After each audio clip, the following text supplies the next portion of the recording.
Chapter 1677. When he saw Xianxia being thrown out, an elder said, "We shouldn't have let him out. Even when Master Bei brought him out, he's still an arrow slave. He hasn't changed at all." The others agreed. Gong Ling frowned, not caring about Xianxia at all. Master Bei had long since died and he had become a thing of the past. He looked out of the hall of Taimo. Could Luyin help them? Atop the arrow mountain, Xianxia gritted his teeth and cursed viciously. Not too far away, a disciple shouted at him, "Shut up. You're an arrow slave, so don't make a sound. Don't you know how important the selection of arrows is?" Another disciple beside him said, "Get lost and don't disturb us." The giant had blocked the entrance, so the disciples were in a bad mood. Xianxia lowered his head and left. He was a disciple of Master Bei, and these disciples had not even been qualified to meet him. Now they were treating him with such an attitude. He had been punished as an arrow slave for 100 years, which was the same as cutting off his future. In the hall of Taimo, he was nothing more than a servant who could be scolded by anyone. No, he could not allow this to happen. He was unwilling to accept this as there was no future for him in the hall of Taimo. He looked outside with a ruthless gaze. "Gong Ling, since you're so heartless, then don't blame me for what happens next." Night fell and the hall of Taimo was shrouded in darkness. Gong Ling clasped his hands behind his back and continued to look outside. Suddenly, a beam of light flashed through the night sky from the direction of the Arrow Mountain, heading towards outer space. Gong Ling did not react for a moment, but then his expression changed. Not good. He took a step forward and arrived at the top of the Arrow Mountain. He immediately saw Xianxia glaring at him with hatred. Gong Ling roared, "Xianxia, what did you do?" Xianxia sneered, "Sect leader, you made me a slave for 100 years. Have you thought about my feelings? How dare you do this when my master was alive?" Gong Ling was furious and he pressed his hand down, pressing Xianxia into the ground. "I'm asking you, what did you do?" The commotion at the Arrow Mountain quickly attracted the attention of many people from the hall of Taimo. One elder after another appeared. "Sect leader, what happened?" "Father." Gong Cho did not understand. Suddenly, the hall of Taimo shook as a terrifying laughter rang out. There are still some smart people here. You're Xianxia, right? From now on you're a member of my arrow sect. Let's see who dares to touch you." With that, a gale howled as a giant arrow pierced through the void. It swept past Gong Ling and ruthlessly stabbed into the mountain of arrows. The Arrow Mountain that had existed since the founding of the hall of Taimo was pierced through by the arrow. Gong Ling was swept by the remaining power. He spat out a mouthful of blood and fell to the ground. Many disciples of the hall of Taimo were pressed into the ground by the remaining force, their faces pale. Giant brute force walked out of the stellar source universe with a huge bow on his back. Xianxia was overjoyed and he hurriedly knelt down.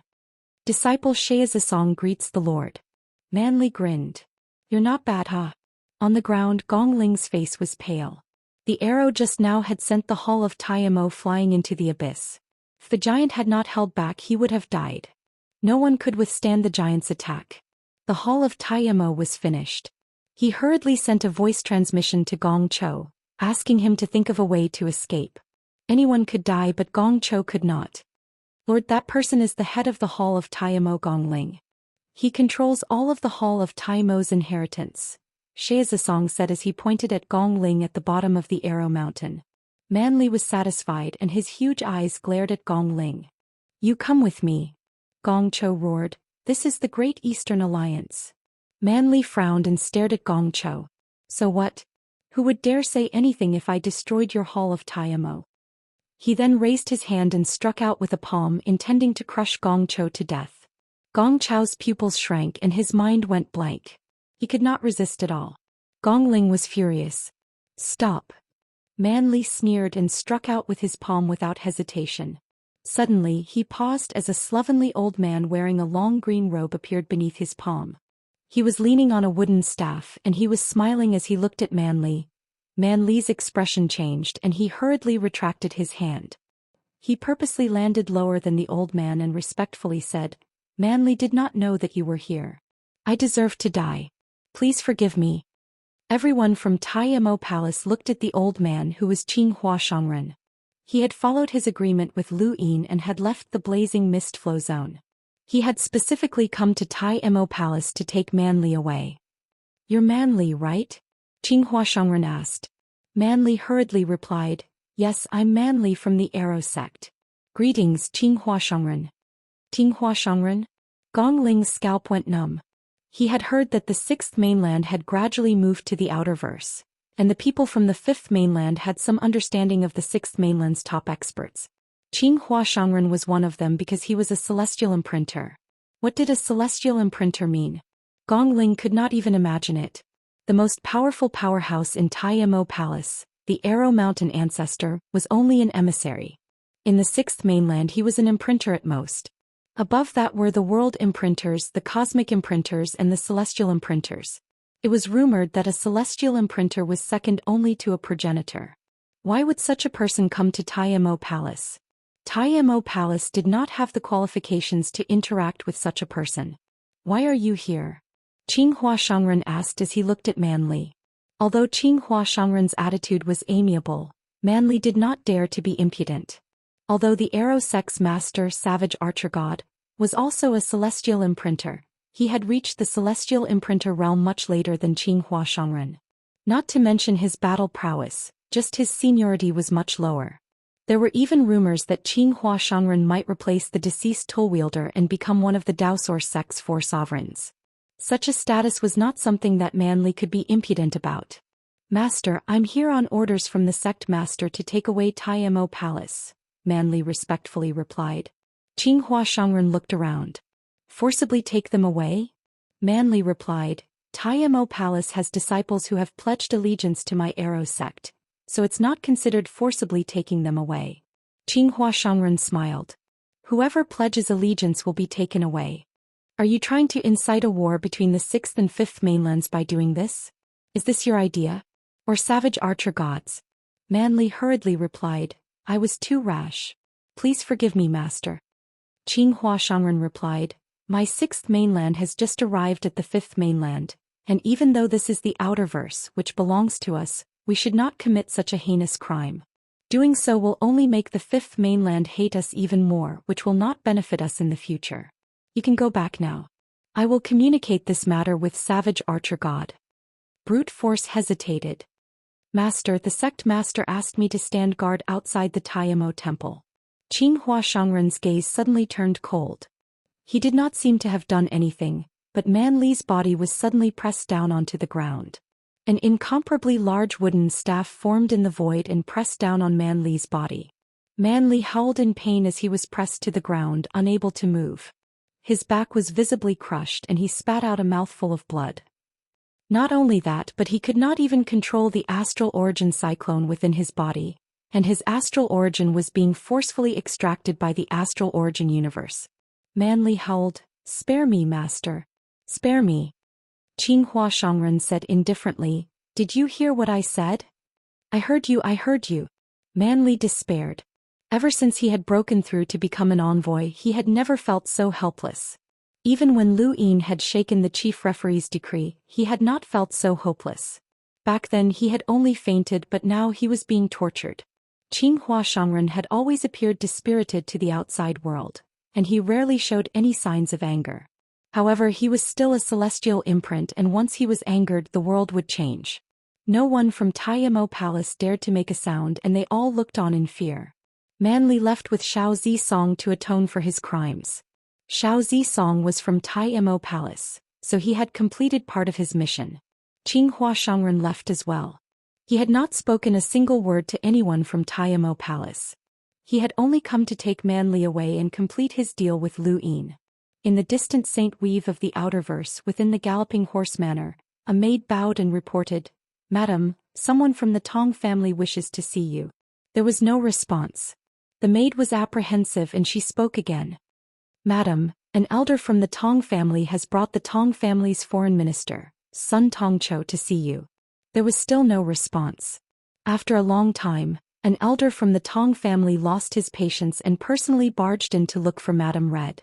The Tong family was a cosmic imprint family, and their status surpassed that of the Galloping Horse Manor. Even though they had been so rude, the elder was not worried that Madam Red would do anything to them. He pushed open the door, but there was no one there. This should be where Madame Red had gone into seclusion, but there was no trace of her. The elder stared at the maid. Where's Madame Red? The maid was at a loss. Madame should be in seclusion. Contact Madame Red, the elder barked. Behind him, Tong Cho looked curiously at Madame Red.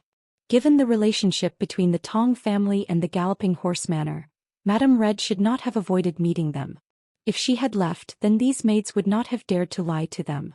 But where was she? News of Madame Red's disappearance quickly spread, and no one in the Galloping Horse Manor was able to contact her. In the southern weaves, in a dark place that resembled a dried-up well, only a faint white light shone from above onto Madame Red's body. Madame Red had been captured for almost 10 days. 10 days ago she had been vexed that she had not been able to scheme against Qinghua Shangren, and she had been thinking about how to deal with Lu Yin. Suddenly, a calamity had descended upon her and she had been captured. She did not know who had captured her, but even with her strength as a world imprint, she had not been able to resist at all. The other party had either been a cosmic imprint, an absolute expert amongst them, or someone at the level of a celestial imprint. Who are you? Madame Red yelled in exhaustion. If she had only been imprisoned for 10 days, then it would not have been a big deal. However, during these 10 days she had been tortured. Her astral origin cyclone had been broken. Her astral origin had been forcefully extracted by the astral source universe, and her limbs had been broken. She had never imagined that she would one day be subjected to such torment. Hand over progenitor Wuxiang's hide. How can you possess a progenitor's item? A dull voice asked. Madame Red could not tell who the voice belonged to. Her hair was a mess and she weakly muttered, "Who are you? I don't have any progenitor Wuxiang's hide." "Who are you?" "If you don't hand it over, then die. No one will be able to save you." I really don't have any progenitor Wuxiang's hide," Madame Red stuttered. Chapter 1678. In the outside world, old man Xianxia frowned. It had been 10 days and this woman was still stubborn. However, progenitor Wuxiang's hide was definitely in her hands. The 5 weaves had been part of her promise to Lu Yin in exchange for progenitor Wuxiang's hide. She was smart enough to come up with a new excuse to deal with Qinghua Shangren. "I'll say it one more time. Hand over progenitor Wuxiang's hide, or I'll torture you for the rest of your life." Madame Red screamed in despair, "Let me out. I really don't have progenitor Wuxiang's hide." Humph. Old man Xianxia turned to leave as this woman would not be able to hold on for much longer. Kuan's swamp connected the Innerverse and the cosmic sea. It was not large, but it was the most secure prison in the entire Fifth Mainland, and it held the most vicious criminals. On this particular day, a pig that was 1,000 meters long and 100 meters tall was running frantically, panting heavily. "Something big has happened. Something big has happened." It screamed as it ran, but it suddenly bumped into a toe. It looked up and saw a drop of water falling from above. It looked like a drop of water, but to the pig, it was like a waterfall that smashed into its body. The pig choked and coughed repeatedly. "What strong wine. Lord Pig can't drink it. Can't drink it. What's with the noise? Little piggy, do you want to be roasted and eaten?" "Ah." Loud laughter echoed throughout Kuan's swamp and countless chains rattled. Many of the prisoners had pained expressions as they were tortured by this laughter. Lord Pig hurriedly said, Shush. Lord Hell Overseer, those prisoners won't be able to take it. Keep your laughter down. It's best if they die. Those who shouldn't have died are all dead, and those who should have lived longer than anyone else. Just die, ha. Lord T's father can't take it anymore. Puff. Let's go take a look. Don't die. All right. Lord Pig was about to leave when his ears suddenly perked up. No, that's not it. Lord Hell Overseer, something big has happened. Another drop of wine splashed onto Lord Pig's body. Is there anything else? Lord Pig gulped. The head inquisitor sent over a prisoner with a powerful background. The Hell Overseer was surprised. Powerful background? What background? Tell me. Lord Pig swallowed hard. The second Night King. The atmosphere fell silent as Lord Pig waited for the Hell Overlord to say something. However, a massive head appeared in front of him, and its large eyes stared at Lord Pig, giving him a fright. The second Night King? Isn't he dead? He's not dead. He's been in the ruins of the frigid Immortal sect all this time. When he came out he was captured, Lord Pig replied. The Hell Master was surprised. You were caught as soon as you came out? How unlucky. That guy is really a big shot. He's lived for so long, but he was captured as soon as he came out. Go lock him up. I don't care if he's a big shot, he has to listen to me since he's in Kuan's swamp.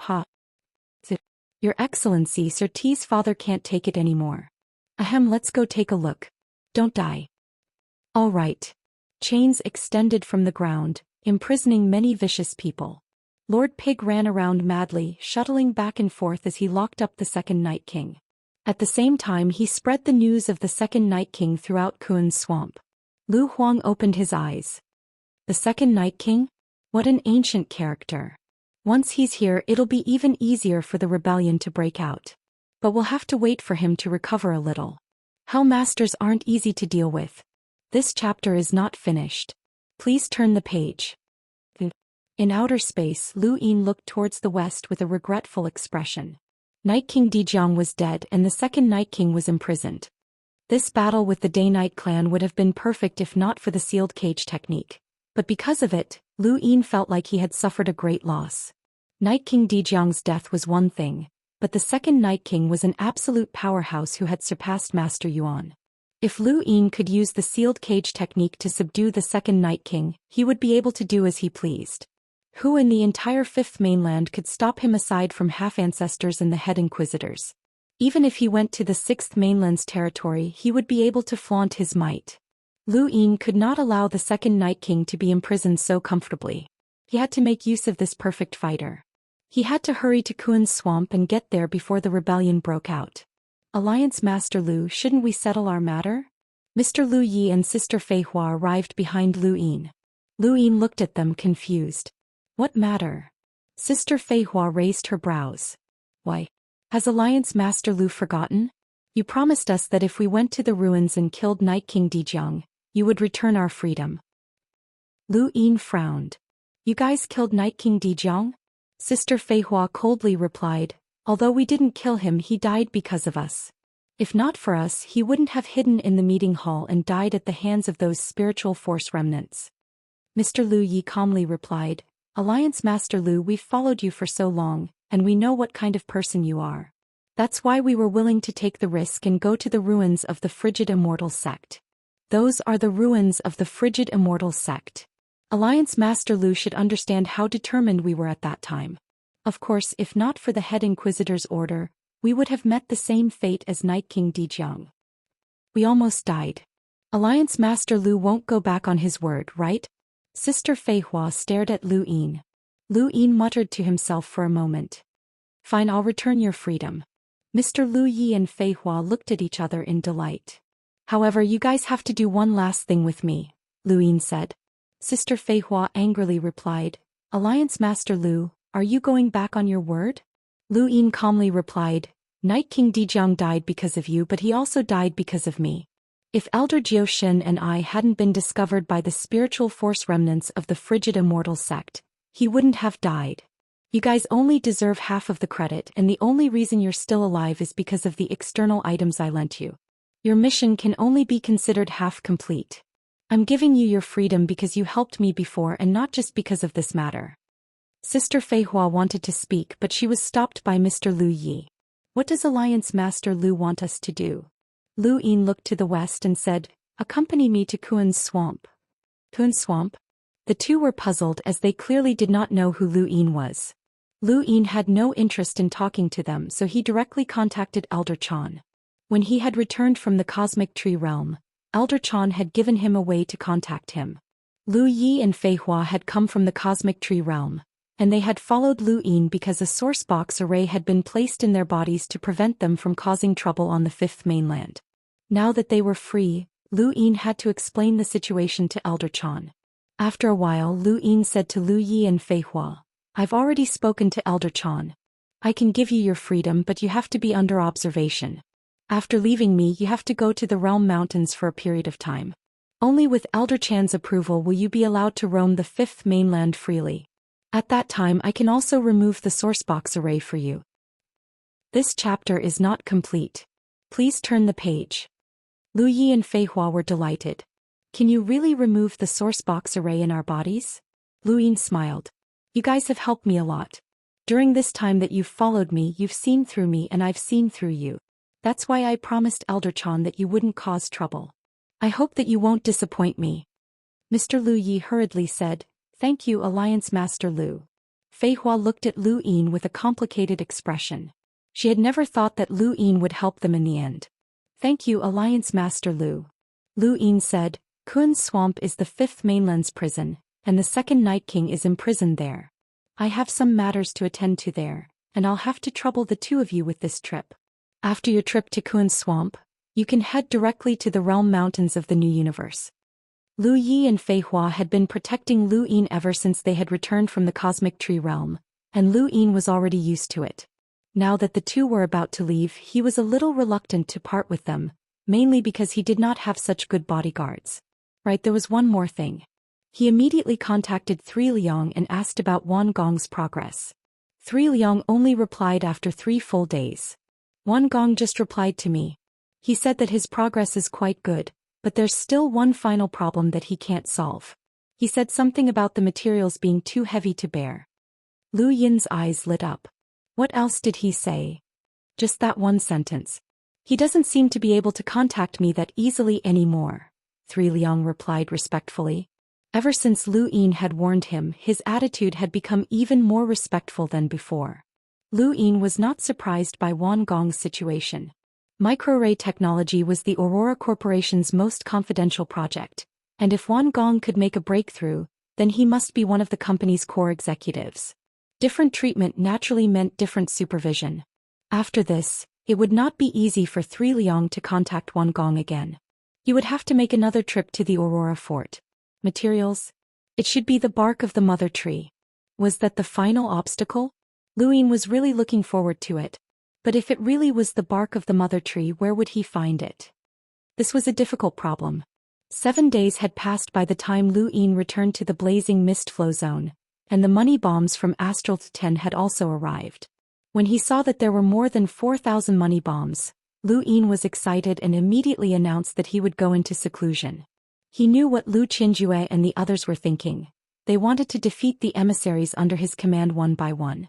Currently, the Flying Willow Leaf and Emperor Luo were both at the Ross Empire's stronghold. Even if Lu Qinjue and the others joined forces and brazenly attacked him, it would be useless. The Great Eastern Alliance withdrew from the Day-Night Flow Zone and directly returned to the Blazing Mist Flow Zone, which surprised Lu Qinjue and the others.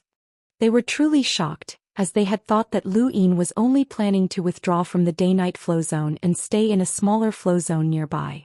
They had never expected that he would actually return to the Blazing Mist Flow Zone. They could not figure it out for a while. Was the 3rd Night King really returning? Lu Yin found a secluded place in the Ross Empire's stronghold and went into seclusion. He raised his hand and his die appeared. Aside from the money bombs, there was also the square-shaped power vessel that he needed to upgrade. Right, there was also the Astral Origin Pill. He currently had more than 3 billion star essence on him and he could spend them as he pleased. He tapped the die and it slowly spun before stopping. He rolled it and a useless material fell out. It crumbled with a pinch and based on its hardness, it could probably withstand a hunter's attack. Unfortunately, it was useless in Lu Yin's hands. He continued and this time he rolled enhance. This was a relatively common number, and the scene before Lu Yin's eyes changed as he appeared in the time-stop space. As long as he could reach this place, he would definitely be able to roll enhance. End of chapter. Chapter 1679. On his 3rd try he rolled 6 pips, which was useless. On his 4th try he rolled 5 pips, which was also useless. On his 5th try he finally rolled 3 pips. 2 screens appeared and Lu Yin began to upgrade the money bombs one by one. The money bomb that old Kai had given him had the power of a hunter, and Lu Yin wanted to upgrade it to the power of an enlighter. He would need around 3,300 star essence to upgrade it, and if he used 16,000 star essence he would have a power level of close to 300,000.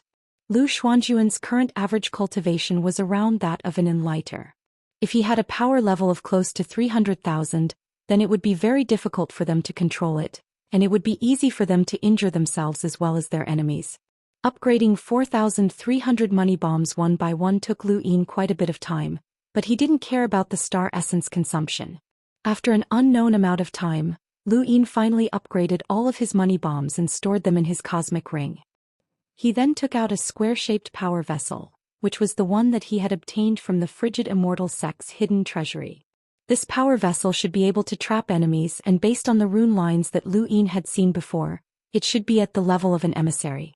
The power vessels that had been left behind for future generations had reached the level of an emissary, which should have been enough for the fifth mainland, but it was far from enough for Lu Yin. As he thought about it, he began upgrading it. The square-shaped power vessel was about the same as the seaweed that he had stolen from Xia Taili. After upgrading it 5 times, it reached a power level of nearly 700,000, which should be able to trap an expert like Zhou. However, if Zhou used a battle technique, then it definitely wouldn't be able to do so. Lu Yin continued upgrading. The seaweed power vessel could only be upgraded 5 times, but this square-shaped power vessel could be upgraded continuously. The materials used were different. The 6th upgrade cost Lu Yin nearly 150 million star essence. He continued to upgrade, but the square-shaped power vessel no longer dropped. It was obvious that the materials used were limited, and it had reached its limit. At this moment, this power vessel might be able to trap Zhou when he used a battle technique, but it was hard to say if the power vessel was dead while the person inside was alive. He looked around at the items that he had, and there were quite a few that could be upgraded. For example, the Heaven Flame Stone, but Lu Yin didn't dare to upgrade it. The Heaven Flame Stone gave him the feeling that it could nurture life, and he didn't want to lose this shortcut to increasing his cultivation. There was also that smoke. Lu Yin didn't know what use it had after upgrading it, and he didn't know how to use it anyway. The skeleton he had snatched from Prince Zhou Xian should be the skeleton of a half-martial ancestor. The only use this skeleton had for him was its death qi. Now that he had absorbed almost all of the death qi, there was no need for him to improve. That's right, the Stellar Origin Pill. He didn't know how Shamrock Enterprises had managed to develop something like this, but since it was a pill, there was definitely room for improvement. As he thought about this, he placed the Star Source pills on the upper screen and started tossing in star essence. Astral Source pills could be used to improve the Astral Source pill, and Lu Yin watched it descend. It even seemed to have become a little rounder, which encouraged him to crazily toss in more star essence. The amount of star essence consumed by the Astral Source pill was about the same as that of the square-shaped power vessel. When he thought about it, he realized that it made sense. After all, the Astral Source pill could break through the Astral Source universe, and its power level exceeded 500,000. Zhou Xian stared at the Celestial Origin pill in his hand. At that moment, the pill gave him a different feeling. It was no longer lifeless, but instead carried traces of vitality that could be seen with the naked eye. He was curious to see what would happen if he continued to upgrade it, so he decided to upgrade it once more. On the 6th try, the Astral Source pill's vitality became even more apparent, and he had already consumed 3 pills. 100 million star essence. Lu Yin could not help but feel curious, and he continued to upgrade it. He wanted to see just how far this Astral Source pill could go. Even the power vessel left behind by the frigid Immortal sect could only upgrade it 6 times. Could the materials used to refine this Astral Source pill compare to those power vessels? On the 7th try, he had consumed nearly 600 million star essence. Lu Yin gritted his teeth and continued. On the 8th try, he had consumed nearly 1 billion star essence, and the Astral Source pill had become even stranger. Lu Yin suddenly felt as if he was being watched, which made him feel very uncomfortable. It was as if he was not holding a pill in his hand but a life form. Lu Yin stared at the Astral Source pill and then looked at the 2 screens. Should he upgrade it or not? This Astral Source pill still had the possibility of upgrading, which was inconceivable. Even the power vessels that he had obtained from Xianxia and the others would not have been able to upgrade it by so much. Furthermore, this was just a pill and it was calculated in quantity. With Shamrock Enterprises' ability, how could they mass-produce such a pill? Lu Yin suddenly felt that he might have underestimated Shamrock Enterprises. He put the Astral Source pill away as he had already spent nearly 2 billion star essence on it. It was too ridiculous and Lu Yin felt some regret. He should not have upgraded it. He had fallen into a vicious cycle of gambling, but at the same time he also hoped to upgrade it. He really wanted to see how far it would go in the end. He had lost more than half of his wealth, and by the time he reacted he could not even breathe. Furthermore, he had only upgraded 1 Astral Source pill, and he did not even know what use it would have after upgrading it. Would it be able to travel through the astral source universe? That would be too much of a loss. No, he had to make up for it. The resources of the Ross Empire and the Sylvan Dragon clan had yet to be tallied up, so there should be quite a bit. There was also the Day-Night clan, which would all be his. He looked up and saw that there was not much time left for his seclusion. It had been a long time since he had met with Long Shi and the others, so it was time to have a chat. Lu Yin took out Mount Supreme and hesitated for a moment before entering. The first person he met was not Long Shi but Wen Shixi. When Wen Shixi saw Lu Yin, a trace of hope flashed through his eyes. Did the Wen family pay enough? Lu Yin asked, how many levels of the literary prison did you teach Wen Sansi? 3. Wen Shixi replied. Lu Yin nodded. Let's wait a little longer. The situation isn't clear yet. Wen Shixi looked at Lu Yin. Then why are you looking for me? There's a question that I forgot to ask. Lu Yin looked at Wen Shixi and slowly asked, what exactly does Xian Academy have that would attract so many people to send their disciples there to study? Wen Shixi replied, you shouldn't be asking me this question. Aren't there others here? Have you heard of Guohai? Lu Yin asked. Wen Shixi's eyes flashed. He graduated from Xian Academy and later served the Myriad Daoist clan. He's currently in the Star Alliance. Lu Yin nodded and did not say anything else. This question seemed illogical, but Wen Shixi's answer changed Lu Yin's opinion of Xian Academy. This academy was not completely unconcerned about the situation. Otherwise, how could Wen Shixi know that Guohai was in the Star Alliance? Everyone in the Star Alliance was either a sinner or an enemy of the Four Cardinal Scales, so the Four Cardinal Scales would not spread news of this. When Lu Yin and Long Kuei had gone to the Sword Steel's Lu family, they had encountered someone who had been captured and sent to the Star Alliance. Lu Yin had asked Long Kuei about this, but Long Kuei had not said much.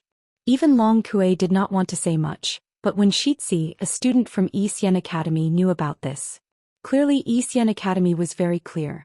Even the Four Cardinal Scales wanted to send people there to study, and they maintained a clear understanding of the situation in the outside world. They also had many experts.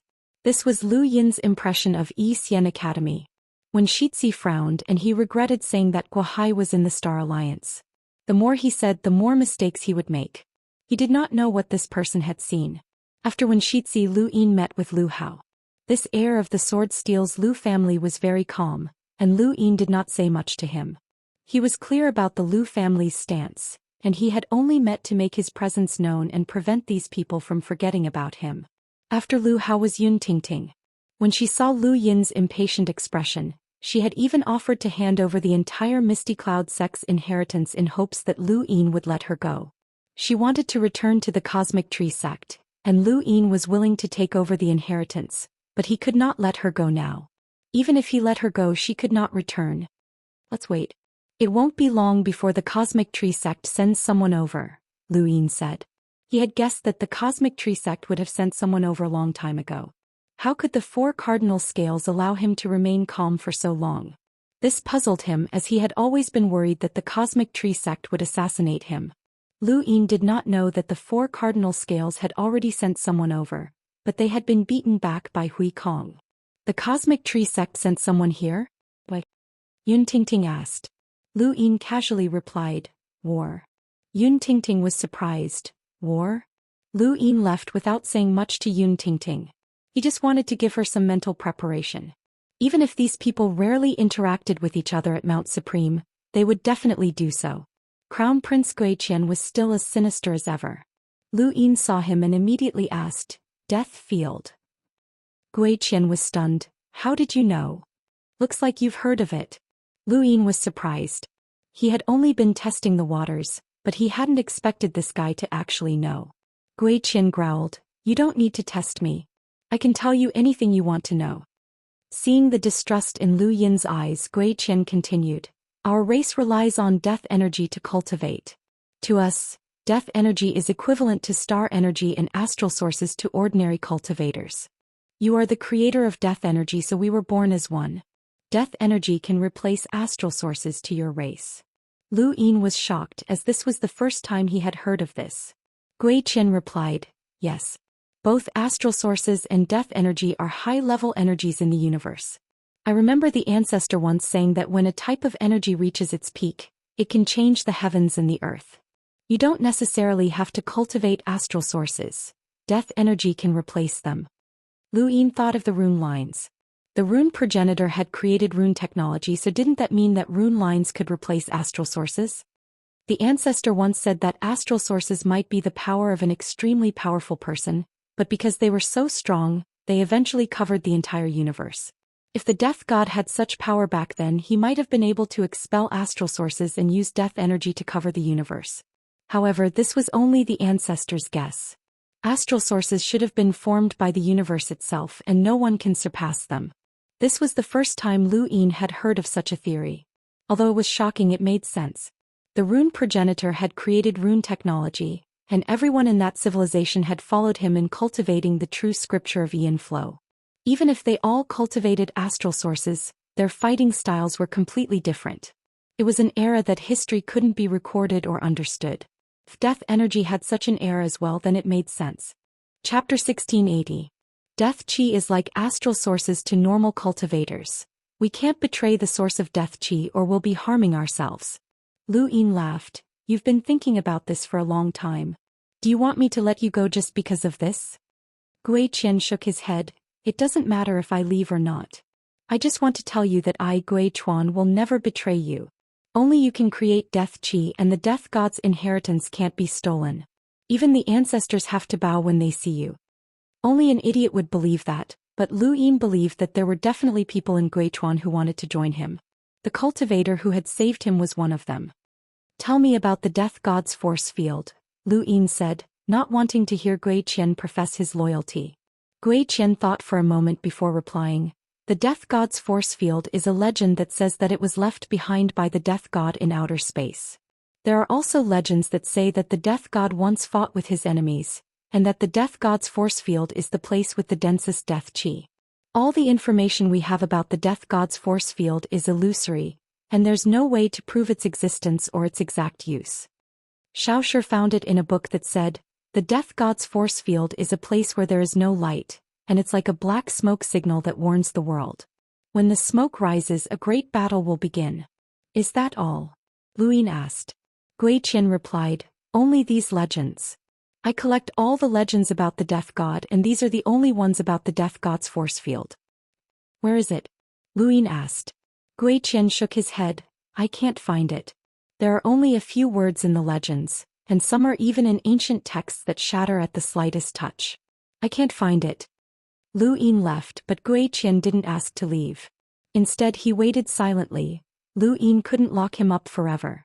The last person he wanted to see was Long Shi. Every time he saw her, Lu Yin felt inexplicably nervous. He couldn't tell what he was feeling. Long Shi opened her eyes and saw Lu Yin, but she didn't say anything and just looked at him quietly. Lu Yin coughed. Are you used to this place? Long Shi replied, Yun Ting Ting and Wen Shui said that we're in the wastelands. The fifth, Lu Yin emphasized. What happened at Longshan? Long Shi asked. Lu Yin did not hesitate to tell her about how he had been hunted down by the 4 cardinal scales, including the fact that he was Zhou Xian. Long Shi was shocked. You actually managed to escape back to the abandoned land. At this point Lu Yin rejoiced. I was lucky. If it weren't for the Eternals attacking and destabilizing the top realm, the 7 sky gods appearing and half-ancestor Kui Luo causing trouble, I wouldn't have been able to escape. Long Shi looked at Lu Yin deeply. What right do you have to be hunted down by the entire 4 cardinal scales?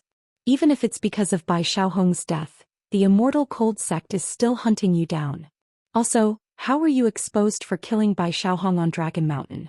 The frigid immortal sect dares to make a move in Dragon Mountain? Wang Yin, this woman came to the 5th mainland and even fought with me.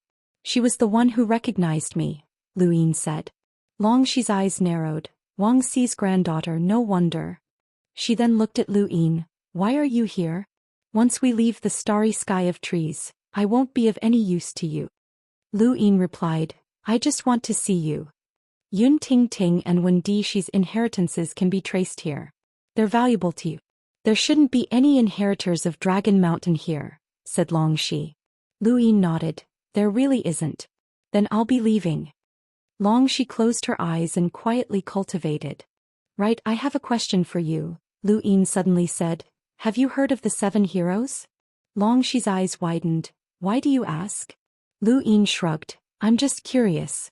I met a group of friends on the battlefield behind the starry sky of trees. One of them is called Tu Qiming, and he kept saying that I resembled the 7th of the 7 heroes. Long Xi's expression changed and she jumped in front of Lu Yin. Tu Qiming?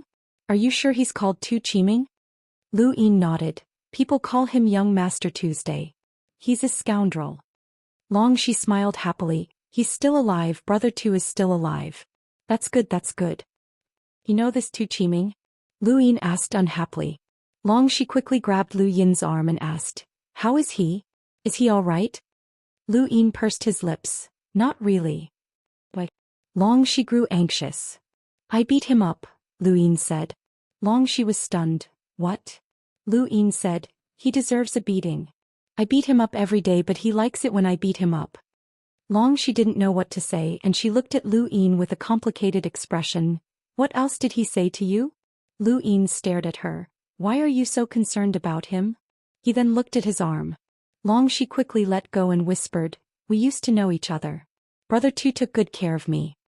Lu Yin rolled his eyes. He's a scoundrel. How could he take care of you? I was very young back then, Long Xi said, regaining her composure. Lu Yin turned to leave. Long Xi asked again, what happened to Brother Tu? Lu Yin thought for a moment. His innate gift was crippled and he's still with the remnants of the new world. Long Xi clenched her fists, her arms trembling and her breathing quickening.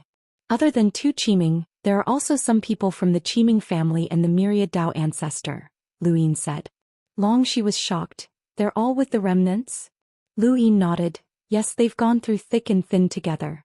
I don't know when they'll be destroyed by those Eternals. Long Xi closed her eyes in pain. Lu Yin left. Due to racial differences, the White Dragon tribe's growth cycle was different from that of ordinary people. Long Xi seemed to be about the same age as Lu Yin, but she had experienced the era of the 7 heroes, which wasn't that long ago.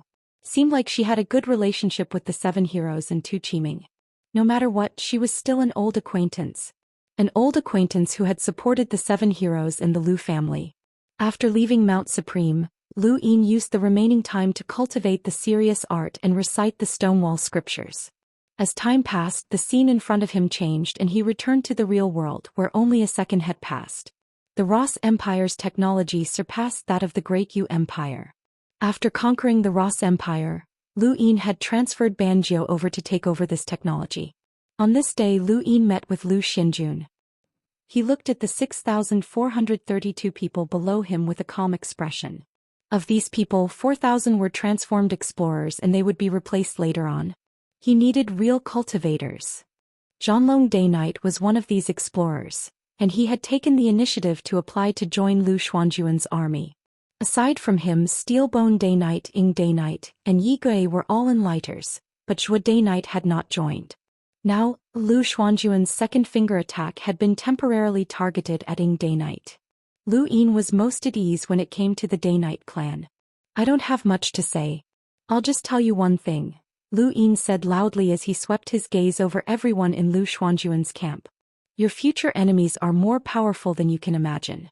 All I want you to do is become stronger. That's all. He then looked at Wang Wen. Wang Wen helplessly stepped forward. Lu Xinjun was personally chosen by Alliance Head Lu of the Great Eastern Alliance. Lu Yin quietly listened to Wang Wen's encouragement. He did not like to do this as he was more adept at encouraging others before a battle. However, since he was about to use money bombs, he could not remain silent. After a full hour, Wang Wen finally finished speaking. There were 4,300 money bombs in total, which was not enough to equip everyone. Thus, Lu Yin did not plan on giving them to the transformed people and only gave them to the cultivators. As for the rest, he would distribute them as rewards to those who were loyal to the Great Eastern Alliance. Regardless of their cultivation level, as long as they contributed, they would be rewarded. After Lu Xinjun left, Wang Wen asked, do you really plan on letting Ying Daoist take charge of Lu Xinjun? Do you trust him?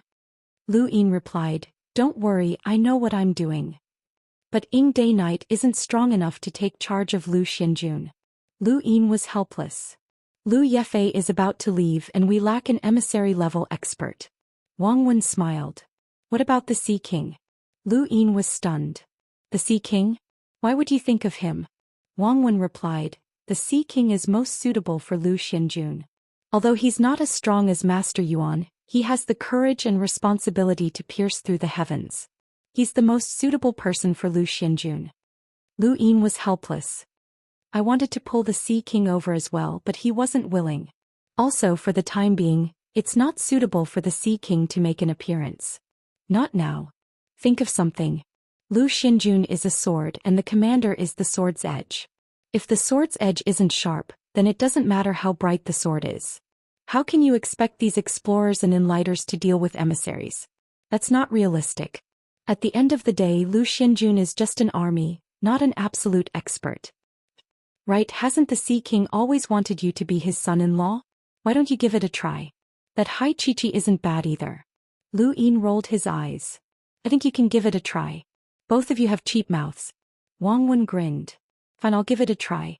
Don't regret it when you get the beauty. Lu Yin laughed. Then I'll congratulate you in advance. Wang Wen was speechless. Aside from Lu Xianjun, the giant bloodline can also be considered an army. I'm also planning to form another army, one that's completely made up of former enemies. It won't be any weaker than Lu Xuanjuan's army. Wang Wen was astonished. Another one? Lu Yin nodded. Enemies have their value as well. You can't possibly hope to kill the Sylvan Dragon and the Night King's bloodline, so let's make them redeem themselves. Wang Wen nodded. Many people have done this before, but how to control it is a problem. We can't be harmed by it. Lu Yin replied, the Heavenly Sin's army will be the name of this army. Ever since Lu Qianjue and the other two had killed Lord Dragon, Lu Yin had been on guard against them. Who knew when they would make a move? They no longer cared about their sect master's reputation and were even willing to assassinate him. Lu Yin urgently needed absolute experts to protect him, and Flying Willow also wanted her freedom. Thus, not long after, Lu Yin brought Flying Willow to Earth's swamp. His reason was to imprison the Luo Emperor. Chapter 1681. Lu Qianjue, the mountain deity, and Wen Zizai were inside the light screen. That's right. He brought the Flying Willow flower to the swamp of Earth. He said that he wanted to imprison the Luo Emperor, the mountain deity said in a low voice. Ling Qiu was puzzled. Hasn't Emperor Luo already surrendered? Lu Qianjue replied, Lu Yin doesn't trust the Luo Emperor.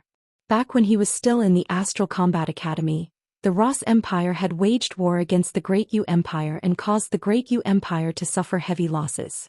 Furthermore, the Great Eastern Alliance overthrew the Day-Night Flow Zone and invaded the Blaze Realm, and the Ross Empire intervened to stop both of them. In that case, wouldn't it be better to kill Emperor Luo? Ling Qiu asked. When Zizai replied, Kun Zhe is different from the others. He doesn't just have hatred in his eyes, but he also has the bigger picture in mind. An envoy-level expert is too valuable, so imprisoning Kun Zhe is the best choice. Perhaps the Luo Emperor has something that he needs. Kun's swamp is not a place where anyone can be locked up. The Luo Emperor did not commit any serious crimes. Why should he be locked up in Kun's swamp? The mountain god was displeased. When Zizai glanced at him, he was a little tired, but he didn't say anything. Lu Qianjue explained, this is Lu Yin's influence in the Hall of Honor. The Shangqing is the Hall of Honor's #1 method, but in terms of influence, it's far inferior to Lu Yin's. This kid has the ability to imprison anyone in Earth's swamp because he has the adjudicator's warrant. The mountain deity said furiously, how unbridled. Do we still have to attack? Yes, of course. Ling Qiu hated the serious sect and Lu Yin to the core. She had been played so miserably, and she could not seek an explanation from the serious sect. Thus, she could only vent her anger on Lu Yin. Even if Lu Yefei is gone, doesn't the Great Eastern Alliance still have Chen Huang? Where was that emissary-level giant? Find him and destroy him. I've already sent people to investigate, but they haven't been able to find anything, Lu Qianjue said. Furthermore, now that the Dragon Lord is dead, Lu Yin will definitely be on high alert. Not only will he hide Chen Huang's tracks, but he might also attack our flow zones as well. Everyone, it's best to be careful. They looked at each other and saw the fear in each other's eyes. In the current Innerverse, they were the only ones who could resist Lu Yin if they joined forces. Even though they knew that Chaos God Mountain's Zhongzhou had died and that Chaos Flow Zone was now without a master and could be easily suppressed, They did not have the time or energy to do so. They were all focused on dealing with Lu Yin. How are things with the Day-Night clan? Ling Qiu asked. Lu Qinju asked, what are the results of your investigation? Ling Qiu replied, everything is normal in the Day-Night clan. No one is monitoring the Great Eastern Alliance and no one is suppressing them. There's not a single expert from the Great Eastern Alliance in the ruins of the frigid Immortal sect. The Day-Night clan has sealed itself off again and they're not receiving any guests. That's what we found out as well. Lu Yin did not do anything to the Day-Night clan. The Day-Night clan hates him so much that they even toppled the Ancestral Land's stone tablet and destroyed the Night King planet. It's impossible for all of them to submit to him. However, the results of our investigation indicate that Lu Yin really did not suppress them, and the Great Eastern Alliance really did withdraw from the Day-Night clan, the mountain god said. When Zizai and Lu Qinjue looked at each other and nodded. I'm fine. Lu Qinjue sighed. It looks like the second Night King has scared Lu Yin. The news of the third Night King's return might be true. Once the third Night King returns, the Day-Night clan will rise once again, even more so than before. What should we do about the Day-Night clan? Mountain God asked. Lu Qinjue replied, the most important thing right now is to push the Great Eastern Alliance away. Even if the third Night King returns, he won't be able to do anything to us. The Hall of Honor will keep an eye on him, and compared to the third Night King, Lu Yin is the most terrifying. Let's continue looking for Chen Huang. We have to eliminate all of the emissaries by Lu Yin's side. There's also that elder he from the Sea King's Dome. He helped Lu Yin before. We can't let any of them go. Eliminate all of the emissaries and see what use they have. Everyone aside from eliminating the emissaries, we have to seal off all dealings and communications with the Great Eastern Alliance. We have to completely isolate them and make them the enemy of the entire Innerverse. The war has already begun. In outer space, a spacecraft departed from the first flow zone and headed towards the Gu flow zone. Inside the spacecraft were Elder Lian Lianxin and her disciple Li Zimo. Master, the divine Gu dynasty doesn't care about worldly affairs. They didn't even make a move when the sixth mainland attacked. Will they help us? Li Zimo asked. Elder Lianxin gazed into outer space. They won't help us, they'll help themselves. Lu Yin's ambition is too great and he's different from the sixth mainland. The sixth mainland is a mortal enemy, but Lu Yin has chosen a different path, one that threatens even the divine Gu dynasty. As long as young Empress Qing isn't stupid, she'll definitely take action. Li Zimo nodded and did not say anything else. The Innerverse 8 great flow zones included the first flow zone, the Beast Tamer's flow zone, the Spirit Seal flow zone, the Erudite flow zone and the Gu flow zone. Once they joined forces, they would occupy more than half of the Innerverse, and the Great Eastern Alliance would find it difficult to deal with them. This was especially true for the Gu flow zone's poison, which was impossible to guard against. He had already sent news of this to the Great Eastern Alliance, but he did not know how Lu Yin would deal with it. The Innerverse major flow zones were cooperating like never before, and they also cut off all trade with the Great Eastern Alliance and sealed off their borders in an attempt to isolate the Great Eastern Alliance's blazing mist flow zone. Lu Yin knew that all of this was within his expectations, and he would deal with them once he returned from Earth's swamp. Right now he was more concerned about another piece of news. The Outerverse Western Weaves had officially announced that Guru Qinghua had replaced Elder Tollwielder as one of the sixth mainland's Daoist sect's 4 sovereigns. Lu Yin glanced at his communicator and then closed it. Guru Qinghua was not a competitive person. If Madame Red had not schemed against him, then even if he had become one of the 4 sovereigns, he would have just gone with the flow and would not have gone against Old Man Songqiong and the others. But now no one could guess what Guru Qinghua was thinking about Madame Red's scheme. Lu Yin could not guess, and he only hoped to use Guru Qinghua to stir up the sixth mainland's waters. That was all, as he still did not have the strength to influence the celestial imprint. Judging from the current situation, Guru Qinghua was doing pretty well, and they had reached an agreement. Guru Qinghua had taken away brute force and resolved the Hall of Taimo's crisis.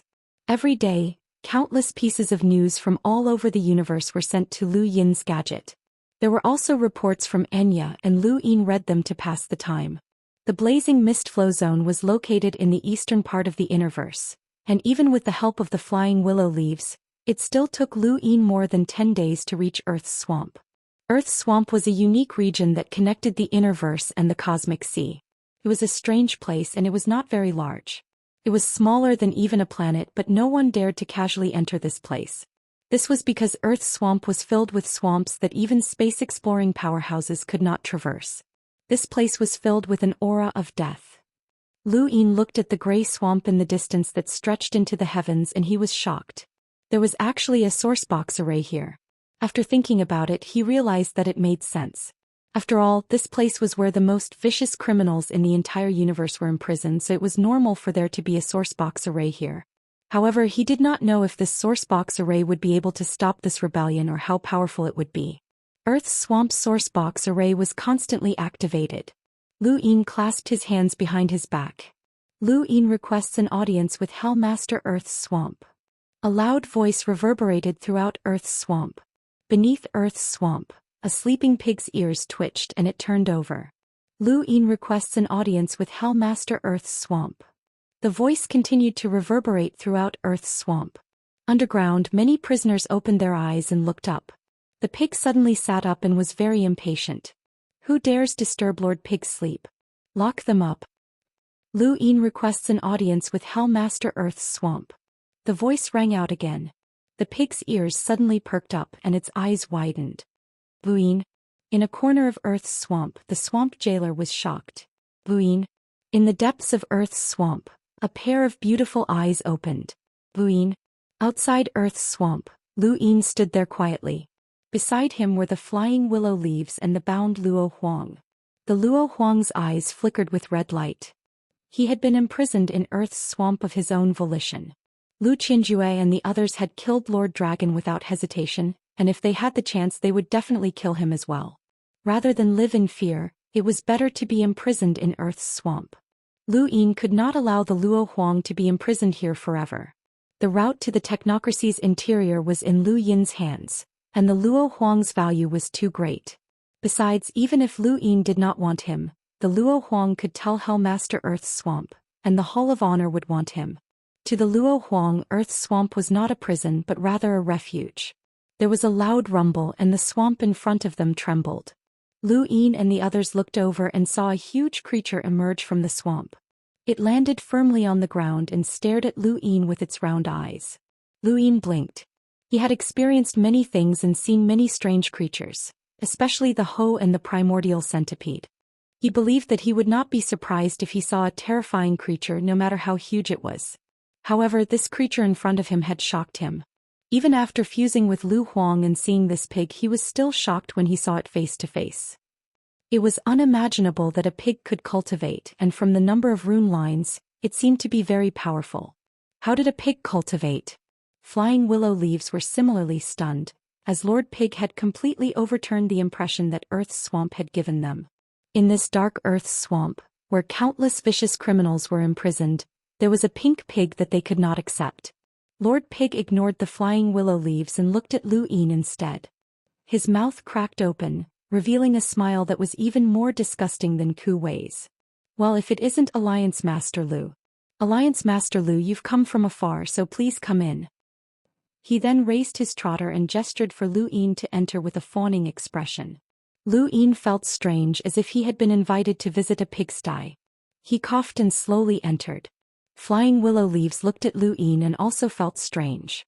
Alliance Master Lu, how do you have the time to visit my Earth's swamp? Are you just passing by? Are you taking a break? Earth's swamp is truly an honor. Lord Pig spoke endlessly, praising Lu Yin in a way that even Ku Wei could not compare to. Lu Yin and the others were invited to sit on its back, and they headed towards the depths of Earth's swamp. Earth's swamp was a swamp that was filled with death energy. Lu Yin sat on Lord Pig's back, and Lord Pig automatically parted the swamp so that Lu Yin and the others would not come into contact with it. Lu Yin looked around and the death energy here was really dense, which made him feel very comfortable. The death energy here was probably not much less than the death energy in the Eternal Kingdom. Mr. Lu Yi said, "This place feels like the Ghost Abyss." Lu Yin's heart skipped a beat. "Sir, have you been to the Ghost Abyss before?" Chapter 1682. Mr. Lu Yi answered, "I went there once by accident but I quickly left." "It was to save me," Fei Hua said. Mr. Lu Yi smiled and held Fei Hua's hand. If I didn't die that time, you and I would have both become emissaries. It was worth it.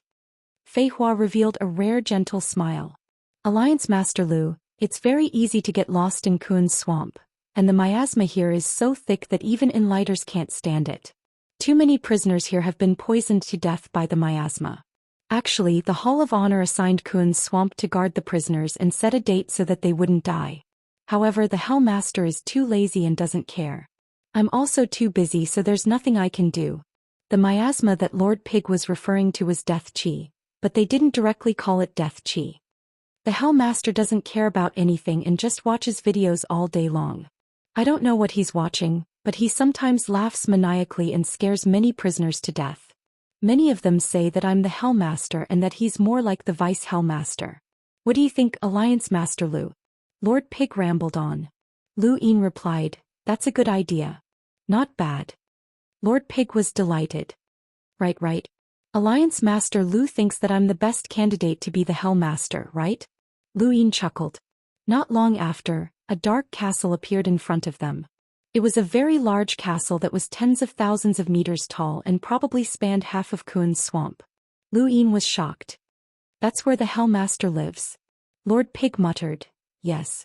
The Hell Master is too big, so he can only live there. Alliance Master Lu, the construction of that castle cost a lot of money, and if those funds were used to recruit guards, then Kun's swamp's defenses would be doubled. The Hell Master is too extravagant. Lu Yin quietly listened to Lord Pig's crazy denigration of the Hell Master, and he occasionally saw the guards bow in their direction. Soon they entered the castle. After Lord Pig entered the castle, he suddenly sped up and charged in a certain direction. Although the castle was large, it wasn't complicated. From the outside it looked like a castle, but inside it looked more like a warehouse. There weren't any rooms or facilities, and there was only a path that led directly to the Hell Master. Lord Pig suddenly charged forward and Lu Yin looked ahead from his back. He saw a boundless number of rune lines that were not any weaker than Zhangzhou's, and they were getting closer and closer. Then he saw an incomparably large toe and Lord Pig charged forward. Willow Leaf Flying Flower carried Lu Yin and the Luo Huang as it leapt down. Lord Pig viciously rammed into the Hell Master's toes, and it seemed like it was already used to this. Lu Yin felt that it was doing this on purpose. Did it really think that it would one day be able to kill a Hell Master? What's the matter now? A loud voice echoed. In the distance, a huge wine jug was grabbed. Lu Yin looked up and saw the Hell Overlord's full appearance. The Hell Overlord was a giant that was 30,000 meters tall and incomparably powerful. He had already found out about this before he came to Kunze. To be honest, he did not expect the Hell Master to be a great giant. Qin Huang had once said that the great giant lineage was extinct. Clearly he did not know that there was a great giant here. Gurgle gurgle gurgle, the Hell Master gulped down a mouthful of wine. Lord Pig shouted, Lord Hell Master, a guest has arrived. It's Alliance Master Lu from the Great Eastern Alliance. The Hell Master set down the wine jug and wiped his mouth. He then lowered his head. Who's here? Alliance Master Lu. The revered Alliance Master Lu has arrived. Lord Pig shouted.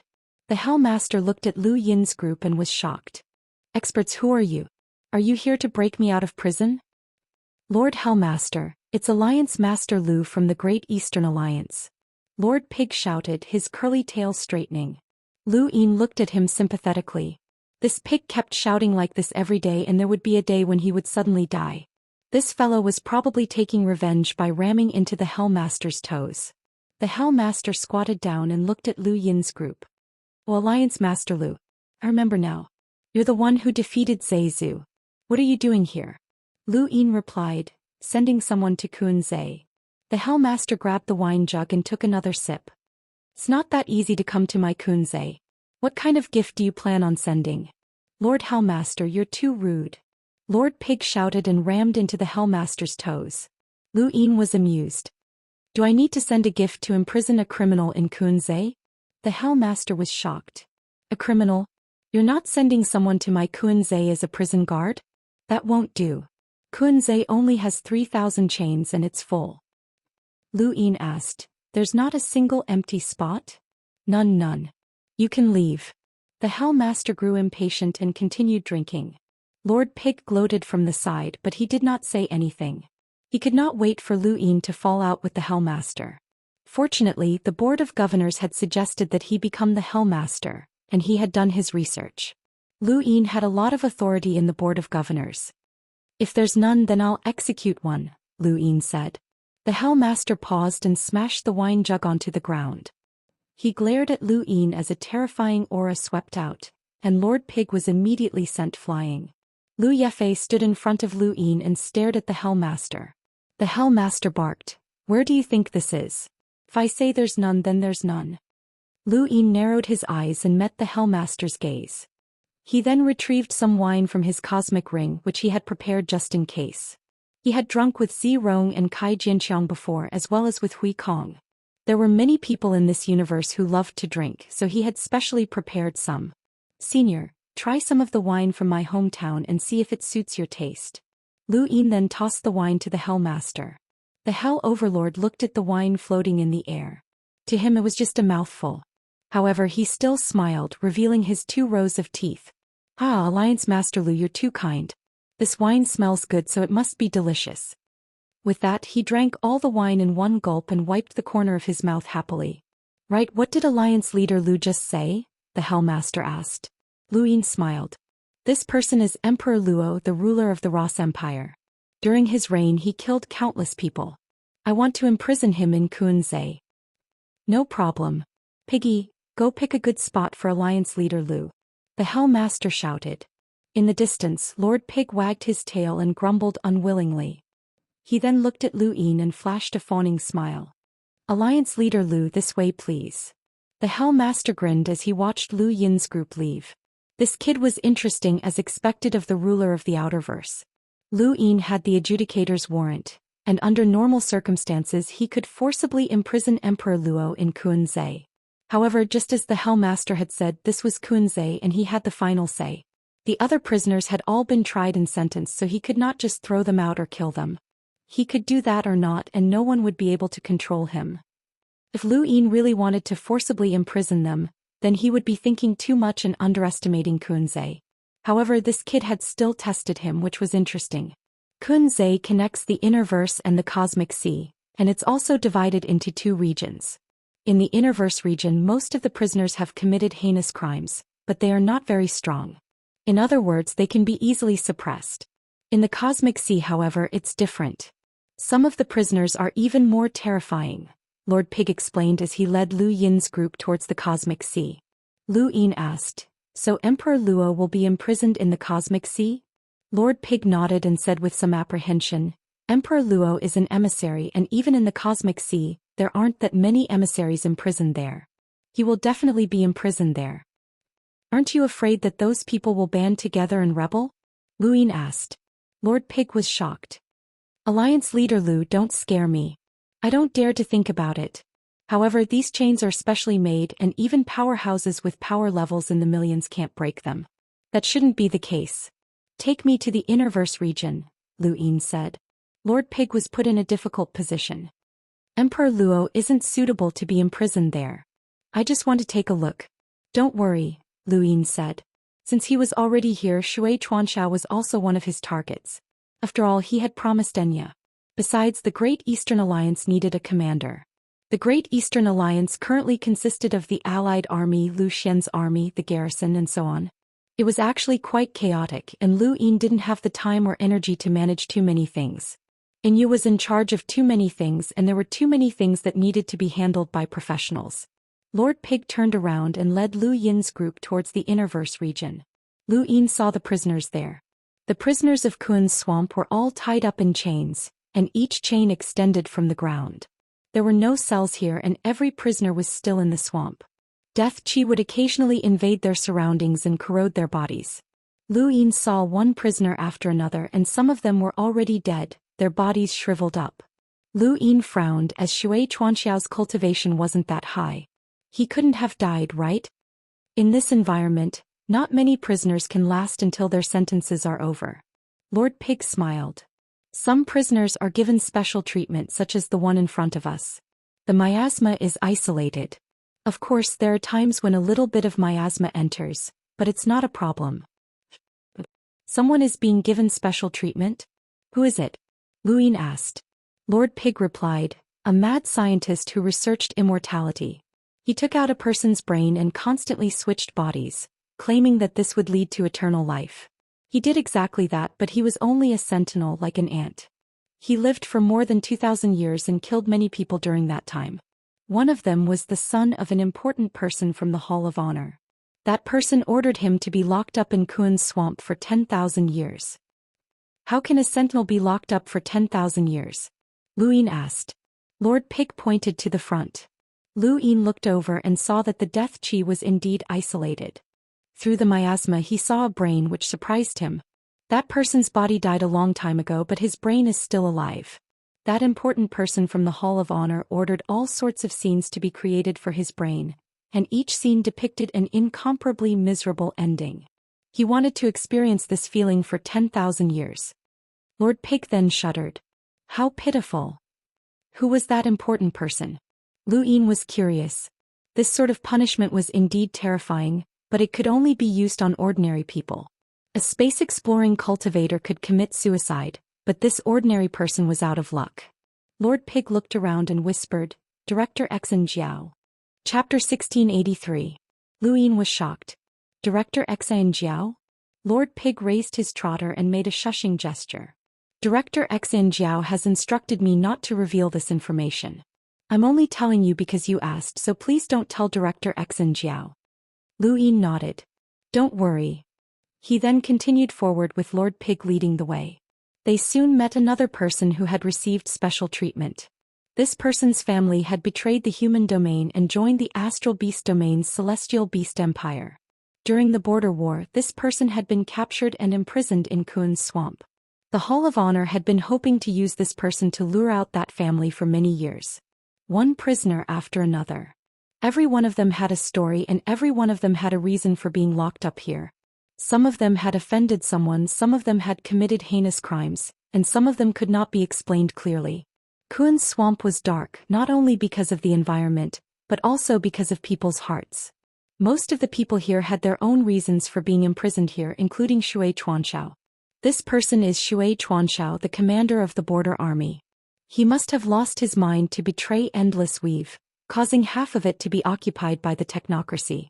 This is a heinous crime and he's sentenced to 10,000 years, Lord Pig said disdainfully, clearly looking down on Shui Chuanxiao. Shui Chuanxiao had not been isolated from the aura of death, nor did he seem to be on the verge of death. His crimes were not unjustified, as he had indeed betrayed Endless Weave. No matter the reason, half of it had been occupied by the technocracy and too many people had died. There was no way to justify this crime. Lu Yin looked at Shui Chuanxiao and the rune lines on his body. Fortunately, he was still a cruiser and there was still a long time before he died. Although the aura of death here was dense, it seemed to have been processed. Even though there was still some aura of death around the chains, it was not as dense as in the swamp. Otherwise, these prisoners would have been transformed just like those in the Eternal Kingdom. This was something that Lu Yin was puzzled about. Do these chains have other uses besides being sturdy? Lord Pig exclaimed. Alliance leader Lu is wise. That's right, these chains are part of a source box array and they can isolate the miasma to a certain extent. Of course, they only isolate a portion of it so that the miasma is not as dense. Up ahead, Shui Chuanxiao's fingers twitched and he slowly raised his head. He opened his eyes and Lu Yin looked at him at the same time. Commander Shui, long time no see, Lu Yin said slowly. Lord Pig was shocked. Lu Yin knew this Shui Chuanxiao. Shui Chuanxiao looked at Lu Yin and spoke in a hoarse voice. I never thought that we'd meet again. Back at the border of the erudite flow zone, I'm indebted to you for taking care of me. I haven't had the chance to thank you yet, Lu Yin said. Shui Chuanxiao lowered his head. There's a clear distinction between rewards and punishments in the military. Commander, do you regret it now? Lu Yin suddenly asked.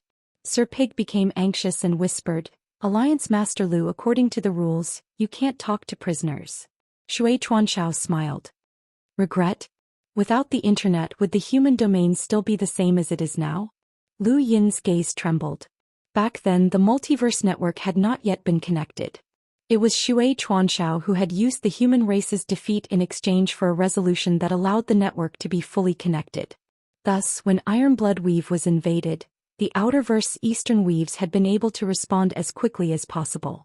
The technocracy had joined forces with the Sixth Mainland to invade, and the entire Outerverse had been able to respond as quickly as possible. Without the Universal Network, all of this would change. Would the human domain still be the human domain? Shui Chuanxiao had performed an enormous service, but it was a fact that he had betrayed the Endless Territories. That was a grave crime. Even if he had performed a great service, he would not be able to repay it because human lives were priceless. The Sea King had broken through the upper three gates in order to create a progenitor for the Fifth Mainland. Even if the Sixth Mainland had to invade, he still had to break through that sky. Shui Chuanxiao and the Sea King were essentially the same type of people, and Lu Yin was the same type of person. So what if there was an internal war? Should he just accept his fate and be killed by the four cardinal scales?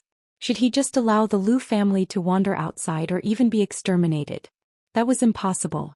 Even if there was an internal war, Lu Yin would still not regret it. He was willing to bear the consequences of his actions without denying or regretting them. This was what a man should do. The internal war was one thing, but how to deal with the eternal schemes was another. Lu Yin needed Shui Chuanxiao to be absolutely certain. Lu Yin left with an inexplicable smile on his face. Shui Chuanxiao lowered his head and closed his eyes, continuing to be tortured in the dark Kuan swamp. Half a day later, Lu Yin finished looking through the Innerverse. There were far fewer prisoners in the Cosmic Sea than in the Innerverse, and there was a greater disparity in the strength of the prisoners in the Cosmic Sea. The first prisoner that Lu Yin saw was an enlighter with a power level of over 400,000. Now that enlighter only had a power level of less than 100,000. It was obvious that this person had been locked up here for a very long time. This person fled from the border war front, which led to his defeat. He was imprisoned in the Kuan swamp for 3,000 years.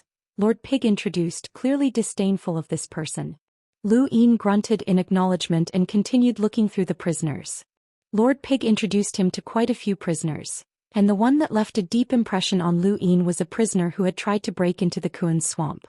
Lord Pig was furious when he saw this person. 8,000 years ago, a director came to my Kuan swamp for an inspection, and this guy sneaked in and tried to break into the prison. Fortunately, the warden, Lord Pig, discovered him early on, or else he would have succeeded. The director was in the Kuan swamp, and if he had succeeded in breaking into the prison, the Kuan swamp would have lost all face. Aren't those chains impossible for even powerhouses with a power level of 1,000,000 to break?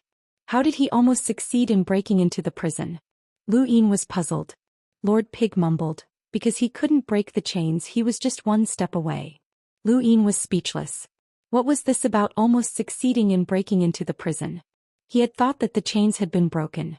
These chains were so difficult to break, so how could the person in Lu Huang's memories who had plotted a riot have succeeded? Lu Yin was very curious. He looked through the prisoners one by one, and the length of the chains varied. The more powerful the prisoner, the deeper they were locked. Not long after, Lu Yin saw a prisoner who was staring at him calmly. This person's death aura had been isolated, and his clothes were very clean. He didn't look like a prisoner at all. If he hadn't been locked up here, Lu Yin would have thought that this person was a prison guard. "What's up with this person?" Lu Yin asked. Lord Pig replied, "He's a little special. He's the father of Vice Prison Master T." Vice Prison Master's father? Lu Yin was shocked. Lord Pig didn't want to say much about this person. "Alliance Leader Lu, where do you want to lock up Luo Huang? There are several spots in front and there aren't many below. Once a prisoner like the Second Night King arrives, he must be locked up at the bottom." "Take me to the Second Night King," Lu Yin said. Lord Pig's expression changed and his ears perked up. He was a little afraid. "The Second Night King? You want to see him? He's not easy to deal with and he hasn't been corroded by the miasma. I'm afraid that there might be an accident." "It's fine. He was heavily injured by the head inquisitor and he doesn't have much strength left." "All right," Lu Yin said. Lord Pig reluctantly said, "All right." With that, he went underground. Along the way, Lu Yin suddenly stopped Lord Pig. "Are there more prisoners?" "Yes, there's one who's been locked up here because his battle techniques are too evil. He's not weak and he hasn't been locked up for too long. It's only been a few hundred years." "Let me take a look." Lu Yin walked over. He wanted to take a look at all the prisoners around Luo Huang, including the mastermind. Lord Pig led the way for Lu Yin, and after parting the swamp, Lu Yin saw the imprisoned prisoner. His face was pale and his limbs were bound. He didn't have many rune lines and he was only close to an enlighter. Suddenly the prisoner's eyes opened and met Lu Yin's gaze. In that instant Lu Yin's expression changed. What a familiar gaze. When the prisoner saw Lu Yin, a trace of shock flashed through the depths of his eyes. He then closed his eyes and no longer looked at Lu Yin. Lu Yin stared at the prisoner. This person's gaze had been very familiar and he had definitely seen it somewhere before. What's his name? Lu Yin asked. Ruin, Lord Pig replied. A name that deserves a beating. He's been locked up here for a few hundred years? Lu Yin was puzzled. Lord Pig replied, yes, a few hundred years. Why was he locked up here? Lu Yin asked. Lord Pig answered in a practiced manner. He cultivated an evil battle technique. It seems to be a spiritual force battle technique and he killed quite a few people. Lu Yin looked at Ruin. Have you seen me before? Ruin didn't move. Lord Pig whispered, Alliance Master Lu, he's been locked up here for a few hundred years. You're so young so it's impossible for you to have seen him before. Lu Yin stared at Ruin and frowned. It was very familiar and he had definitely seen that gaze before. It wasn't just once but he couldn't recall it. If it wasn't recently then when? My name is Lu Yin, Lu Yin continued. Ruin still didn't move. Lord Pig looked at Lu Yin strangely. Was this Alliance Master Lu stupid? That guy had been locked up here for a few hundred years so how could he have seen Lu Yin before? No, that wasn't right. During the Sovereign Tournament, the Hell Overlord had allowed all the prisoners to watch the tournament together. Alliance Master Lu, what should we do now? Lord Pig asked. Lu Yin turned around. Let's go. Lord Pig rubbed his nose and swung his tail before leading Lu Yin's group towards the second Night King. This was the lowest level of Kun's Swamp, and the second Night King was locked up here. He was a powerhouse with a power level of over 1 million and could even rival Elder Zhou Xian. In the entire Fifth Mainland he was the most powerful person in terms of both seniority and power. Naturally, the second Night King would be locked up at the lowest level. The second Night King's neighbor was Lu Huang. There's someone else here? If he's locked up in the same area as the second Night King, he must be a top expert as well. Lord Pig rolled his eyes. That's about right. Lu Yin smiled. He obviously knew who the other person locked up was. Lu Huang. Lu Huang's power was definitely not as terrifying as the second Night King's, but at his peak he still had a power level of over 1 million. Even the Sword Sect didn't know how strong he was. It was a pity that he had been locked up in Kun's Swamp by the Hall of Honor in order to maintain the peace of the Fifth Mainland. Even though he had been locked up in Kun's Swamp and had been eroded by the aura of death for many years, Lu Huang had still displayed his monstrous talent. He had created his own 14th sword, which was named Misery. It was both admirable and regrettable. Chapter 1684. The Lu Emperor might not be a match for the second Night King in terms of power, and his seniority was even lower. However, his importance was no less than the second Night King's. In Kun's Swamp, anyone could escape, but the Lu Emperor could not, as he represented the Hall of Honor's dark side. The deathly aura floated like a black cloud and slowly drifted over the second Night King's body. His limbs were bound and the chains extended underground. When he had first been imprisoned, he had not been as numb as the other prisoners, and his eyes were filled with resentment and unwillingness. He had cultivated in the ruins of the Frigid Immortal sect for many years, and even in the history of the Frigid Immortal sect, very few had been able to borrow the Frigid Immortal pond's water to cultivate indefinitely. However, he had been able to do so, and his power level had surpassed the first Night King's when he had been at his peak. He had believed that he could lead the Day-Night clan to new heights, but as soon as he had emerged he had seen the Day-Night clan being suppressed. The ancestral land's stone tablet had collapsed, and the Night King planet had cracked. He had not even had a chance to take revenge before being captured. Even Lu Yin, an enemy, felt sorry for him, let alone himself. However, he had not given up and had been waiting for an opportunity. This tiny Kun's Swamp could not hold him. Lord Pig had arrived.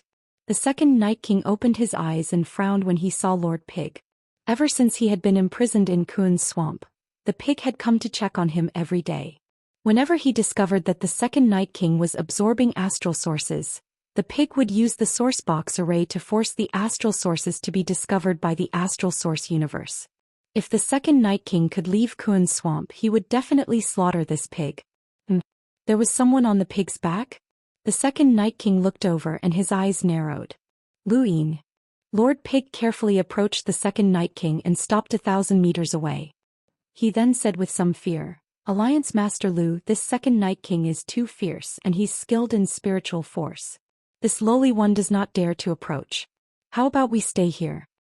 Lu Yin nodded. The second Night King's voice rang out, filled with resentment and anger. Lu Yin, Lu Yin. Lu Yin picked his ear. I heard you, second Night King. Have you gotten used to living in Kuan's swamp?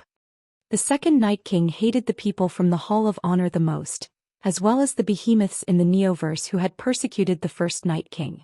He hated the head inquisitors who had captured him, and he also hated Lu Yin. No, to be more precise, he hated Lu Yin even more. Lu Yin had destroyed the Day-Night clan, and he was the enemy of their entire clan.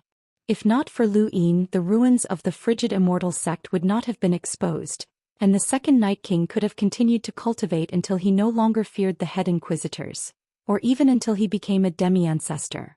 If not for Lu Yin, none of this would have happened, especially since Lu Yin had lied to him and played him for a fool. The Day-Night clansman's words were filled with resentment, helplessness, and despair, and he wanted nothing more than to kill Lu Yin immediately. The second Night King tried in vain to break free of his chains, but the chains rattled under his efforts. Lu Yin narrowed his eyes as rune lines surged in front of him. That was the second Night King's spiritual force.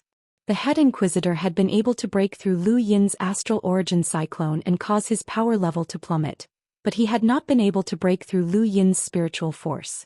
The Day-Night clan was best at spiritual force battle techniques. However, this was Earth's swamp and there was a sourcebox array. The second Night King had also been heavily injured by the head inquisitor, so even if his spiritual force was powerful, he would not be able to use it. Lu Yin could rely on his origin opening array to block the attack. The second Night King's spiritual force collided with Lu Yin's, and Lord Pig hurriedly retreated as the hairs on his body stood on end. Alliance Master Lu, let's go. It's too dangerous. Around them, the chains rattled incessantly, alerting Lu Huang, Cripple, and all of the imprisoned prisoners. It was as if the entire Earth's swamp had been awakened. Above them, the Hell Master drank another mouthful of wine. However, he did not mind and simply turned over to sleep. Elsewhere, a woman looked down at the ground in confusion. What's going on? The Earth's swamp jailers had solemn expressions, and all of them were mobilized to keep an eye on the prisoners to prevent anything from happening. Lu Yin leaped off Lord Pig's back and did not ask for the willow leaves to protect him. He slowly approached the second Night King while silently reciting the Stonewall scriptures. Lord Pig wanted to stop him, but Lu Yin waved a hand. It's fine. I'm just meeting an old friend. There's no need to be nervous. Lord Pig's heart was hanging by a thread as he stared at the second Night King. The pig's hooves constantly shuffled and he was rather flustered. He did not care if Lu Yin died, but he could not allow him to die now. This person was related to his future and he could not allow him to die. Furthermore, he was the one who had brought Lu Yin here. If Lu Yin died, then someone else would cause trouble for him. Why wasn't the Hell Master the one who had brought him here? That way he would rather have the second Night King kill this person. That way, someone would cause trouble for the Hell Master and he would be able to become the next Hell Master. Lu Yin stopped 500 meters away from the second Night King, which was the maximum distance he could go. Even if the second Night King's spiritual force was restricted by the sourcebox array and he had been heavily injured by the head inquisitor, Lu Yin could only go this far. Any closer and he would be injured. Come here, Lu Yin. Come here. The second Night King bellowed as he struggled. Suddenly, a person appeared behind him and raised a hand. His spiritual force transformed into a blade that viciously slashed at Lu Yin. It was the Night King heaven-splitting technique. Lu Yin's gaze turned cold. You don't want the Day-Night clan to live anymore? The second Night King's Night King heaven-splitting technique suddenly stopped and then dissipated. He glared at Lu Yin venomously. What's wrong with the Day-Night clan? What did you do to them? I didn't think that the second Night King would care about your own clansmen, Lu Yin sneered. The second Night King's gaze turned cold. He naturally cared about his own clansmen, but he would not sacrifice himself for them. He was a selfish person, but right now, even if he did not care about his own clansmen, he would not be able to kill Lu Yin with his full strength. At most he would only be able to vent his anger, which was meaningless. What did you do? You were the one who summoned the head inquisitor, weren't you? The second Night King roared. Lu Yin shrugged. You think too highly of me. How could I have the ability to summon the head inquisitor? What are you doing here? What did you do to the Day-Night clan? Does the Night King bloodline still exist? The second Night King asked sternly. Lu Yin smiled and activated the caged cage technique. You'll know once you feel it. The second Night King frowned and felt uneasy. He stared at Lu Yin, unsure of what he was about to do. Kuan-Zhe suddenly fell silent. Lord Pig stared blankly at Lu Yin's back. Why was he so quiet? Lu Yefei and Drifting Flower looked at each other, unsure of what Lu Yin was about to do. The Luo Emperor was still tied up on Lord Pig's back by Lu Yefei, and he had not spoken a single word since the beginning. After a full incense stick's worth of time, the second Night King finally spoke. Lu Yin, what are you trying to do? Lu Yin frowned. The second Night King was too powerful, and his caged cage technique had a hard time controlling this person's blood. The second Night King's eyes flickered. Lu Yin suddenly opened his eyes and stared at the second Night King. The second Night King's injuries were still light, and if they had been a little more serious he would have been able to reconnect. Golden battle force revolved around his palm, and he unleashed a hollow palm onto the second Night King's body. The second Night King's body trembled, but he did not suffer any injuries. His gaze turned sinister. Brat, you're taking revenge on me. In the distance, Lord Pig's mouth fell open. Alliance leader Lu, there's no need for that. What kind of grudge was this? The second Night King had been heavily injured and imprisoned in Kuan-Zhe for countless years. Why had Lu Yin come to take revenge? Was there a need? Lu Yefei and Drifting Flower found it strange as well. Lu Yin was helpless. The second Night King was heavily injured, but he was still an expert at Elder Zhou Xian's level. Even if he did not cultivate his physical strength, every time he broke through his origin tribulation his physical strength would increase. At his level Lu Yin could not break through his defenses. He could not even injure Zhangzhou, so he had to rely on external items. What external item could injure the second Night King? Lu Yin had none. Lu Yefei and Drifting Flower, attack him, Lu Yin said coldly. The second Night King roared and struggled. Brat, you're insulting me. You're courting death. Lord Pig also felt that this was not good. Alliance leader Lu, there's no need for that. Lu Yefei frowned. Mr. Lu, this. His pride did not allow him to attack someone who could not resist and was also heavily injured. Lu Yin calmly replied, this is the reason why I invited you to Kuan-Zhe. Did you think that this was a vacation? Forget it. It doesn't matter. Drifting Flower was much more decisive. Lu Yefei sighed, and the two of them moved to Lu Yin's side and attacked at the same time. Lu Yefei's attack was different. Although it was still far from reaching the second Night King's level, it could still break through his defenses.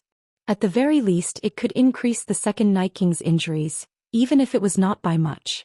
Lu Yin attacked as well, launching a series of empty palm attacks. In the distance Lord Pig felt a chill run down his spine. This was too terrifying, and this Lu Yin was too vicious. The second Night King was already in such a miserable state, yet he was still trying to take revenge. His vengeful heart was too strong. No, he definitely could not offend this brat in the future. Even if he had to offend the head inquisitor, he could not offend this brat. This brat was too petty. Lord Pig subconsciously retreated, afraid that he would be implicated. The second Night King gritted his teeth and glared at Lu Yin. Brat, if I can get out of here, I'll skin you alive and hang you on Night King planet for 10,000 years. Lu Yin did not reply. He continued to attack with empty palm attacks while simultaneously using the caged cage technique to try and control the second Night King. Even with the three of them working together, the second Night King was only slightly injured. Finally, after more than 2 hours of fighting, Lu Yin's caged cage technique took effect. The second Night King's expression suddenly changed and a chill ran down his spine. An indescribable fear spread throughout his mind. What was going on? What was this feeling? Was this the caged cage technique? His eyes flickered as he stared at Lu Yin in disbelief. For some reason Lu Yin's image had become incomparably lofty, as if he could dictate the second Night King's life and death. The hatred in his heart towards Lu Yin had not lessened, but he had lost some of his courage to resist. He had lost the ability to resist. Stop, Lu Yin said and waved his hand, gesturing for Flying Willows to retreat. Flying Willows heaved a sigh of relief. Their attacks had not been of much use, but they had at least caused some damage to the second Night King.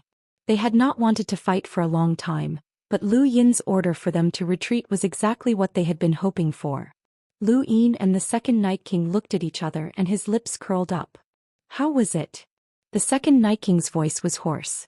It was no wonder why this brat had been constantly attacking him. It was because Lu Yin had wanted to successfully control him with the caged cage technique. His eyes were filled with hatred and shock. Why? Why do you know the Bai family's caged cage technique? Lu Yin made a shushing gesture. Don't speak or you won't be able to live. The second Night King gritted his teeth and stared at Lu Yin. Why? Chapter 1685. Lu Yin was in a good mood as the second Night King was finally under his control. This was the second Night King, an expert on the same level as Elder Zhou Xian.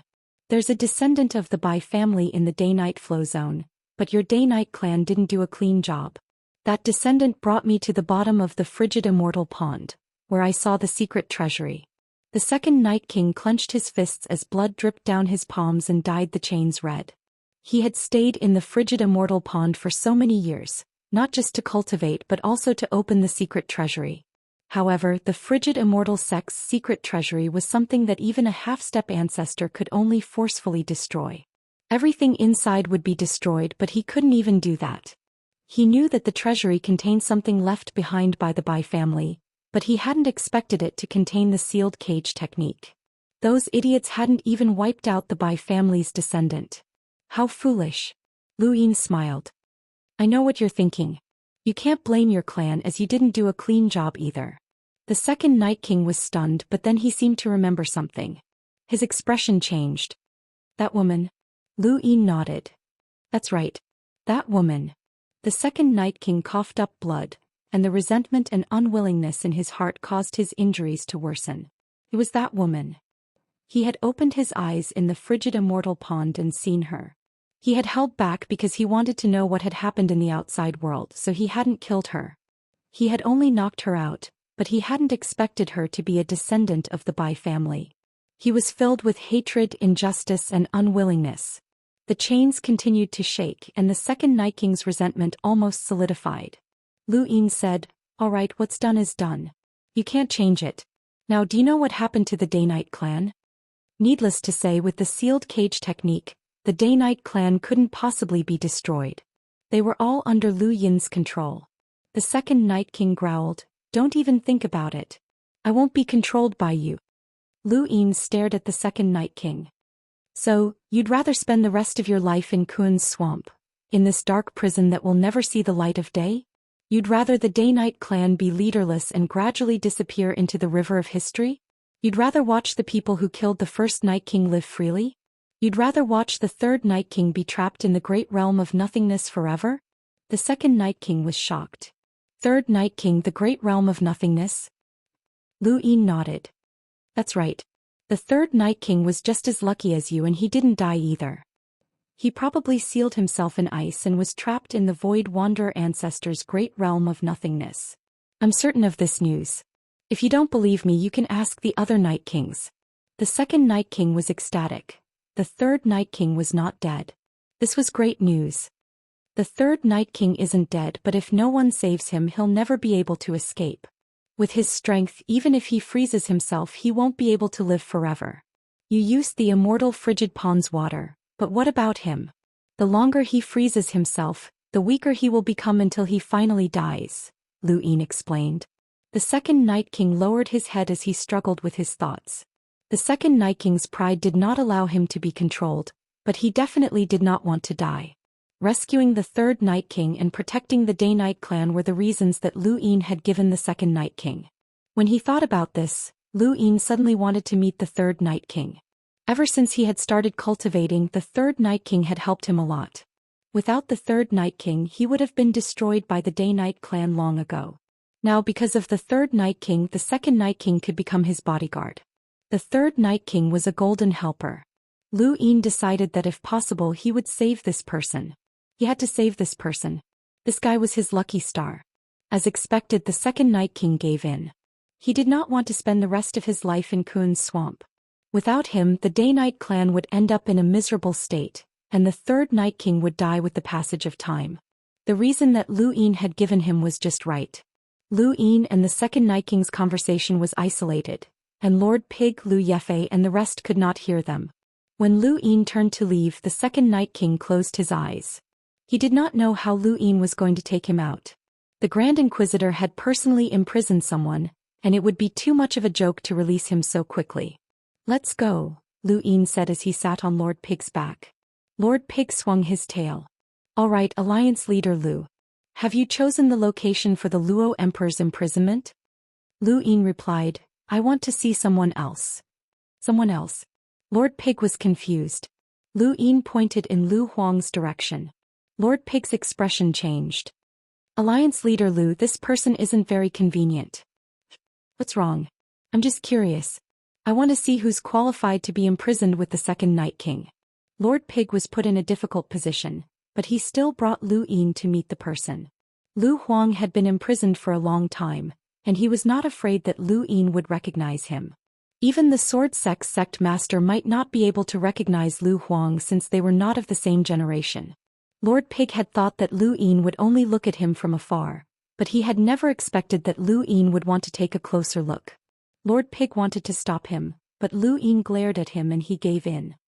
"Alliance Leader Lu, please be careful. This person is sometimes even more dangerous than the second Night King. He also has a spiritual force battle technique." Lu Yin was surprised. Lord Pig replied, "That's not it, but..." He was actually just trying to scare Lu Yin, as he was afraid that Lu Huang would speak carelessly. Lu Huang was one of the most obedient of all the prisoners. He had not caused any trouble and had not taken the initiative to attack the jailers, unlike the second Night King who was always irritable. Lu Yin slowly approached Lu Huang. Lu Huang's head remained lowered and he did not move. When Lu Yin was about 500 meters away, Lord Pig hurriedly whispered, "Alliance Leader Lu, be careful. Don't get any closer." Lu Yin was amused as he did not understand how Lu Yin had managed to fuse into Lu Huang's body. Lord Pig's tail straightened and he hurriedly tried to stop Lu Yin, but Lu Yin continued to walk towards Lu Huang. Lu Huang's head remained lowered until Lu Yin was about 10 meters away from him. This distance was very close. Lord Pig could not take it anymore and hurried to Lu Yin's side, wanting to bring him out. If Lu Huang revealed Lu Yin's identity, Lord Pig would suffer. Lu Yin looked at Lord Pig. "It's fine. I'm just curious." Lord Pig was about to cry and he turned towards Lu Huang. "Hey, raise your head and let Alliance Leader Lu take a look. Thank you for your cooperation." Lu Yin smiled and continued to walk forward. Lu Huang's fingers twitched and he slowly raised his head. Lu Yin's foot stopped. This distance was only 6 meters. Lu Huang's eyes were filled with vicissitudes of life, and they carried a strange feeling that made anyone who saw them feel indescribably sorrowful. In the distance, Willow Leaf and Flying Flower saw this and subconsciously retreated. They did not know why, but Emperor Lu's gaze made them think of the life and death experience they had in the Ghost Abyss. They thought of the suffering they had gone through in the past.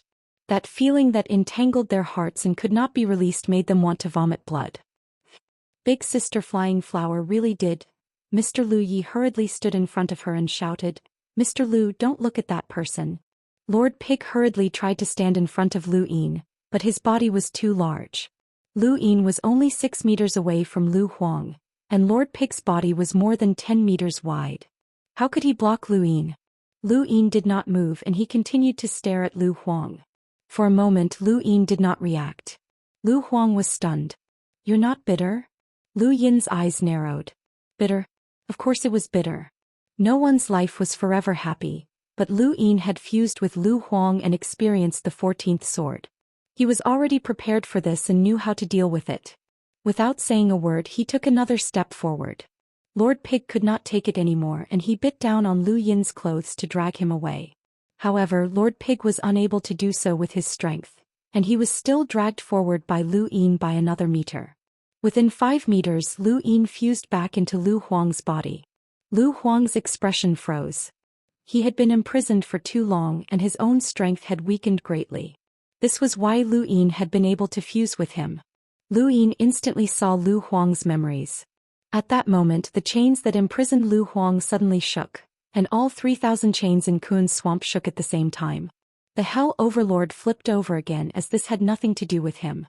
Lord Pig was astonished and the source box array activated. Lord T had taken action.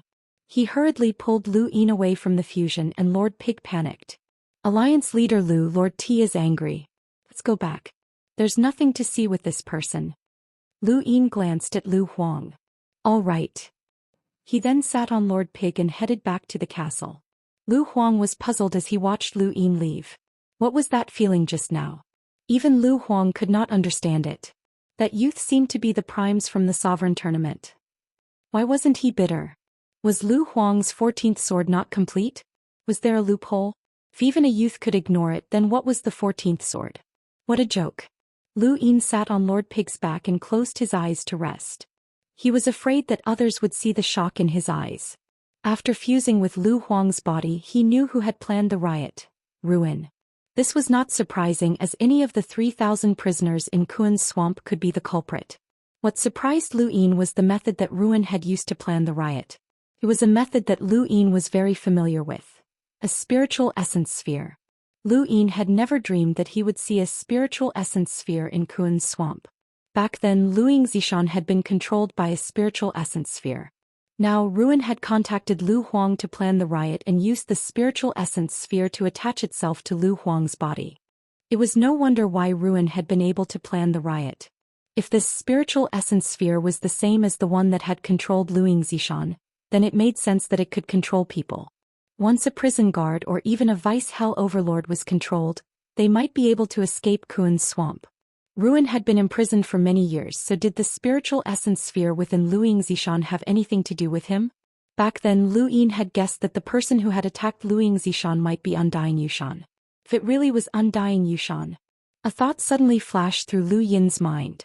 That familiar gaze. Yes, it was Undying Yushan. He remembered that Ruin had given him a very familiar gaze. It was the same one that Undying Yushan had looked at him in the past. There was no mistake. It was Undying Yushan. There was also the scene from the Star Sibyl sect's divination. The rune lines had spread out in countless directions, but it was impossible for Undying Yushan to have so many clones. If Lu Yin's guess was right, then these were all spiritual essence spheres. What was Ruin's relationship with Undying Yushan? Or was he originally one of Undying Yushan's? Chapter 1686. Lu Yin suddenly opened his eyes and looked underground. Undying Yushan had merged with a corpse king, and he had seen him once in the Eternal Kingdom. Was this the second time? If this person was really related to Undying Yushan, then Lu Yin had caught Undying Yushan's tail. This thorn had to be removed. Above the earth's swamp, Lord Pig was running frantically within a giant castle, bringing Lu Yin and the rest inside. The moment he knocked over the Hell Overlord's toe, Lu Yin and the rest jumped down, but Lord Pig still crashed into him. You didn't find the location? The Hell Overlord looked down at Lu Yin. Lord Pig's entire body flipped over and he grimaced in pain. Lu Yin looked up at the Hell Overlord. Senior, why don't we have a private chat? Lord Pig's ears suddenly perked up. A private chat? This was not a good sign and he hurriedly tried to curry favor with Lu Yin. Alliance Master Lu, this lowly one is willing to stay behind and wait for instructions. No need, Lu Yin replied. Lord Pig's mouth fell open and his tail drooped down. He was in a bad mood. What does Alliance Master Lu want to talk about? The Hell Overlord was curious. Lu Yin looked up. I haven't drunk in a long time and I want to drink with Senior Hell Overlord. The Hell Overlord was stunned, but then he laughed. Alright, it's been a long time since someone has drunk with me. If Alliance Master Lu is interested, then I'll definitely accompany you, huh? I want to drink too, Lord Pig grumbled. But the Hell Overlord pushed him away with a toe. Lu Yefei and Luo Huang left as well, leaving only Lu Yin and the Hell Overlord. There was a loud boom and the ground shook as a giant jug of wine crashed onto the ground. Alliance Master Lu, have a taste of my giant's most primitive wine. Lu Yin's eyes lit up. All right. Drinking with a giant, especially one that was 30,000 meters tall, was not a good experience. Drinking wasn't easy, and Lu Yin had to dodge the wine droplets that fell from the sky. Those droplets were only for the giant, but to Lu Yin they were like waterfalls. The giant's wine was very strong, far stronger than any wine Lu Yin had ever tasted. It was also dry and slightly bitter, and it tasted like fire and sand, a taste that suited the giant best. Boom. The jug crashed onto the ground again and the Hell Overlord exhaled. It's been so many years, but there isn't a single decent person in this damned place. I heard that Senior Hell Overlord likes to watch videos? The prison overlord laughed. There's nothing I can do about it. I like to watch it myself, and I also like to bring all the prison guards and prisoners to watch it together. They're bored too. This damned place is completely dark, and it's not a place that normal people would want to live in. Alliance Master Lu's battle during the Supreme Tournament was very exciting.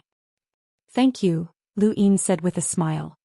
He casually waved his hand and the wine entered his mouth. It was so strong and dry that it was the perfect example of what a man should drink. There was not a trace of softness in it. It tastes terrible, doesn't it? Ah. Ordinary people can't get used to my wine. The wine you humans make is too bland and tasteless. He took another swig and wiped his mouth. Do your subordinates know how to make wine? Lu Yin shook his head. They aren't true giants.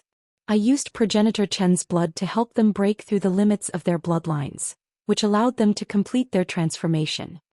The Hell Overlord was shocked. Ancestor Chen's blood? You have one too? Lu Yin raised a brow. Senior, you have one too?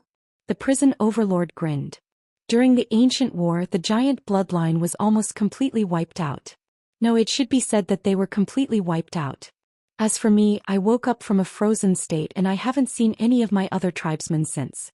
When I woke up, I saw Progenitor Chen's blood, so I should be considered the last purebred giant.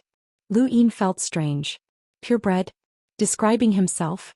No matter how he heard it, it didn't sound right. Progenitor Chen received a favor from the giant bloodline. They didn't destroy him when he had just sprouted and instead recognized him as an outsider. That bottle of blood was his reward, but I never thought that there would be more outside. Where did you get Progenitor Chen's blood? The prison overlord asked curiously. Lu Yin replied, Progenitor Chen's tomb. The one guarded by the 7 courts? That's right. I've been to Progenitor Chen's tomb before. The prison overlord nodded and didn't ask any more questions. After 3 rounds of wine, the prison overlord asked, Where do you want to put that Luo Huang? Lu Yin's gaze turned cold. There's a prisoner called Cripple. I hope that Luo Huang can replace him. All right, I'll change Cripple's position, the prison overlord readily agreed. Lu Yin raised his head. Senior prison overlord, I'm not changing his position. I'm replacing him so that there will no longer be a prisoner called Cripple within this 1,000,000-kilometer radius of Earth's swamp. One day later, Lord Pig came in. The giant jug of wine was already empty and Lu Yin hadn't drunk much. With his physique, the prison overlord had practically finished everything by himself. The entire castle reeked of alcohol. The sky, the clouds, and the rain all reeked of alcohol, and it covered half of Earth's swamp. Brat, take Alliance Master Lu to find Cripple, the prison overlord said in a booming voice. Lord Pig was puzzled. Cripple? Just go if I tell you to. Be careful not to peel off your skin and use it as barbecue meat. Lord Pig was shocked when he heard this, and he hurriedly led Lu Yin and the others into the depths of Earth's swamp. Soon enough they arrived near Cripple. Alliance Master Lu, what does the prison overlord mean? Lord Pig asked. Lu Yin leaped down and slowly approached Cripple with the protection of the flying willow leaves beside him. Lord Pig watched Lu Yin approach Cripple, but he wasn't as frightened as he had been when Lu Yin had approached Lu Huang and the Second Night King. Cripple only had a power level of around 500,000 envoys, and he had been trapped for hundreds of years. He was much weaker than before and he wasn't a threat to Lu Yin. Cripple opened his eyes, but they were calm. That familiar gaze had disappeared. He had hidden it well. Lu Yin looked at him. You're called Cripple? Cripple looked past Lu Yin and back at Lord Pig. What do you mean? Lord Pig shook his head in confusion. Cripple looked at Lu Yin for a while. I remember now. You're the final winner of the Sovereign Tournament. You're called Lu Yin, right? Remember this name. This will be the last name you hear in your life, Lu Yin said. His body suddenly vanished as he reappeared in front of Cripple and grabbed his neck. Cripple's eyes narrowed. What are you doing? Behind him, Lord Pig was startled. Alliance Master Lu, what are you doing? Lu Yin coldly replied, I don't like your name, so I'm sending you on your way. Killing intent surged from his eyes. Lord Pig stared blankly, but he didn't try to stop Lu Yin. Cripple's eyes went wide as he felt a powerful force around his neck. This person really wanted to kill him. Suddenly the chains trembled and a powerful repulsive force spread through Cripple's limbs, pushing Lu Yin back. This was Kun Swamp's sourcebox array, and it used the chains as its base. There were 3,000 chains that trapped Kun Swamp within 1,000,000 kilometers. Rumor had it that even powerhouses with a power level of 1,000,000 could not break through it. This sourcebox array had been created by an Origin Array Heavenly Master a long time ago, and it had been created specifically for Kun Swamp. Lord T is angry. Lord Pig's ears perked up and even his tail stood up. Lu Yin narrowed his eyes and stared at Cripple. Cripple stared at him. Why do you want to kill me? I already told you that your name pisses me off, Lu Yin said. Lu Yehua was puzzled. Lu Yin wasn't someone who would kill, and he definitely wouldn't kill someone over a name. There had to be a reason. The sourcebox array had been activated and all of the prisoners in Kun Swamp were under its control. Lu Yin couldn't break through the array and kill Cripple. He was waiting for the person who had activated the array to appear. Cripple didn't say anything and he just stared at Lu Yin. His eyes flickered, but strangely there was no resentment. The aura of death slowly coiled around and swept past everyone's bodies.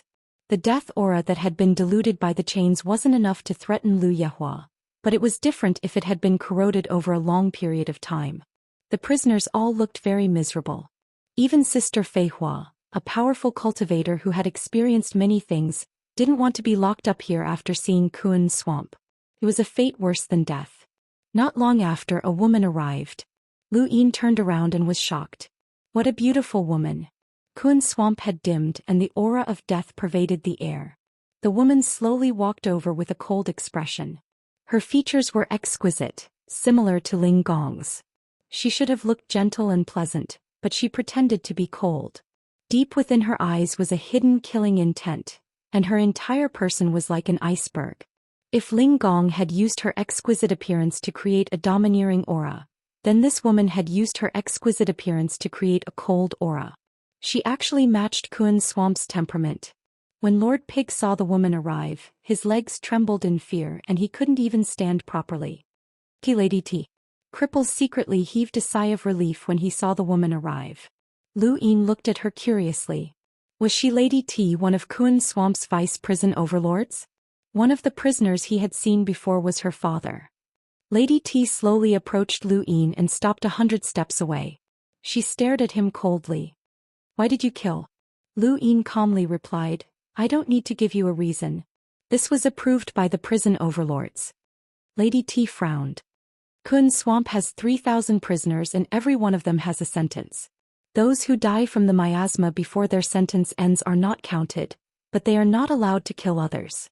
Otherwise they will be captured by Kun Swamp and handed over to the Interstellar Tribunal for trial. Lu Yin shrugged and took out the head judge's warrant and waved it around. Lady T's brows rose and her gaze grew even colder. Cripple's gaze darkened as he had a bad premonition. Give me a reason for killing people in Kun Swamp. Otherwise, it will be tantamount to a prison break, Lady T said coldly. Lu Yin met her gaze. This woman had not agreed to kill Cripple, which meant that she was either abiding by the rules or that she knew that Cripple was the one who had planned the riot. She wanted to use this opportunity to rescue her father. Lu Yin was more inclined towards the second possibility. According to Cripple's plan, the riot was not now, as it was not the right time. However, Lu Yin could not wait. As long as he was in Kun Swamp, the riot would not begin. With him, Lu Yefei, and the other two experts present, the situation would be completely different. He could only force Cripple. Lu Yin grabbed at Cripple's neck again and Lady T's gaze turned cold. She wanted to control the sourcebox array to stop Lu Yin, but she found that she could not. The array had been disrupted by the prison overlords. Lu Yin grabbed Cripple's neck with one hand and exerted force. I'll send you on your way. Thank you for your support, brothers. It's the end of the year and I'm too busy. Chapter 1687. Deep within Remnant's eyes, there was a bone-chilling coldness that Lu Yin was familiar with. He glared at Lu Yin and said, Scram. The 3,000 chains suddenly shook as Remnant retracted his limbs. The chains that stretched underground suddenly broke apart, and more than half of the prisoners' chains also broke apart. Nearly half of the prison guards attacked the other guards as well. Kuan's swamp was thrown into chaos. Lord T's eyes went wide and he grabbed one of the chains and wrapped it around Lu Yin. Ruin, on the other hand, exploded with a terrifying spiritual force. Although it was far from being comparable to the second Night King's, his power level was close to 600,000, and it sent Lu Yin flying. Fortunately, it was only close to 600,000, which was not enough to cause him any harm. Lord T tried to wrap the chain around Lu Yin, but Sister Fei Hua snorted and sent Lord T flying, causing him to spit out a mouthful of blood. Mr. Lu Yi was about to intervene when Lu Yin stopped him. Remnant saw this and did not understand. Lord Pig shrieked, "Prison break! Hell Lord, someone's escaping!" Off in the distance, Sword Chi tore through Kuan's swamp. Emperor Lu had made his move, using his astral source to form the strange longsword that Lu Yin had once used against Lu Tianmu in the sword sect. Lord T's father Lu Yen had 9-lined battle force imprinted on his body. His gaze was ferocious as he broke his chains and a giant crimson moon appeared above his head. A wolf's head appeared within the moon and howled at the sky. The second Night King's chains broke as he raised his head and pointed forward. Using Immortal guides the way. They were not the only ones. The other prisoners also made their moves. Within Kuan's swamp, the prison guards were no match for them. Within the castle above Kuan's swamp, the Hell Lord opened his eyes and walked out. He stepped onto the swamp and shouted, "Impudence! All of you return!" He roared and punched the ground, causing a terrifying force to descend like the heavens and crush the entire swamp. Emperor Lu's sword Qi, Lu Yan's crimson moon wolf, and the second Night King's immortal guides the way were all shattered. If these experts had been at their peak, any one of them would have been able to crush the Hell Lord. However, they had either been imprisoned for too long or had been severely injured. Even if they worked together, they were still unable to defeat the Hell Lord. The Hell Lord clenched his fists and smashed them into Kuan's swamp. The prisoners who had tried to escape all coughed up blood and died. Shui Chuanxiao's chains were broken as well. He was astonished that someone had actually broken out of prison and even broken through his source box array. This person was very capable. Beneath the Kuan's swamp, Lu Yin coughed as his body trembled. Above his head, a huge force spread throughout the Kuan's swamp. The Hell Overlord was attacking the entire Kuan's swamp, and Lu Yin was no exception. On the other side, Remnant was puzzled as to why Lu Yin had not allowed the flying willow flowers to attack him. He could feel how terrifying the flying willow flowers were, but he had no time to think about it. Light balls of essence Qi appeared in the bodies of the dead prison guards and prisoners. They were absorbed and the number of rune lines increased rapidly. Their combat power exceeded 600,000. Lu Yin frowned and wanted to snatch the spiritual essence ball from Remnant, but when he thought about the Hell Overlord's power that was enough to suppress the entire Kuan's swamp, he held himself back. If no one could defeat the Hell Overlord, how could Shui Chuanxiao take the second Night King away? Lord T clutched his chest as blood trickled from the corner of his mouth. He looked at Lu Yin and the rest who had not moved. He then looked at Remnant, his eyes filled with confusion. A figure walked out and helped Lord T up. "Little T, who hurt you?" It was Green T's father, Green T. Remnant barked, "Leave the Kuan's swamp and work together to defeat the Hell Overlord." Green T stared at Remnant. "Were you the one who hurt Little T?" Green T hurriedly grabbed onto Green T. "Father, run." Green T glared at Remnant and then at Lu Yin and the rest. He grabbed Green T and charged upwards, but a huge force descended upon them. The crimson moon wolf appeared behind him and swallowed everything in its path. Lord Pig was stuck in the ground, not daring to raise his head. Lu Yin and the rest watched silently, not interfering. He had already told the Hell Overlord about the Kuan's swamp uprising, and he had even told him that the mastermind was Remnant. Only then had the Hell Overlord agreed to let Lu Yin deal with Remnant personally. The Hell Overlord was confident in suppressing all the prisoners. He had the strength and the Kuan's swamp source box array. However, Lu Yin had not told him how Remnant had planned the uprising, nor had he told him that Remnant could control others. He had only told the Hell Overlord that Remnant had wanted to ally with Shui Chuanxiao, but the latter had rejected him. He had also told the Hell Overlord that the reason he had known about Remnant's plan was because of Shui Chuanxiao. Lu Yin had belittled Remnant's abilities while raising the Hell Overlord's strength. Now it was up to the prisoners to see if they could defeat the Hell Overlord. Lu Yin looked up. The Kuan's swamp had truly begun to revolt. The castle above the Kuan's swamp cracked open as the Hell Overlord's 30,000-meter-tall body punched the ground, violently shaking the Kuan's swamp.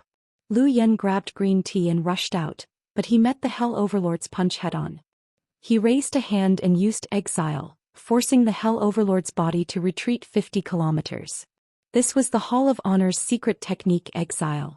The Hell Overlord roared and punched out again. Sword chi slashed out from beneath his feet, coming from the void and unseen. It swept past the Hell Overlord. This was the 13th sword. Lu Yen was shocked. There was actually a 13th sword? Someone from the sword sect was imprisoned here? The 13th sword was unavoidable, and the Hell Overlord's body trembled as he coughed up blood, but he was unaffected. Trash, you want to escape? You're courting death. He punched out. Lu Huang walked out and faced the Hell Overlord's punch. His astral source transformed into a sword, and even though he was much weaker, he was still confident that he could block this punch. Bang! Lu Huang's body was sent flying and cracks appeared on the surface of his body. He had been severely corroded by the aura of death, and this punch was so powerful that it had almost seriously injured him.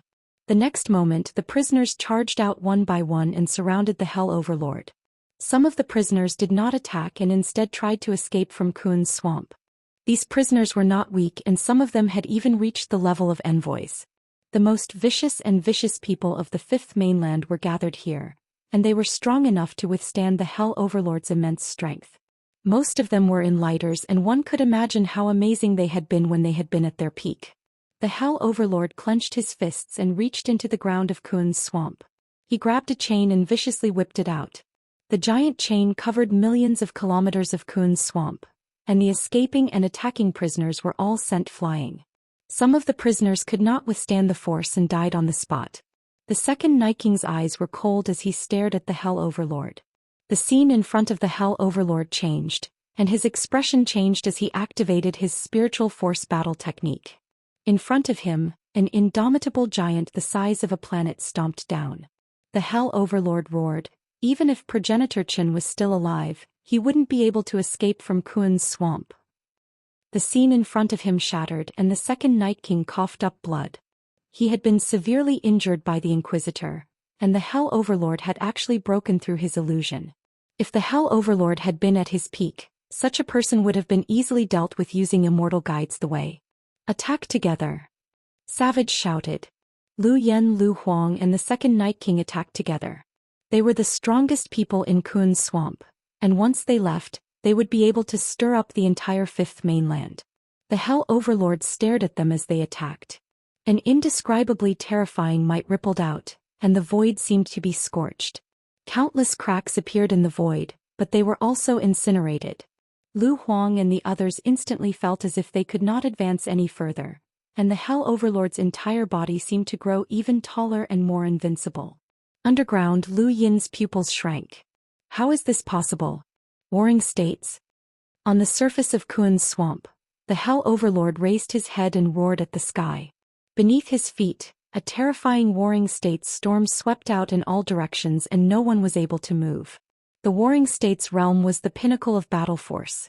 Lu Yin would never have dreamed that there would be someone on the Fifth Mainland who could cultivate battle force to the warring states realm.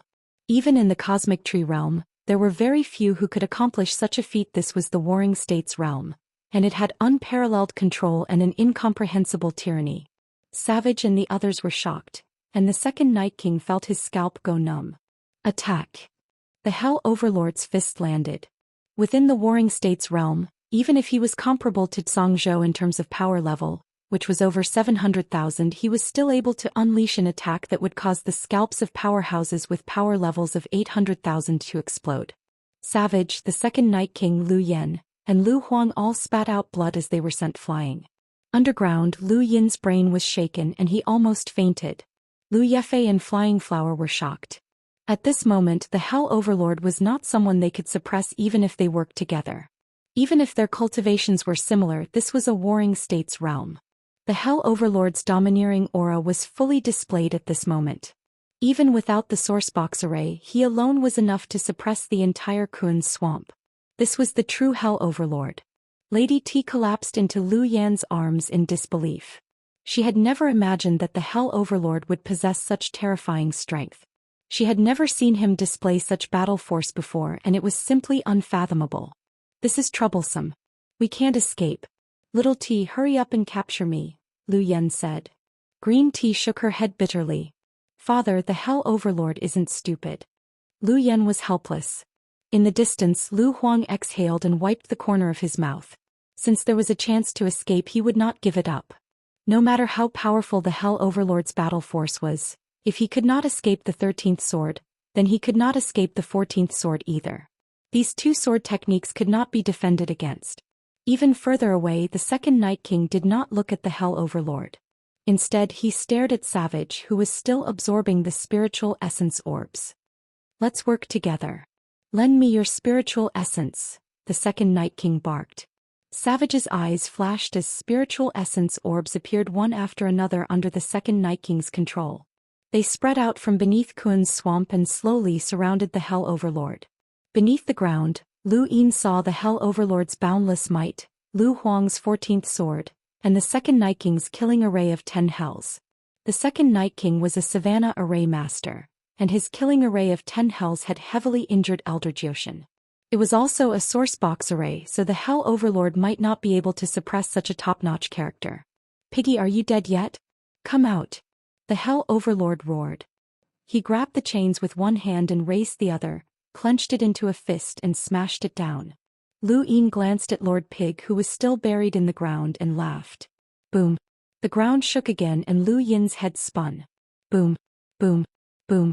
The Hell Overlord did not give the prisoners any time to react. He tried to knock them all out with each punch, and he succeeded. More than half of the prisoners fainted while a few died. Only Lu Huang and a few others remained conscious. Beneath the Hell Overlord's feet, the 10 spiritual essence orbs grew larger and larger as the second Night King's spiritual essence and Savage combined. Lu Huang slowly raised his hand and unleashed the 14th sword. Lu Yan tossed Green Tea aside and leapt forward. His Crimson Moon Wolf viciously tried to devour the Hell Overlord. If you want to die, I'll fulfill your wish, the Hell Overlord roared as he punched out. Without any resistance, the Crimson Moon Wolf was pulverized. Green Tea watched in horror as the Hell Overlord's fist landed on Lu Yan's body. Almost all of Lu Yan's bones were shattered and his body was smashed into the ground. However, before he hit the ground, Lu Yan used a secret punishment technique on the Hell Overlord. Chapter 1688. This was the Hall of Honor's most disgusting secret technique. They would unconditionally inflict pain on their opponents. Any expert who had gone against the Hall of Honor had experienced this before, and it was very difficult to resist. The Hell Master was also in the same situation. His body kept retreating as blood flowed out from the corner of his mouth. It was as if he had taken a punch from Sengoku himself. At the same time, Emperor Lu slashed out his 14th sword. The 14th sword, bitterness. It was impossible for a person to be happy without limits. Only bitterness was the true essence of life. He magnified this bitterness by countless times, bringing unimaginable suffering to the Hell Master. The Hell Lord finally couldn't help but spit out a mouthful of blood. Even Sengoku couldn't stop it. The next moment, the 10 Hells killing array activated. This was a terrifying sourcebox array that targeted one's spiritual force. Even though the second Night King and Cripple had joined forces, their combined might was not even half of what the second Night King had been at his peak, but it was still enough to deal with the Hell Master. Under the 10 Hells killing array, the Hell Master was severely injured. Retribution secret arts hurt the body. The 14th sword hurt the soul. The killing array of 10 Hells damaged one's mind.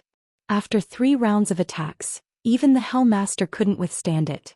He knelt on one knee and the Sengoku Kingdom faded away and finally disappeared. The Hell Master propped himself up with his arms and tried to get up. Underground, Lu Yin shook his head. It was over. Although Sengoku was unparalleled in his tyrannical ways, he still consumed a great deal of energy.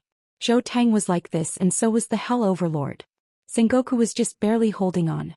These 3 rounds of attacks were enough to crush him.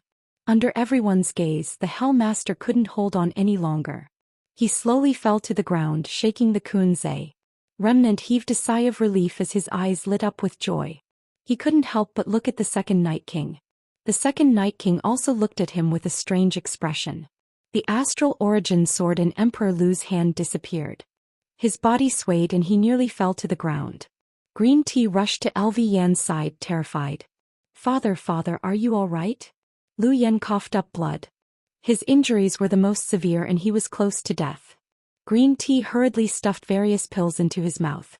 With the Hell Overlord defeated, the prison wardens were of no use at all. The crippled general devoured the essence, chi and divine energy of the 10 Hells slaughtering array.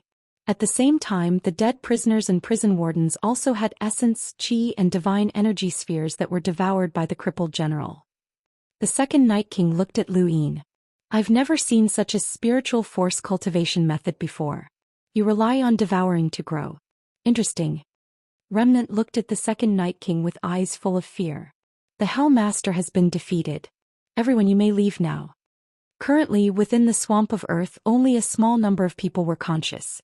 Most of them were either knocked out by the Hell Master's power or were knocked out by their spiritual energy, including the stronger prisoners.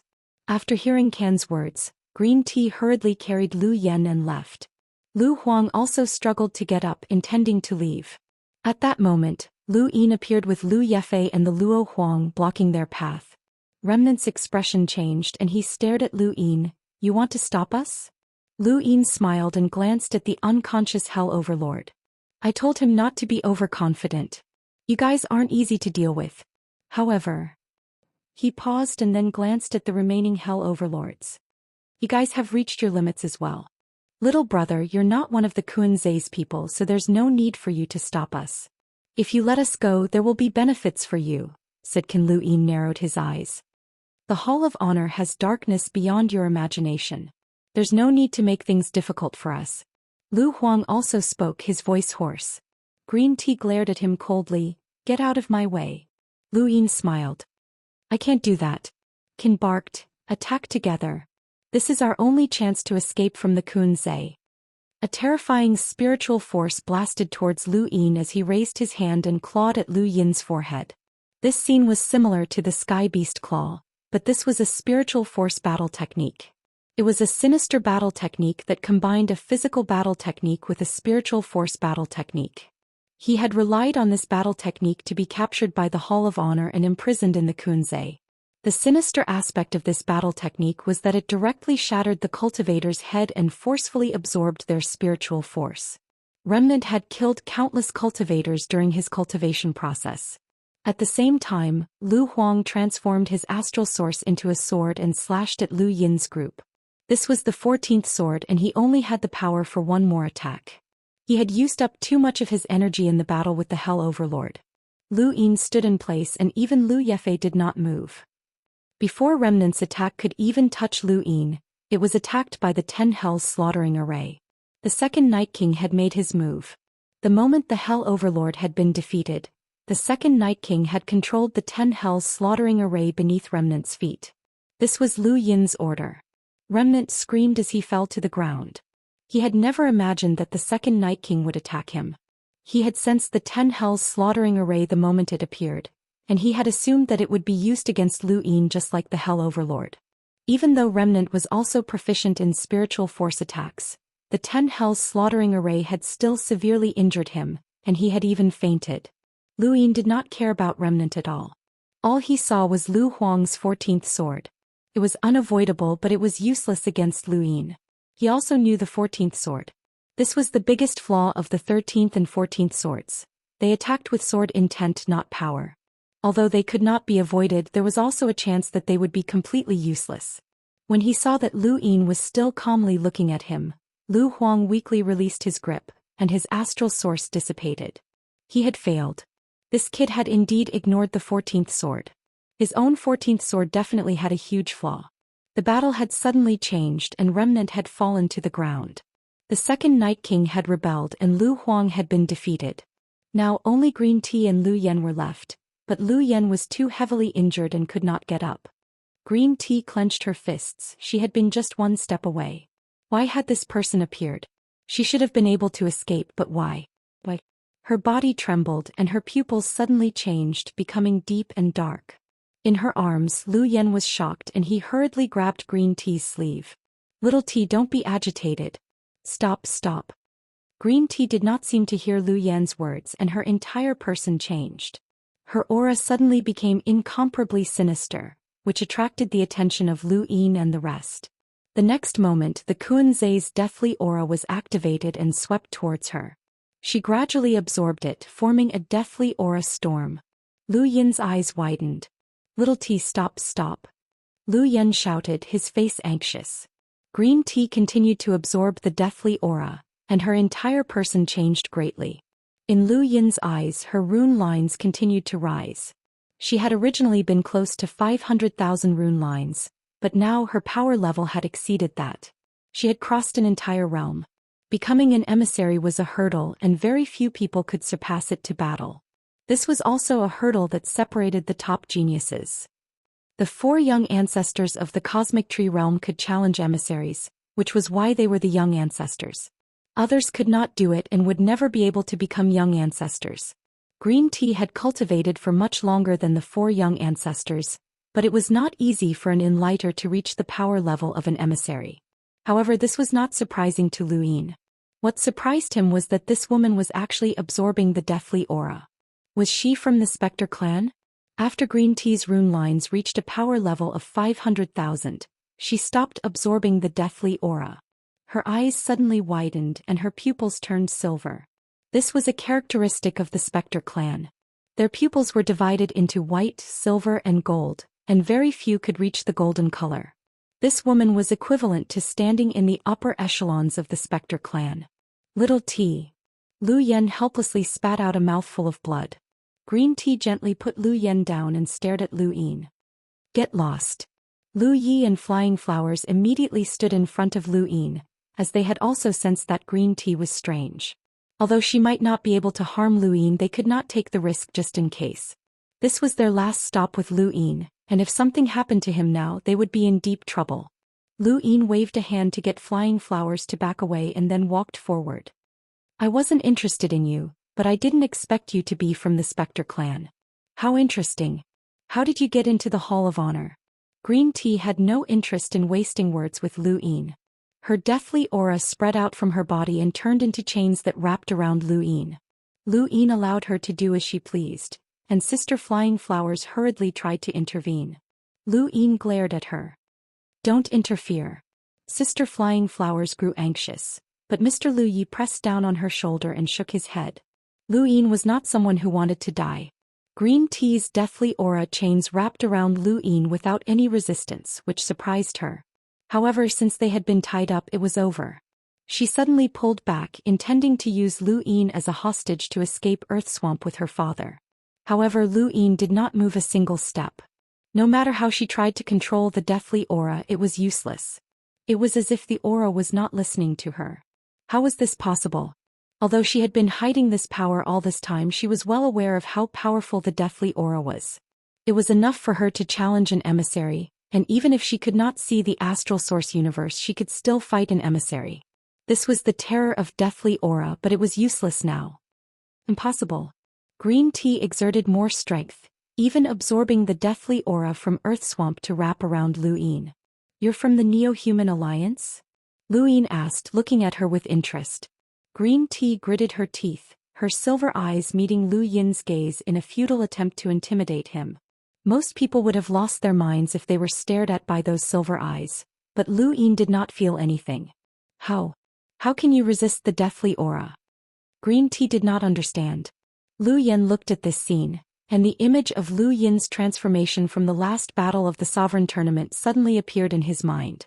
Could the rumors be true? He shouted, "Little Tea, stop. You can't use your deathly aura against him. He's the true controller of deathly aura." Green Tea was confused. Lu Yin's lips curled up and he raised a hand. His fingers moved, and the deathly aura that had been coiling around Lu Yin's body swirled back to bind Green Tea. She could not resist at all and could not break free. Lu Yen shouted, "Lu Yin, the rumors are true. You're the death god's successor." Lu Yin slowly walked over to Green Tea. "You're from the Spectre clan?" Green Tea's silver eyes were cold and emotionless as she stared at Lu Yin. Lu Yen hurriedly explained, "She's not from the Spectre clan. She's a cultivator who's been successfully transformed. It was me. I brought her to the Eternal Kingdom to be transformed. Let her go, Lu Yin. This has nothing to do with her. She hasn't betrayed anyone." Lu Yin looked at Lu Yen. "Former presiding judge, right? Your crime is betraying humanity. It looks like you've colluded with the Neo-Human Alliance." Chapter 1689. Lu Yen sprawled on the ground and coughed up blood again. I didn't betray you. I just wanted to heal little T." Green Tea exited the Spectre race's silver pupils and returned to normal, but she was still bound by the death energy. Her face was pale as she looked at Lu Yin helplessly. "My father brought me to the Neo-Human Alliance to save me, but he didn't do anything. After I was successfully modified, he turned himself into the head inquisitor. That's why the head inquisitor was willing to imprison my father in Kunzai. Otherwise, anyone who betrays humanity and joins the Neo-Human Alliance will only face death. You can ask the head inquisitor." There was no need to ask. Anyone who joined the Neo-Human Alliance would face certain death, and Lu Yen was no exception. As a former judge of the interstellar arbitration, he would definitely die if he joined the Neo-Human Alliance. However, the head inquisitor had allowed him to live and imprison him in Kunzai, which meant that he hadn't done anything wrong. His record clearly stated that he had turned himself in. Since he had turned himself in, why had he escaped from prison? Lu Yin no longer paid attention to the father and daughter. Instead, he looked at Lu Huang and approached him. Lu Huang bitterly replied, "I lost in the end." "You said that the Hall of Honor has an unimaginable darkness. What are you referring to?" Lu Yin asked. Lu Huang calmly looked at him. "Are you sure you want to know? Once you do, you won't be able to turn back." Lu Yin smiled. "Lu Huang, right?"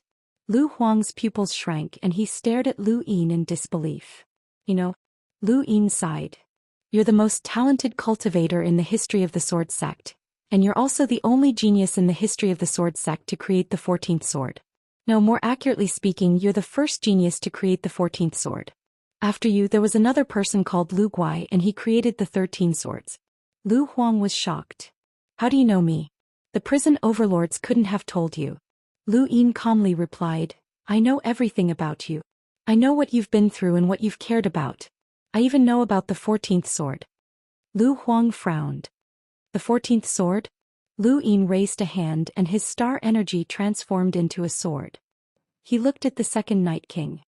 "The 14th sword, misery." The moment Lu Yin unleashed the 14th sword, Lu Huang could tell that it was indeed the 14th sword. The second Night King was struck by the 14th sword. His body swayed slightly, but he was not injured. However, that strange attack had indeed struck him, and the bitterness of life made him feel inexplicably uncomfortable. He looked at Lu Yin with a shocked expression.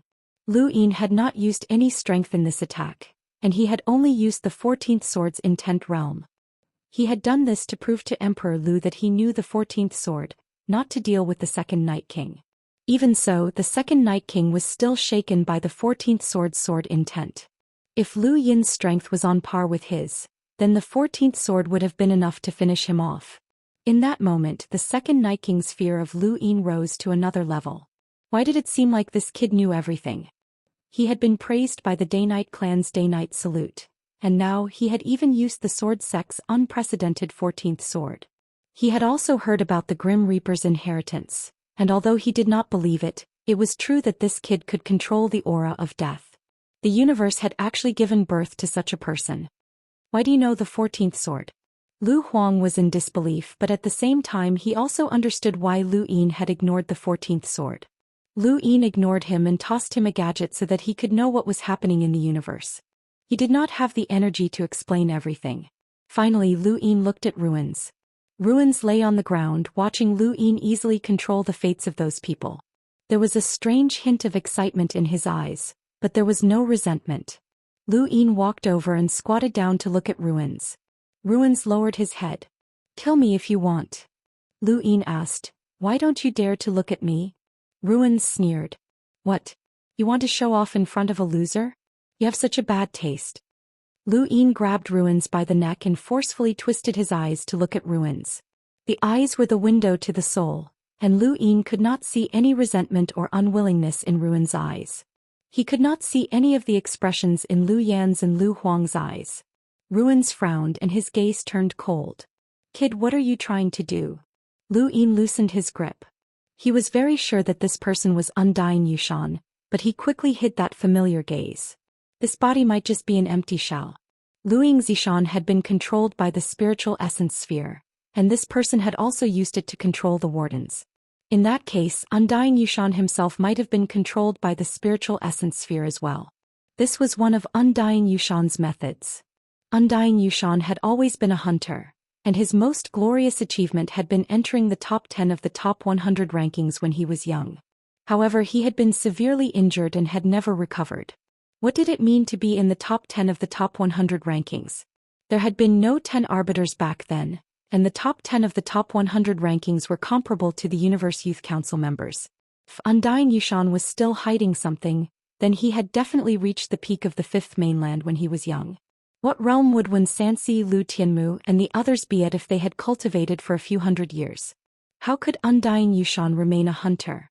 Lu Yin had cultivated for less than 20 years, but he had already reached his current level of strength. Although he had relied more on his innate gift and luck, he had never believed that he was the only genius in the universe. He was more willing to believe that Undying Yushan was also a genius like him, one who was even more patient and scheming than Lu Yin. Lu Yin could not guess what realm Undying Yushan had reached after hundreds or even thousands of years. If Lu Yin was given another 100 years, he would definitely be able to break through to become an emissary. But what about Undying Yushan? Cripple had been imprisoned in Kuan's swamp for hundreds of years, and before he had been imprisoned he had already been an emissary. Undying Yushan had also cultivated for at least 100 or 200 years, so it was not impossible for him to break through and control Cripple. What exactly was Undying Yushan planning? Lu Yin's gaze landed on Cripple. No matter what Undying Yushan's goal was, this person could not be left alive. It did not matter where he was imprisoned. That spiritual essence ball was everywhere. As he thought about it, he struck out with his palm. Cripple's eyes widened and the spiritual essence ball whizzed out and smashed into Lu Yin. The second Night King saw it, but he did not make a move, allowing Cripple's spiritual essence ball to strike Lu Yin. Strangely, the spiritual essence ball's power was very weak. Lu Yin's palm strike had shaken Cripple to death, and Cripple's spiritual essence ball merged into his body, which Lu Yin subconsciously absorbed. The remaining spiritual essence was enormous, and Lu Yin sat down cross-legged and recited the Stonewall scriptures, forcibly absorbing it. Lu Yefei immediately surrounded Lu Yin and watched in amazement. "You can absorb someone else's spiritual essence?" Lu Yefei was confused. Mr. Lu Yefei answered, "It's possible. The universe is huge and anything can happen." That person also used spiritual essence to control the jailers. The second Night King stared at Lu Yin and wanted to make a move, but under Lu Yefei's protection he was powerless. Lu Huang, Lu Yan and the rest could only wait for Lu Yin to absorb the spiritual essence since he was the one in control. Fortunately, there was not much spiritual essence left, and Lu Yin finished absorbing it in less than 2 incense sticks worth of time. The Hell Master, the prisoners and the jailers did not wake up. Lu Yin opened his eyes and felt his spiritual essence, which had become much more majestic. During the Sovereign Tournament, his spiritual essence had only been able to withstand Zhou Xian's spiritual essence attacks with the Origin Opening Array, which had been rather difficult. After returning from the Astral Tree domain, his spiritual essence had become much stronger, but it could only withstand spiritual essence battle techniques that were close to the level of an emissary. Now he should be able to withstand an emissary's spiritual essence attack, and with the Origin Opening Array he should be able to struggle for a bit even if the second Night King's spiritual essence swept over him. Of course, this was only the second Night King's casual spiritual essence attack. After all, the difference between them was too great. Lu Yin's eyes narrowed as he looked at the corpse. This person's final attack seemed useless, but it had actually paved the way for Undying Yushan. If Lu Yin's guess was correct, he also had that spiritual essence ball in his body that could be controlled. Could Undying Yushan control him? Lu Yin did not know. He had the Stonewall scriptures and he did not know if he could withstand it. This person's final attack had dragged him into the abyss. Wait, that's not right. If that really was the case, then Lu Yin would have already absorbed the spiritual essence ball from Lu Yingzishan's body. Lu Yin felt bitter. If that was really the case, then Undying Yushan had made his move too early, to the point where Lu Yin would not have been able to resist. But if Undying Yushan really had such terrifying strength, then why had he remained in the Great Yu Empire? Why had he hidden himself? Why had he feigned death? Why had he cooperated with the Neo-Human Alliance? The Yu family was being hunted down by the Neo-Human Alliance. Lu Yin had too many questions to ask Undying Yushan, but he could not reveal them to Ruin. Otherwise he would alert the enemy. In the distance, a curled tail poked out from the swamp, followed by a pig's head. Lord Pig carefully poked his head out and saw the second Night King's cold gaze sweep over him. His ears perked up and his hair stood on end as he dove back into the swamp. Lu Yin stood up and rubbed his head. Bring Shui Chuanshao here. Mr. Lu Yi left. Lu Yin looked at Lu Huang. Understood. Lu Huang put down his gadget and looked at Lu Yin in shock. Great Eastern Alliance leader. I can take you out, but you have to get the sword sect to join the Great Eastern Alliance. Otherwise the 14th sword will never be passed down to the sword sect, and you will die of old age on Kunzai, Lu Yin said. He did not beat around the bush as this was Lu Huang's only use. With Lu Huang's strength, once he recovered to his peak, he would definitely reign supreme over the Innerverse. However, he would not be a match for the second Night King. Regardless of whether it was his realm or the amount of time he had spent cultivating, he was far inferior to the second Night King. Lu Yin was not worried about him. Lu Huang looked at his gadget with a complicated expression and fell silent. The Hell Overlord will awaken soon. If you don't give me an answer before then, you will die of old age on Kunzai, Lu Yin said. He then looked into the distance and moved his finger.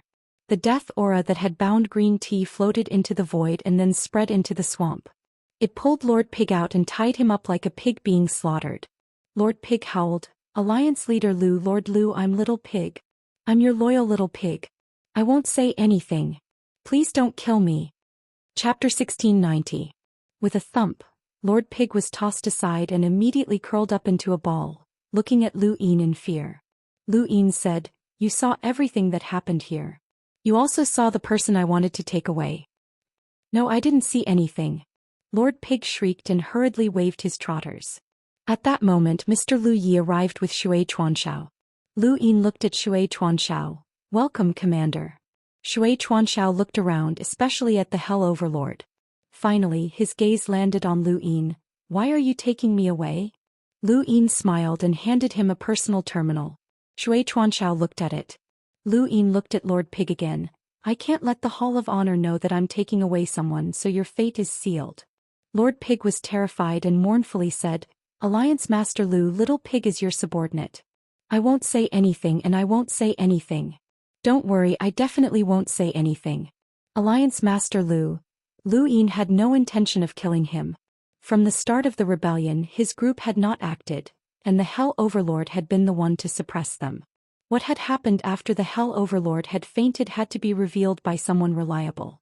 Otherwise, the second Night King Emperor Lu and Shui Chuanshao had all escaped without any injuries on his side. Even an idiot would be suspicious. It wasn't just Lord Pig, Green Tea and Lu Yen couldn't leave either.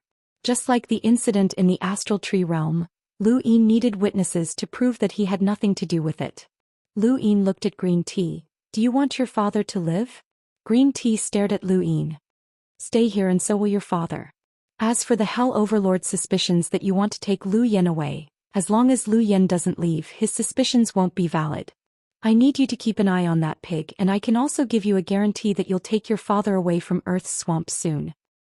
I'll stay, Alliance Master Lu, Lu Yen said without hesitation. They had no other choice. Green Tea was helpless. Will you really save my father? It doesn't matter if it's you or your father, you can leave, Lu Yin said. Green Tea looked at him seriously. All right, I promise. Lu Yin nodded. So many prisoners and jailers had died during the Kuan Swamp Rebellion, and not many people could escape. If even the most important people escaped, it would definitely cause a huge commotion. Thus, Lu Yen could not leave and Cripple had to die. The only ones who could escape were Lu Huang, the second Night King, and Shui Chuanshao. Lord Pig's eyes spun and he silently dove down, wanting to escape into the swamp. Green Tea looked at it, walked over and picked it up by its ears. Lord Pig shrieked, "Lord Tea, please have mercy. Please have mercy. Alliance leader Lu, save me. The pig is about to be slaughtered." Green Tea tossed Lord Pig onto the Hell Overlord's head. Lord Pig trembled in fear. "Piss," Green Tea said coldly. Lord Pig blinked, dumbfounded. Lu Yin was stunned. He thought of that bastard Tu Chiming. "Piss." Green Tea yelled. Lord Pig was terrified and it pissed itself before shrieking, "It's over, it's over, it's over, it's over. I've pissed on the Hell Overlord, it's over. No matter what the reason is, anyone who pisses on the Hell Overlord's head will definitely die," Green Tea said before looking at Lu Yin. "It won't say anything, not even if you beat it to death." Lord Pig tumbled to the ground, its eyes brimming with tears. It felt that today was a sad day and there were bad people everywhere. Lu Yin looked at Lord Pig sympathetically. There was a rumble and the Hell Overlord's finger moved, causing the ground to tremble. Lu Yin looked at Lu Huang. If the Hell Overlord did not make a decision before waking up, then he would really die of old age in Kun's swamp. Lu Yin would not give him a chance to speak. Lu Huang had a complicated expression as he met Lu Yin's gaze. The Great Eastern Alliance is a loose but tight alliance. Even if the Sword Sect joins as the alliance leader, you don't have the right to interfere with the Sword Sect's internal affairs. You can only decide the general direction, right? Lu Yin smiled. "You've been imprisoned for so many years while creating the 14th sword. Is your brain damaged?" Lu Huang's expression changed slightly. Lu Yin solemnly replied, "That's true, but if the Sword Sect joins my Great Eastern Alliance, then they will have to listen to my orders. However, if you have the ability, then you can replace me as the alliance leader." The Hell Overlord's finger moved again. Lu Yin's gaze turned even colder as he looked at Lu Huang. Lu Huang was the key to him being able to easily subdue the Sword Sect, but if this person was unwilling, then Lu Yin would find another way. Lu Huang looked past Lu Yin and at the Hell Overlord. When he saw the Hell Overlord's finger move again, Lu Huang sighed helplessly. "I want to leave and inherit the 14th sword." Lu Yin looked at the second Night King. "Take them out." When the second Night King had acted to stop Cripple from attacking Lu Yin, he had already made his stance clear. He did not have the right to refuse Lu Yin. Regardless of whether it was Lu Huang or the second Night King, Lu Yin had their vitals in his hands. Only Shui Chuanxiao was someone that Lu Yin would take away regardless of whether he was willing to become the Great Eastern Alliance's commander. Inya had done a lot for Lu Yin over the years, and this was her only wish which Lu Yin had promised her. Shui Chuanxiao had committed a crime, but he had also performed a great service. The only thing that could truly decide whether he stayed or left was Lu Yin's decision. If Lu Yin felt that Shui Chuanxiao's merits could offset his crimes, then Shui Chuanxiao would be able to do so. He felt that Shui Chuanxiao had committed a great crime, and that Shui Chuanxiao had to die of old age in the Swamp of Earth. This was power. There was a boom as the Hell Overlord woke up and subconsciously punched the swamp, tearing through the void. His gaze was sinister. "Who dares to escape? You're courting death." There was a scream as Lord Pig was flung away by a tremendous force. The Hell Overlord looked around and saw Green Tea standing there quietly. Not far from her was Lu Yin and the others. "Where are the fugitives?" the Hell Overlord barked as he stared at Green Tea. Green Tea coldly replied, "The second Night King, the elder who wielded the sword, and more than 10 fugitives escaped. Cripple is dead. Lu Yen is imprisoned." The Hell Overlord was shocked and he looked around. Everything had quieted down, and only the sound of the huge castle in the distance could be heard as it gradually collapsed. He looked at Lu Yin and the others and then at Lord Pig who had fallen headfirst into the swamp. He raised a hand, picked up Lord Pig and shook him. Lord Pig howled, "Lord Hell Overlord, I'm a piglet. Don't eat me. Don't eat me." The Hell Overlord loosened his grip. "What happened after I fainted?" Lord Pig leaped to his feet, panting heavily as he fearfully said, "Hell Overlord, after you fainted, Alliance Head Lu and the others made their move. However, Hell Overlord, you were too powerful and attacked indiscriminately, causing Alliance Head Lu and the others to be injured. They weren't able to completely capture the second Night King and the others, and a dozen or so prisoners escaped. Kun Zhe and the other 2 Vice Hell Overlords were present, and Lu Yen had been imprisoned and maimed to death. The Hell Overlords had no choice but to believe Lu Yin. After all, the second Night King had been among those who had escaped. The Hell Overlords could not believe that Lu Yin had let the second Night King go, as the grudge between the two was as deep as the ocean. Just this point alone cleared Lu Yin of any suspicion, and before the fugitives had escaped, Lu Yin had already told the Hell Overlord that Cripple was planning a riot. None of this had anything to do with Lu Yin. Lu Yin was the perfect witness and the righteous party that had suppressed the riot. At least that was what the Hell Overlord believed, which was why he sincerely apologized to Lu Yin. I was careless. I didn't think that these people would still be able to display such terrifying strength after being corroded by the miasma for so many years. Lu Yin was helpless. Willow Flying Flower wanted to take action from the start, but Senior Hell Overlord, your warring state's army was too ferocious and attacked the entire Kuan-Zhe. We couldn't do anything. The Hell Overlord apologized again. Let's think about how to capture the fugitives. The second Night King is among them. Lu Yin's expression turned ugly. The Hell Overlord could only apologize again and promise that the Hall of Honor would capture the second Night King as soon as possible. The second Night King's escape was seen as disadvantageous to Lu Yin, and no one thought that Lu Yin had intentionally let the second Night King go. The Luo Emperor had been imprisoned in the ruins, and Lu Yin brought Lu Yefei along to find a place to rest. The Hell Overlord had many things to do. Not only did he have to re-imprison the prisoners, but he also had to calculate the death toll and the identities of the fugitives. He also had to investigate the true reason for the successful riot. The first person he met was Green Tea. Why didn't you escape? The Hell Overlord asked as he stared at Green Tea. The castle had been built again and a few wardens were enough to do it. This sort of castle required no skill or style. Green Tea's tone was cold. The entire universe belongs to the Hall of Honor. What's the point of escaping? The Hell Overlord lowered his voice. Your father turned himself in from the very beginning. He never thought of leaving Kuan-Zhe and has always been atoning for his crimes. But ever since you came to Kuan-Zhe and willingly stayed here, he changed his mind. He wants to take you away and doesn't want you to stay here forever. Since that's the case, why don't you take him away? Green Tea raised her head. This place is great, so why should I leave? My father has his own ideas and so do I. I don't want to leave. He was tortured because of me, so I hope that he can leave openly instead of trying to escape. Even if he dies of old age in Kuan-Zhe, I'm willing to accompany him. The Hell Overlord retrieved a flask of wine from his cosmic ring and took a swig. Ah, that's how Vice Hell Overlord Kuan-Zhe should act. Alright, I understand. After Green Tea left, Lord Pig rushed in. However, he had learned his lesson and no longer bumped into the Hell Overlord's toes.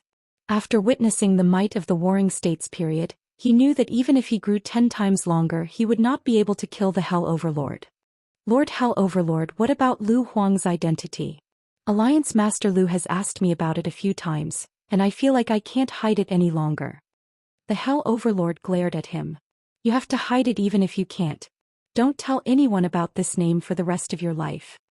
Lord Pig was startled and his ears drooped. He carefully looked up, especially at the Hell Overlord's face, which still had traces of his own urine on it. Lord Pig felt like he was about to be slaughtered at any moment. Yes, I have to hide it. I can't tell anyone. The Hell Overlord was satisfied. That's right. Hide it well. Don't tell anyone. Understood, Lord Hell Overlord. I can't tell anyone. After the Hell Overlord woke up, news of Kuan-Zhe's rebellion immediately spread to the Hall of Honor. The Hall of Honor was shaken, and the Board of Governors and the Interstellar Arbitration Office were all shaken. Even Elder Chan was alarmed. Kuan-Zhe had not only imprisoned the most vicious of people, but also important people like Lu Huang, who were involved in the dark side of the Hall of Honor. If news of this spread, the Hall of Honor's reputation would suffer a huge blow. Chapter 1691. The Board of Governors held an emergency meeting and all 9 of them appeared, but the people had changed. Song Ying had mobilized the expeditionary force without authorization and delayed the Cosmic Seas warplanes. He had been replaced by Yang Ji, the master of the Radiance Realm's 3,000 major realms. There was also another person who had just been removed, Night King Zheng. Night King Zheng had been removed on the day that Lu Yin had arrived at Kuan's swamp. He hadn't even been able to react before he was removed and replaced by Zi Jing. 14 prisoners escaped during the Kuan's swamp riot. The list is here, Exen Jiao said in a low voice. Her expression was unprecedentedly serious. and there was an undetectable glint in the depths of her eyes. Zijing looked at the list and was shocked. Why is there still one more name? Xianxia replied, this person was not captured by the Board of Governors. Instead he was captured by the Interstellar Arbitration Office and locked up in Kun's swamp. Due to the secrecy involved there is no name. Even we can't know? Yangji asked. As the master of the Radiance Realm his power exceeded 700,000. He was one of the few powerhouses among the Board of Governors. The third elder shook his head. It's normal. You'll get used to it. The second Night King actually escaped. Lu Ran exclaimed, his expression solemn. Night King Zheng had been removed, and he was now the only representative of the Innerverse. The second Night King's escape had the greatest impact on the Innerverse, and he immediately wondered if the Day-Night clan would rise again. However, that was impossible. Even if the second Night King had escaped, he could not openly return to the Day-Night clan. Was he not afraid of the head inquisitors attacking him again? He then thought about the second Night King's escape, which seemed to be the most disadvantageous for Lu Yin. Lu Yin had defeated the Day-Night clan, so the second Night King would definitely seek revenge. Lu Ran couldn't help but smile when he thought about this. He wanted to immediately send a message to the sect master to tell him not to worry about Lu Yin anymore. Director Si Hong glanced at Lu Ran. The second Night King is an absolute powerhouse and we have to capture him as soon as possible. Otherwise, once he recovers, no one will be able to do anything to him. We can't possibly ask the head inquisitors to capture him. It's Lu Yin again. Mr. Yu barked. This Lu Yin causes trouble wherever he goes. Is the Kuan's swamp riot related to him? I think he's the mastermind. Three Liang shouted sternly, Mr. Yu, be careful with your words. As a director, how can you slander others without any evidence? Is this how you do things? Mr. Yu wanted to retort, but after some thought he held himself back. The Immortal's battle group had been destroyed and he had no background. Night King Zheng had just been dismissed and he knew that he did not have much time left. He was still too far away from San Liang, who was at the peak of his power. He looked at Nan Yuan. The relationship between the Longevity Squadron and the Xia clan had already been exposed. He was now considered a member of the Xia clan. Nan Yuan knocked on the table. Director San Liang, don't exaggerate. Mr. Yu is just guessing. This Lu Yin really does get into trouble wherever he goes, so we can't help but suspect him. That's where you're all wrong. This is Hell Overlord Kun Zhe's report, Xen Jiao said as she sent the report to them. Yang Ji was shocked. This Lu Yin knew about the Swamp Kun uprising in advance? It was Shui Chuanxiao who told him. I told the prison master in advance that there would be a riot, but more than 10 prisoners still managed to escape. The prison master is responsible and he has failed in his duty. That's right, Lu Yin has contributed greatly. Furthermore, without Lu Yin's group, the prisoners would have been able to escape from Kun's swamp. But how did Shui Chuanxiao escape? If he told Lu Yin about the Swamp Kun uprising, then he shouldn't have tried to escape. Lu Ran was puzzled. Old Man Bu spoke up. No matter what, the truth has already happened. We need to send someone to Kun's swamp to investigate and issue a bounty to the entire universe. The board's decision was quickly passed to the Interstellar Court, and it was finally decided that one of the 3 judges, Mu En, would be sent to Kun's swamp to investigate. To the board, this was just a prison break. They did not understand Kun's swamp's defenses, but this incident had a different impact on the Interstellar Court. Even if a powerhouse with a power level in the millions attacked Kun's swamp, they would not be able to break through. Now it had actually been overturned by an internal riot which shocked even the judges. Mu En originally had other missions, but he was urgently transferred to Kun's swamp to investigate. After Mu En, it was likely that Death's Shadow and Despair's Mu En would also head there. The most troublesome matter was the capture of the second Night King. Where would they find such an expert in the vast universe?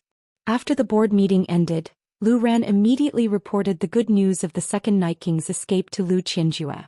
Lu Qinjue felt as if there was a light at the end of the tunnel. He had originally thought that he would not be able to stop Lu Yin, but now that the second Night King had escaped, Lu Yin would no longer be in the mood to cause trouble for them. Lu Qinjue immediately sent someone to the Day-Night clan to congratulate them. Of course, he only congratulated them in secret and also tried to find out more about the third Night King.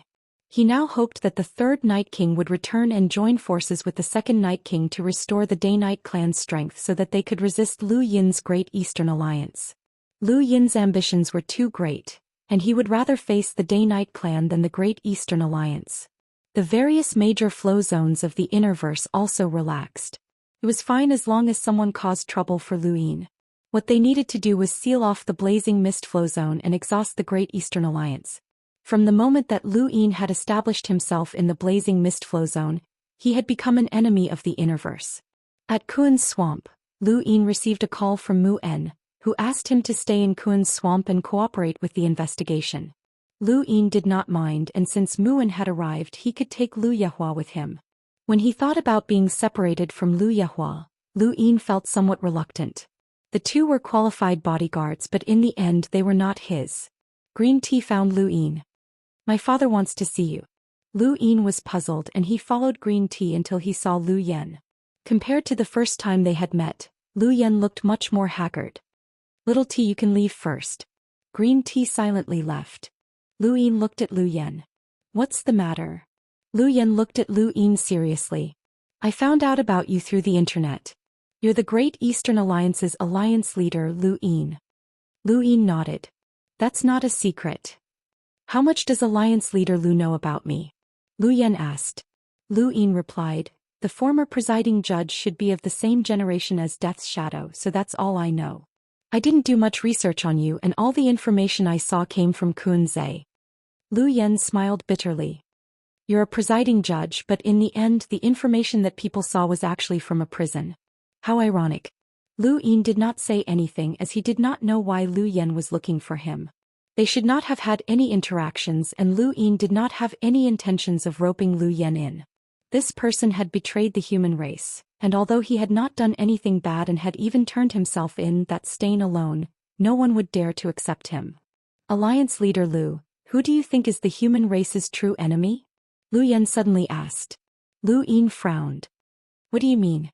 Liu Yan replied, "I just wanted to ask, does Alliance Leader Liu think that the human race's true enemy is the Sword Sect, the Day-Night clan, the powers of the Innerverse, or the Neoverse, Seven Courts and others?" Liu Yin did not hesitate. "The Neo-Human Alliance." Liu Yan's eyes lit up. "That's right. The Neo-Human Alliance. Since ancient times, the Hall of Honor has always followed the same principle. Anyone who colludes with the Neo-Human Alliance, regardless of who they are, will be executed.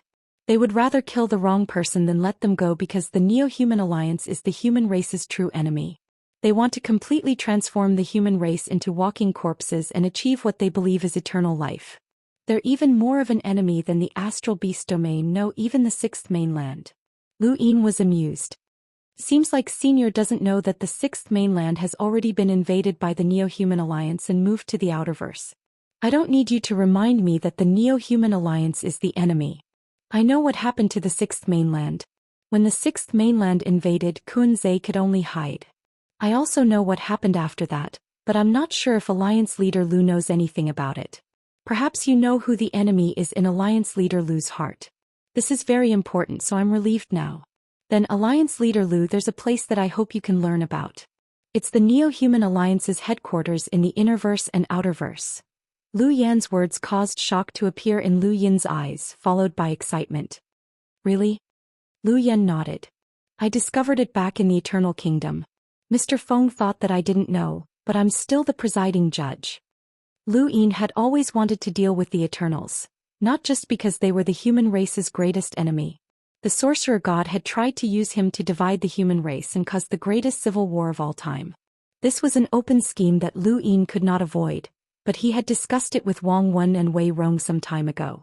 Since it was unavoidable, they would drag the Eternals into the conflict as well. A three-way war was better than a two-way war. Whether it was the Fifth Mainland, the Sixth Mainland, or the Astral Tree Realm, the Eternals were the human race's greatest enemy. Even on the battlefield, Corpse Kings had to be destroyed as soon as they appeared. This was a principle. Liu Yin could fight against the four-way scale, but the prerequisite was that he had to drag the Eternals into the conflict and destroy them first. At the very least, the human race could not be more exhausted than the Eternals. If he wanted to unify the Innerverse, he would have to experience civil war. However, civil war was the last thing he wanted to see. He would rather see everyone focus on attacking the Eternals. Unfortunately, he had not been able to find any traces of the Eternals. Now they had finally appeared. Since you know the location of the Neo-Human Alliance's headquarters, why didn't you tell the Hall of Honor? Lu Yin asked. Lu Yan's face darkened. There's a spy from the Neo-Human Alliance in the Hall of Honor. Lu Yin's eyes flashed. The unaging old man? Wasn't that the unaging old man? It was the unaging old man who had revealed the location of the node, allowing the Eternals to invade after the astral storm. If not for Huizu's scheming, the fifth mainland would have been finished by now. The unaging old man was the Neo-Human Alliance's biggest pawn in the Hall of Honor, and very few people knew about this secret. How do you know that there's someone from the Neo-Human Alliance in the Hall of Honor? Lu Yin asked. Lu Yen replied, Mr. Feng said that he trusts me a lot. After all, I even sent my own daughter to be modified. However, he would never have guessed that the reason I joined the Neo-Human Alliance was because I wanted to use death energy to cure my daughter's illness. After Xiaocha's illness was cured, I received a mission from Mr. Feng to find the head Inquisitor's weakness. However, he would never have dreamed that I would turn myself in. The Neo-Human Alliance is indeed powerful, and the corpse kings they create can even live indefinitely. However, they have no emotions and will never understand righteousness or loyalty. I, Lu Yen, can betray humanity for the sake of my daughter, but I will never do anything that harms humanity. Then why do you trust me? Aren't you afraid that I'm from the Neo-Human Alliance? Lu Yin was curious. Chapter 1692. Lu Yen looked deeply at Lu Yin and smiled bitterly. If you're from the Neo-Human Alliance, then there's no hope for this universe. Legend has it that the power of the Grim Reaper combined with the power of a corpse king is something that no one can stop. It's better to just surrender. Lu Yin left, but before he left, Lu Yen warned him that there would definitely be a corpse king powerhouse with a power level of over 1,000,000. He should not act unless he was prepared. Everyone had their own lives, and the prisoners locked up in Kun's swamp all had exciting lives, regardless of whether they were good or evil. Ordinary people had no right to be locked up in Kun's swamp. Lu Yin was rather curious about these prisoners, and he had green tea give him information on them as he slowly browsed through them. A few days later, Lu Yin arrived in front of one of the prisoners. To be more precise, he was in front of a brain that Lord Pig had shown him once before. This brain's owner had slaughtered humans in a frenzy to obtain immortality, and the last person he had changed was Xan Jiao's son. Because of this, Xan Jiao had imprisoned this brain and tortured it for eternity. Everything it thought of was a nightmare, and by now this brain had probably gone mad. There were only a few records on Kun's swamp, but Lu Yin was able to find other information that Xan Jiao had hidden. The brain's owner had been an ordinary cultivator, and the reason he had been able to do such crazy things was all because of one person, Xan Jiao's son. Xan Jiao's son was not an innocent person, but the brain's owner's backer. It was not just the brain's owner who had wanted to research immortality, but also Xan Jiao's son. However, the research had failed and Xan Jiao's son had died. Because of this, Xan Jiao hated this person and imprisoned him. Lu Yin could not converse with this brain, and when he looked at this tortured brain he felt like he was looking at Xan Jiao. Beneath her gentle appearance was an extremely vicious and sinister person. That woman was definitely not as good as she seemed. There were still about 10 days before Mu-En would arrive at Kun's swamp, and out of boredom, Lu Yin asked the Hell Overlord for advice on the warring states. He had thought about it for a long time and he had asked Zhou Tang for advice before. Now he was asking the Hell Overlord for advice. Warring states? Right, you've also cultivated battle force, right? What level are you at? The Hell Overlord was curious as he looked down at Lu Yin. His huge body was truly inconvenient. Golden battle force spread out from Lu Yin's body, shaking the void. The Hell Master was shocked. That's not bad. There's almost no one in this universe who can cultivate 10-lined battle force. Senior, are you praising yourself? You're from the Warring States period. Lu Yin smiled. The Hell Overlord shook his head. The reason why I was able to cultivate to the Warring States period was because of Progenitor Chen's blood. If it weren't for Progenitor Chen's blood, then 9-line battle force would have reached its peak. The most important aspect of cultivating battle force is one's spirit.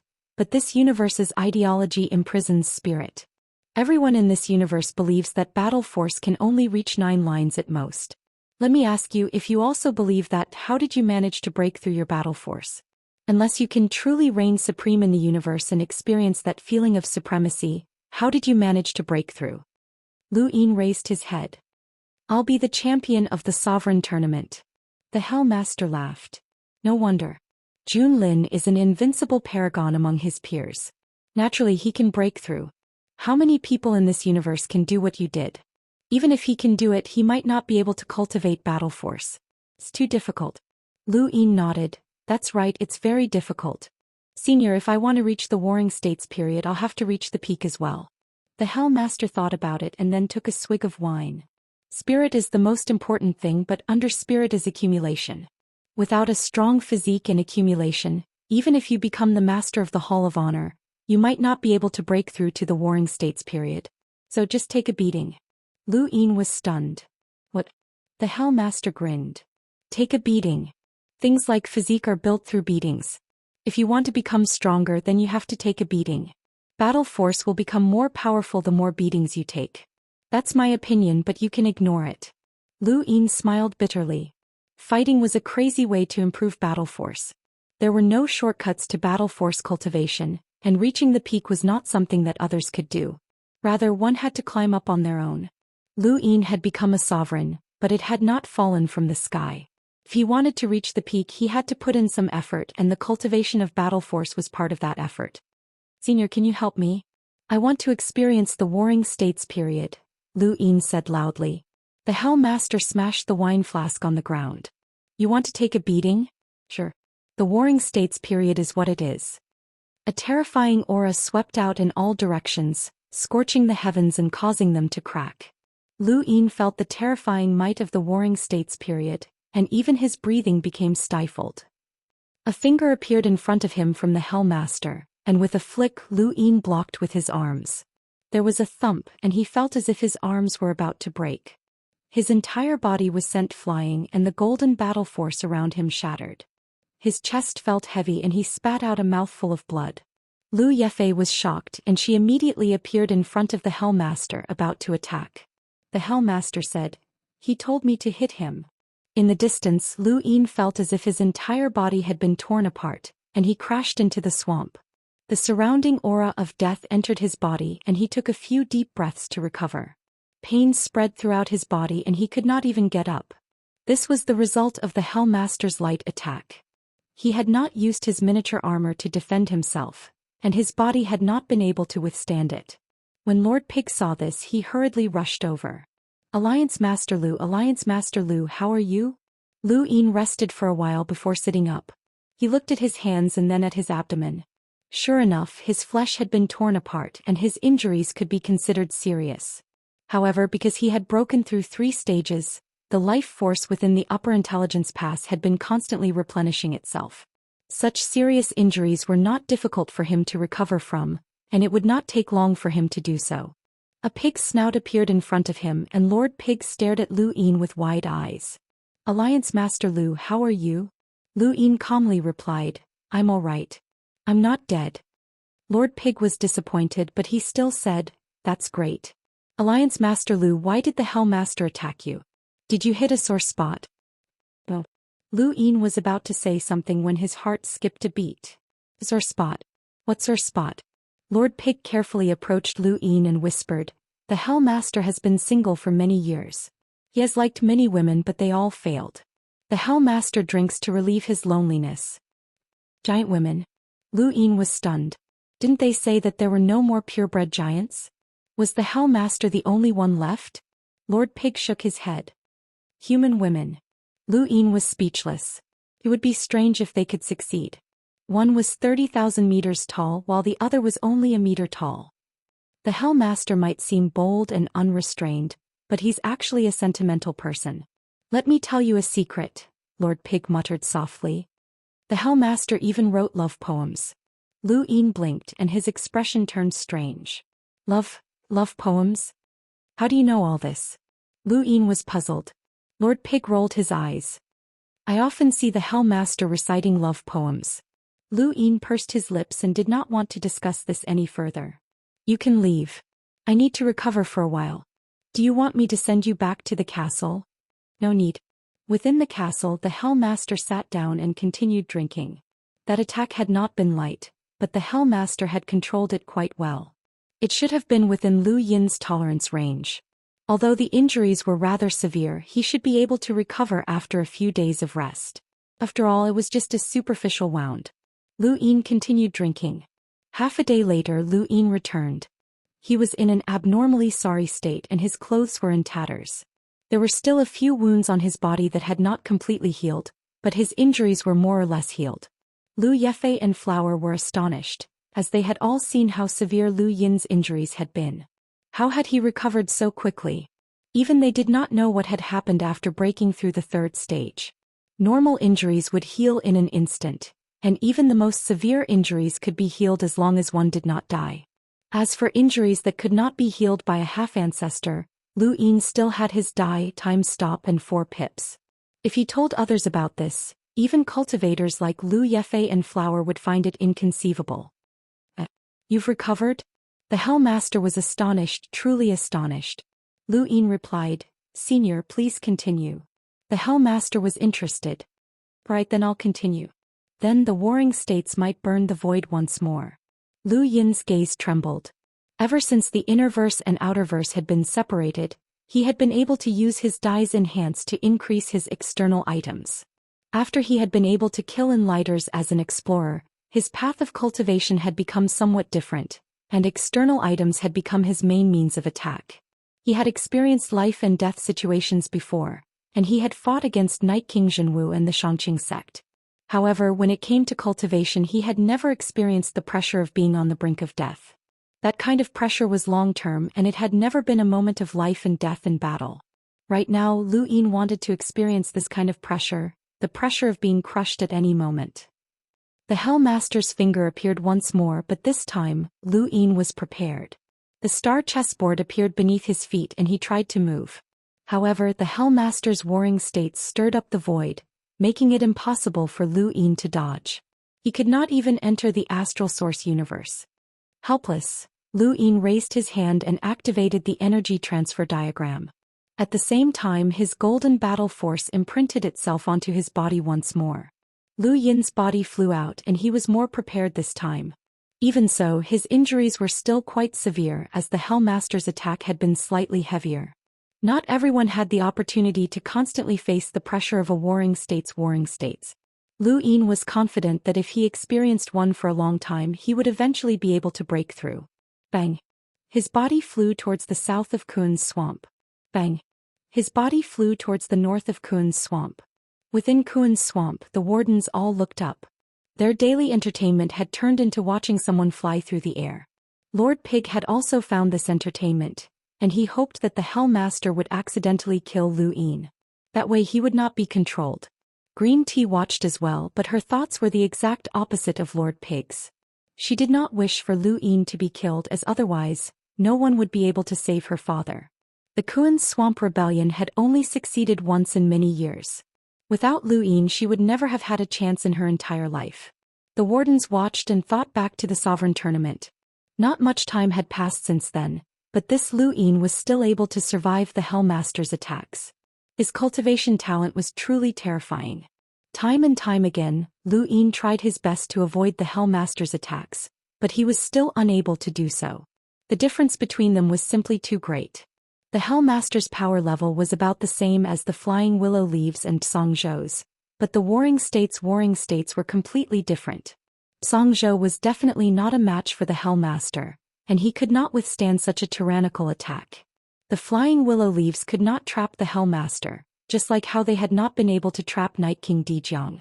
One had terrifying spiritual force while the other had terrifying battle force. Chapter 1693. 10 days quickly passed and Muin arrived. When he saw that Lu Yin had been sent flying, he was shocked and hurriedly stopped him. Kun Zhe, Prison Master, what are you doing? Lu Yin crashed into the swamp and his body felt like it was being torn apart. He had experienced this feeling too many times and had gotten used to it. His golden battle force had become even more condensed, as if it had been carved into his bones. Within the castle, Mu En was shocked. Lu Yin can spar with you? The prison master nodded. He requested it himself. Presiding Judge Mu En, you must be here to investigate the riot. Feel free to do as you wish. Mu En nodded and looked into the distance, not asking any more questions. Lu Yefei watched from the side without taking any action. Since Lu Yin had requested to spar, the prison master could not say anything. The scene from before had been too shocking, and Lu Yin had been so heavily injured. How could he spar with Lu Yin? The prison master did not care, and with Lord Pig leading the way, he began interrogating the prison guards and prisoners. This was his mission. Muen's investigation ended in 2 days, and he had questioned everyone within Kunzai. He had also obtained surveillance footage, but the surveillance footage was of little use. The warring states had bombarded the entire Kunzai, and the surveillance footage had been rendered useless. Lord Pig had provided Mu En with the most information, and he had vividly explained everything, especially praising Lu Yin's contributions. Mu En had even thought that Lord Pig was from the Great Eastern Alliance and not a vice prison master. Within the castle, Lu Yin looked at his golden battle force. It was a bit more condensed than before, but it was still far from reaching the warring states stage. It won't be that easy, or else someone in this universe would have broken through long ago, the prison master said as he took a swig of wine. Lu Yin was puzzled. Senior, if you have warring states battle force, why doesn't the outside world know about it? The prison master smiled. I achieved it by borrowing progenitor Chen's blood. What's the point of the outside world knowing? As long as no one reaches the warring states stage through their own strength, it's impossible to popularize this cultivation method. Furthermore, battle force is not that easy to comprehend. Lu Yin understood this point. How many people in the entire Astral Combat Academy could cultivate battle force, and how many people in the Astral Tree realm could cultivate battle force to the warring states realm? This path was too difficult, especially since it was not prepared for ordinary people but for giants. Battle force was a battle technique for giants. I'm curious. Alliance Master Lu, how did you do it? Secret technique? Or a healing technique? The Hell Overlord asked. Over the past few days he had become much more familiar with Lu Yin, so he didn't really care about such a question. It's a technique from the Ku family. The prison overlord was interested. The Seven Courts Ku family? I heard that they have the withering secret character that can instantly recover from injuries. Could it be that you have learned it? Lu Yin shrugged. No, it's not that easy to learn the withering secret character. Master Pig rushed in with Mu En on his back. Mu En greeted the Hell Lord and then looked at Lu Yin. Alliance Master Lu, let's talk. Lu Yin nodded. Please. Outside the castle, Mu En and Lu Yin stood facing each other, only a few meters apart. I have to thank Alliance Master Lu for suppressing the Kunzai rebellion. Otherwise, if all the prisoners escaped, it would have been enough to shake the entire universe, Mu En said emotionally. Lu Yin replied, it's only right. Mu En said, most of the responsibility for this riot lies with the prison master. He clearly knew that someone was planning the riot, but he was stubborn and wanted to suppress it with his own strength. In the end, it led to such serious consequences and he will inevitably be put on trial. As for you, Alliance Master Lu, you have made a meritorious report, and the council will definitely reward you. As a reward. Lu Yin laughed and looked at the swamp. Here, regardless of whether you're a prisoner or a prison guard, you all live in the same cage. What's the difference? Even if you put a prison master on trial, the most you can do is prolong his time as a prison master. You should focus on the fugitives. He then looked at Mu En solemnly. I strongly request that the head inquisitor personally pursue the second Night King. If he escapes, I will feel uneasy. Mu En shook his head. The head inquisitor has his own way of doing things and outsiders cannot interfere. However, I will relay your request to the head inquisitor. Thank you, Lu Yin said. Mu En was puzzled. Alliance Master Lu should be able to contact the head inquisitor yourself, right? Although no one knew the relationship between Lu Yin and the head inquisitor, the fact that he had the head inquisitor's warrant meant that they were close. Lu Yin was helpless. Just as you said, no one can interfere with the head inquisitor's actions, not even me. I can only ask the head inquisitor for help. Mu En grunted. I have a question for Alliance Master Lu. Please speak. Why didn't you act from the start? Mu En stared at Lu Yin. Lu Yin looked at him. I was about to act, but I was stunned by the prison master. What do you mean? Muan was stunned. Lu Yin sighed. The prison master used the might of the Warring States period to attack the entire Kunzai. Muan already had a clear understanding of the events before and after the riot, but he still asked because he wanted to find something from Lu Yin's expression and words. However, he was unable to find anything. The head inquisitor won't suspect me, right? Lu Yin suddenly asked. Muan smiled as he replied, of course not. Alliance Master Lu had already warned Lord Hellmaster before the uprising started, and he even took action to suppress it. Among those who escaped, the second Night King was the one who hated Alliance Master Lu the most. The one who suffered the greatest loss was not Kunzai, but Alliance Master Lu. As long as the head inquisitor knows. One more question. Does Alliance Master Lu know the identity of that old swordsman?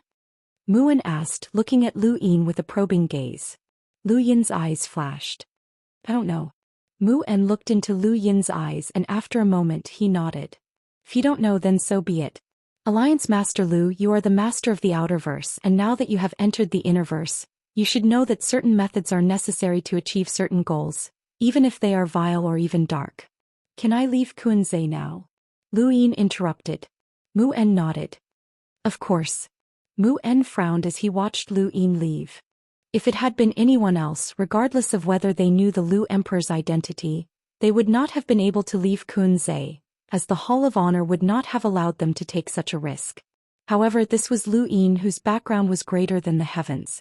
He was the head inquisitor of the Interstellar Tribunal, the Hall of Honor's board of directors, and even Elder Chan and the High Sage Heavenly Master. This person had the support of almost half of the Fifth Mainland, and no one could stop him from leading the Great Eastern Alliance to invade the Innerverse, let alone such a small matter. Muan recalled the first time he had met Lu Yin and the time he had accompanied him from Progenitor Chen's tomb to the Realm Mountain. This kid's growth was too shocking. Perhaps the next time they met, things would be different. The Luo Emperor was imprisoned in Cripple's location, and Lu Yin formally bid farewell to Lu Yehua. After following Lu Yin for such a long time, Willow Leaf Flying Flower could be considered to have understood him. Her attitude was unusually good. Alliance Master Lu, don't worry. We won't tell anyone about your identity. She was referring to Lu Xiaoshuan's identity. Lu Yin smiled. Thank you. He looked at Lu Yehua with some reluctance. He rarely spat out anything that had been handed to him, but in the end Lu Yehua still had to leave. They had been very qualified bodyguards, but it was a pity. In that case, the second Night King and the Lu Emperor would be the ones to replace Lu Yehua. These two were even more ruthless, but they could not show their faces, which was really troublesome. There had been 4 of them when they had arrived, but only 1 left. Lu Yin left Kunzai and boarded a spacecraft that headed towards the blazing mist flow zone. Within Kunzai, Muan still had to continue his investigation. His most important task was to find out why the source box array with the 3,000 chains had been broken, as well as why some of the prison guards had helped Lu Yin escape.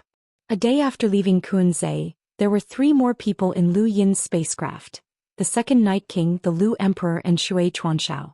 The 3 needed to recover their strength as quickly as possible. The Lu Emperor and Shui Chuanshao had been corroded by death energy, and it would be difficult for them to recover.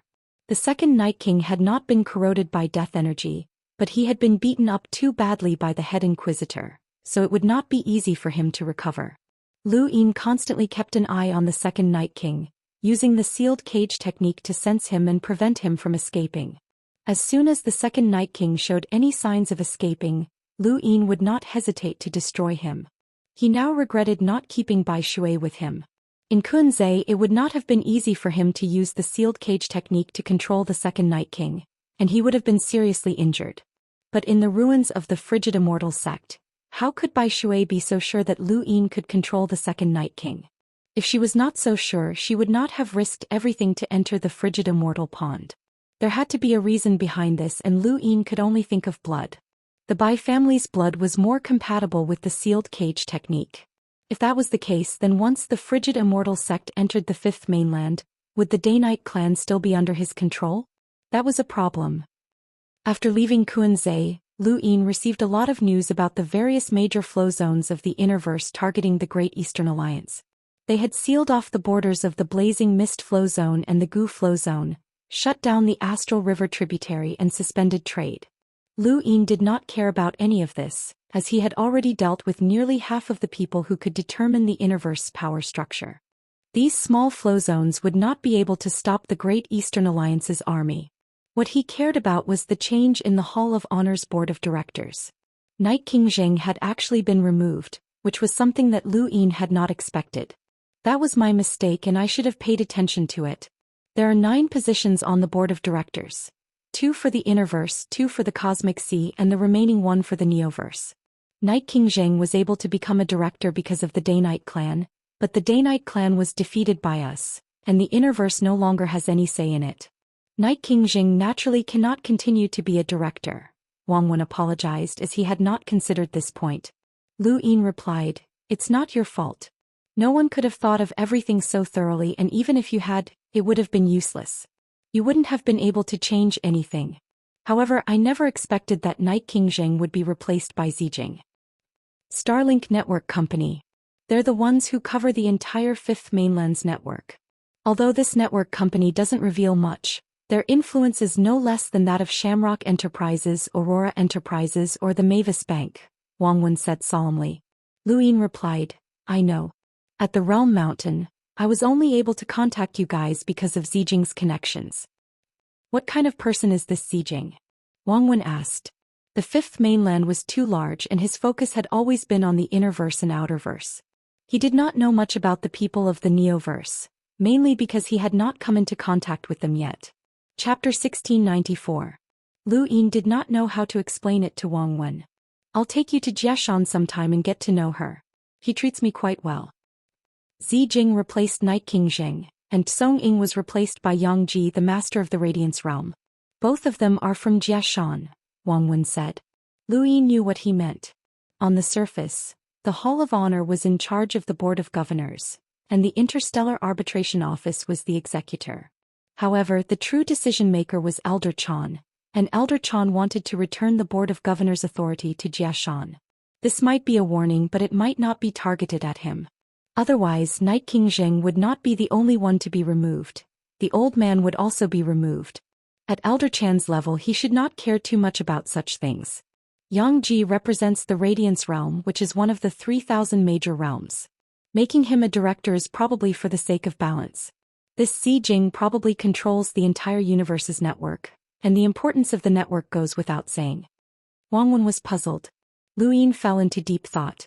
When he had first met Zijing in the Astral Link Major Realm, he had asked her why she wanted to connect the entire human network through Shui Chuanshao. At the time, Zijing had not given him an answer, but there had not been enough time, so he had forgotten about it. Now he suddenly remembered that he might be able to find out the answer through Shui Chuanshao. After ending the call with Wang Wen, Lu Yin went to find Shui Chuanshao and mentioned Zijing. "Zijing? The boss of the Astral Link Network?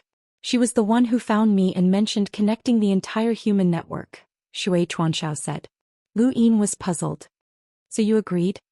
Shui Chuanshao replied, "Why wouldn't I? No one wants to connect the entire human network more than I do. We can communicate instantly no matter how far away we are, and this is very important to the war. Back then, Ironblood Weave's network was connected to the border network, which gave us a huge advantage in the war against the Astral Beast domain." "Why didn't she apply to the Board of Governors herself?" Lu Yin asked. Shui Chuanshao shook his head. "I don't know about that. Perhaps she did and so did I." At this point his eyes turned cold. "I failed and there's no chance of success. Otherwise we wouldn't have sacrificed half of Endless Weave." Lu Yin left and Shui Chuanshao did not know much about Zijing. However, he was a ruthless person and once he set his mind on something he would definitely do it. He was just like the Sea King who had single-handedly destroyed the Sixth Mainland's sky. Even if he became a sinner he would still do it. Shui Chuanshao and the Sea King were the same type of people. From the blazing mist flow zone to Earth's swamp, Lu Yin and Lu Huang had traveled at an incredible speed, but from Earth's swamp back to the blazing mist flow zone, the second Night King and Lu Huang had yet to recover their strength, so they could only travel at the same speed as the spacecraft. After more than 10 days, the spacecraft finally arrived at the intersection between the Gu flow zone and the Northern Seal flow zone. The Northern Seal flow zone was located to the north of the Gu flow zone, and just like the blazing mist flow zone, it bordered the Astral River. One could reach the Fennel flow zone and the Gu flow zones through the Northern Seal flow zone. The spacecraft just so happened to pass through the Fennel flow zone and return to the Blazing Mist flow zone. The Innerverse had a tributary of the Astral River, and the North Seal flow zone connected the Gu flow zone and the Fennel flow zone. There was a three-pronged tributary that had a giant boat attached to it. Lu Yin's spacecraft had originally been able to travel to the Fennel flow zone via the giant tributary arc, but now the giant tributary arc had been sealed off. No one was allowed to enter the Fennel flow zone, and similarly no one was allowed to leave the Fennel flow zone. This was a method used by the Innerverse various major flow zones, led by the Sword Sect, to resist the Great Eastern Alliance. They wanted to completely seal off the Blazing Mist flow zone and the Fennel flow zone and prevent the Great Eastern Alliance from traveling to the surrounding flow zones. Lu Yin watched as the spacecraft in front of him returned with a calm expression. Shui Chuanxiao appeared behind him. It seems like your situation isn't good. It's not a good thing for you to be placed against the entire Innerverse. Lu Yin replied, there's no other way. I've already tried my best. He then looked at Shui Chuanxiao. Have you thought it through? Are you willing to become the commander of the Great Eastern Alliance? Shui Chuanxiao looked at Lu Yin with interest. You're inviting me because of Enya? Of course not. Enya can't make decisions for the Great Eastern Alliance. She asked me to save you and I've already done that. Inviting you to become the commander is my own idea, Lu Yin said.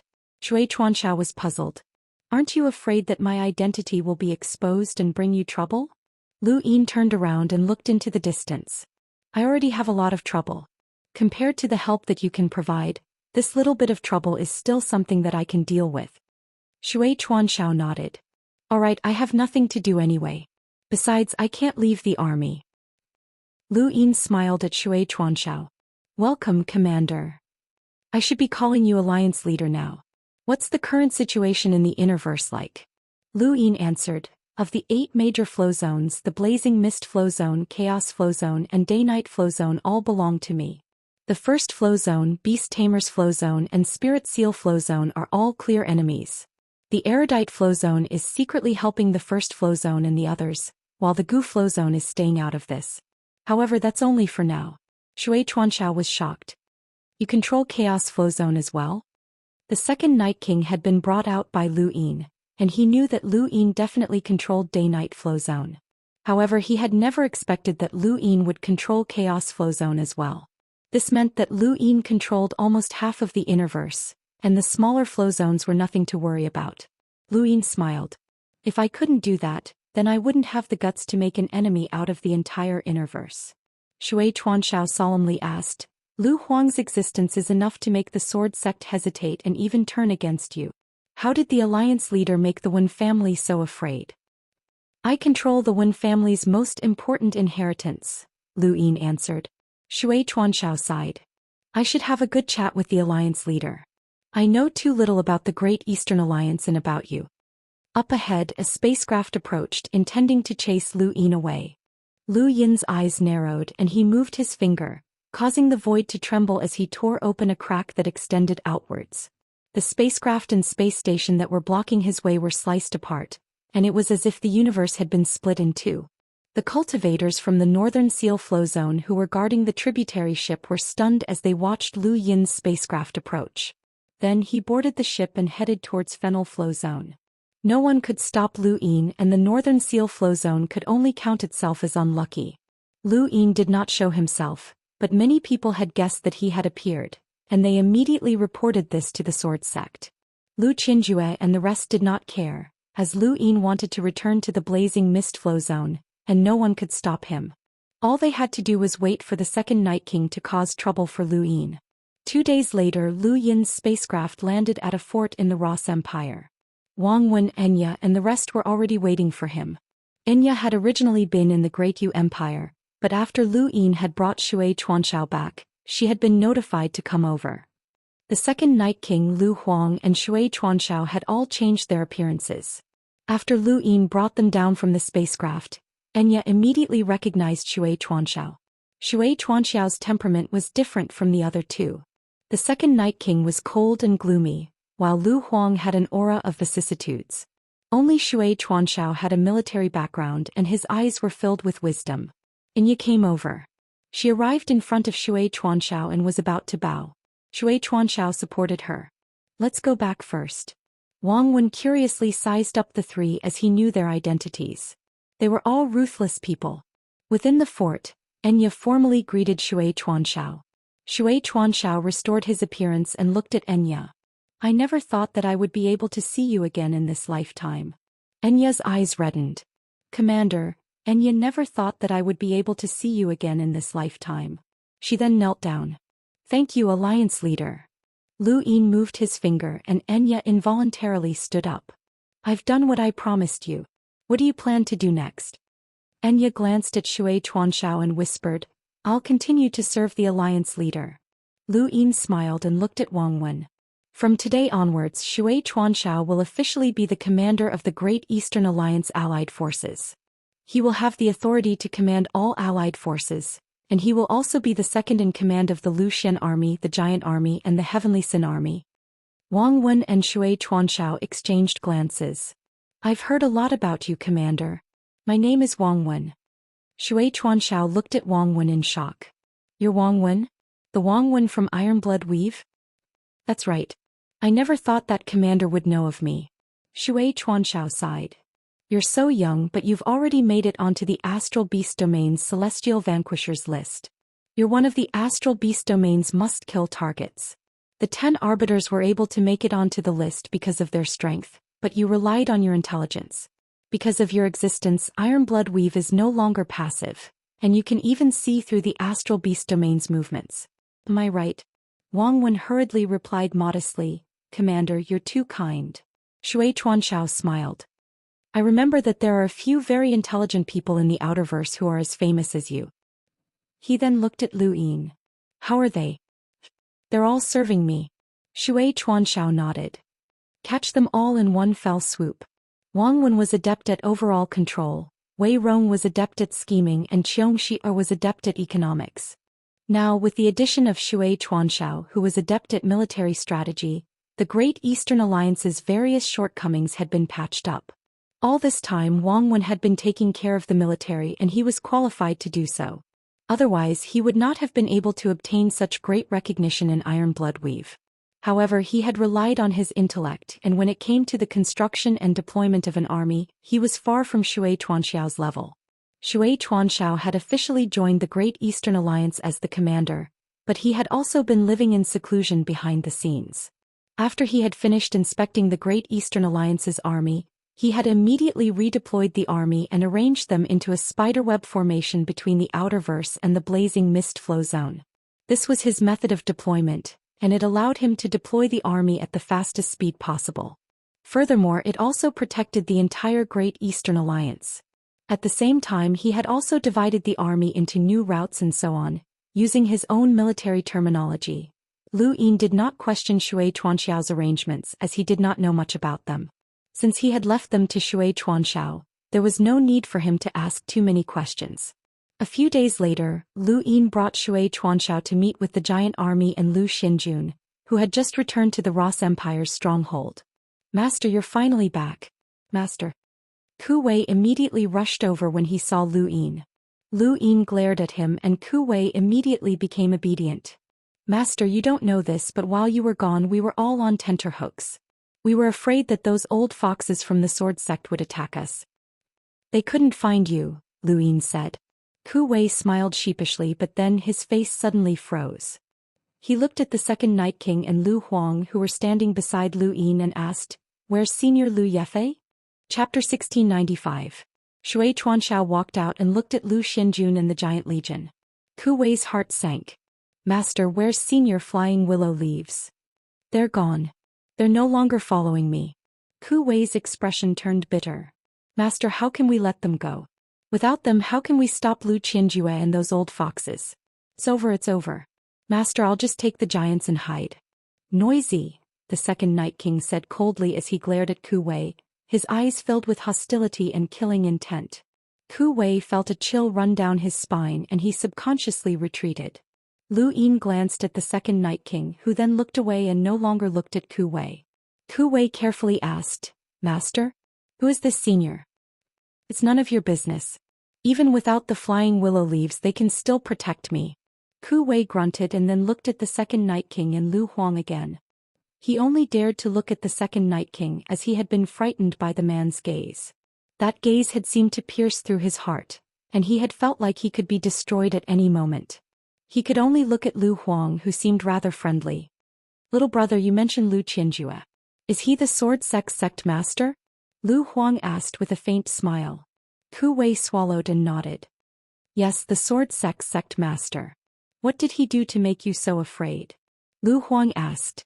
Ku Wei looked at Lu Yin, who remained calm and did not stop him. Ku Wei whispered, "He killed the Dragon Lord of the Sylvan Dragon, which was my master's mount. His next target will definitely be the Great Eastern Alliance's emissaries." Lu Huang nodded. "The sword sect's successor is becoming more and more ruthless, and his desires are growing stronger as well." The second Night King coldly replied, "It's been the same since ancient times. When the sword sect was first established, its goal was to pass down the 13 swords to the Lu family in this region of space. It became like this because they were forced, and I remember that the Day-Night clan was the one who forced them the most. If not for the Neoverse, the Day-Night clan would have already unified the Innerverse and been unstoppable. The sword sect would never have existed." Lu Huang coldly replied, "If not for the Hall of Honor, the sword would have already invaded the Neoverse. The 14th sword would have been enough to destroy the Day-Night clan." "Is that so? You can try." The second Night King looked at Emperor Lu, and Emperor Lu stared back. The two of them rarely spoke, and Lu Yin had even forgotten that one of them was from the Day-Night clan, while the other was from the sword sect. If not for the Great Eastern Alliance, they would still be mortal enemies, and they would have both been persecuted by the Hall of Honor. "This is not your battlefield," Lu Yin said coldly. The second Night King was disdainful, as Emperor Lu was definitely not his match. However, he still wanted to experience the 14th sword. Lu Huang was not clear on the second Night King's true strength, as his impression of the second Night King was from a long time ago. Back then, the strongest person in the Day-Night clan had been the first Night King, who had a power level of over 1,000,000. Lu Huang, on the other hand, had also had a power level of over 1,000,000 at his peak. The first Night King might be able to fight him if he was revived, but the second Night King might not. Of the two, one was heavily injured and the other had been corroded. Neither of them could see the other's true strength, and only Lu Yin knew. Ku Wei no longer dared to speak. These two fellows' auras were too strong. Within Lu Xuanjuan's army, Ying Day-Night kept looking at the second Night King behind Lu Yin. Even though the second Night King had changed his appearance, Ying Day-Night still recognized him from his gaze and aura. It was the aura of the Day-Night clan. Among the powerful Day-Night clansmen who could follow Lu Yin, the first person Ying Day-Night thought of was the second Night King. Lu Yin had gone to Kunze, and because of the second Night King he had become a wanted criminal. The second Night King's gaze swept over and met Ying Day-Night's. His gaze was filled with pressure. Ying Day-Night hurriedly lowered his head, not daring to meet the second Night King's gaze. The second Night King was disdainful. These trash from the Day-Night clan could only rely on others, and he looked down on them. Not long after, Lu Xuanjuan's army and the giant army retreated. Shui Chuanxiao praised, "Even the most elite cultivators at the border might not be able to match up to Lu Xuanjuan's army and the giant army. Alliance leader, you've given me a huge surprise." Lu Yin replied, "It took me a lot of effort to gather them. Commander, you haven't been on the battlefield for many years. Do you want to train?" Shui Chuanxiao's eyes lit up. "Target." Lu Yin opened his star chart and chased Ku Wei away. He then pointed at a small flow zone in the Innerverse called Pine Flow Zone. Pine Flow Zone was the location of the Neo-Human Alliance's headquarters in the Innerverse and Outerverse that Lu Yen had told Lu Yin about. The Neo-Human Alliance's headquarters in the Innerverse and Outerverse? Shui Chuanxiao and the others were shocked. Since ancient times, the Hall of Honor's greatest enemy had always been the Neo-Human Alliance. The Neo-Human Alliance also had one of the three Dark Hands, but that was just an excuse that the Hall of Honor had given to the Fifth Mainland's various powers to deal with the Neo-Human Alliance. The Neo-Human Alliance should not be one of the three Dark Hands. It should be a public enemy. No matter when or where, even on the battlefield, the Neo-Human Alliance's corpse kings had to be eliminated as soon as they appeared. This was the Hall of Honor's stance. The Neo-Human Alliance's darkness is much greater than you and I imagined. Find it and destroy it. Lu Yin's attitude was resolute. Shui Chuanxiao looked at Lu Yin deeply. I thought that you cared more about unifying the inner verse. Lu Yin smiled. Of course I care. However, this is a malignant tumor. If I don't destroy it, I won't feel at ease. After witnessing the redbacks in the cosmic tree domain and the vast battlefield on the other side, how could Lu Yin just focus on internal conflicts? He wanted to unify the fifth mainland in order to deal with the four Libras and the everlasting race. A scattered fifth mainland would never be a match for the everlasting race. The witch spirit god's plan had allowed Lu Yin to unify the fifth mainland, but Lu Yin did not plan on following the witch spirit god's plan. He wanted to drag the Neo-Human Alliance down until the three sides wore each other down. It would be best to destroy the Neo-Human Alliance first before dealing with the four Libras. Besieging Pine Flow Zone was the first mission that Lu Yin had given to Shui Chuanxiao, and it was also his first mission as commander. Over the next 2 days, Shui Chuanxiao had given Lu Yin a plan to besiege Pine Flow Zone. Truthfully, Lu Yin had thought that Shui Chuanxiao was an expert in military affairs, but after reading through the plan he found that Shui Chuanxiao's ideas coincided with Wang Wen's. Furthermore, Shui Chuanxiao's military arrangements for besieging Pine Flow Zone were even better than Wang Wen's. Using a small flow zone to seal off Fennel Flow Zone as an excuse to mobilize the Allied forces. This is exactly the same excuse as yours. Lu Yin smiled.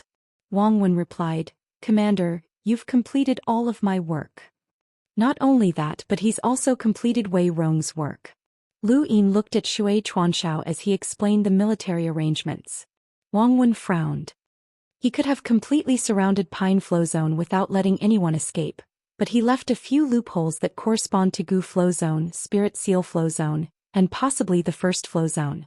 He's making preparations to unify the inner verse. Seems like the older the wiser.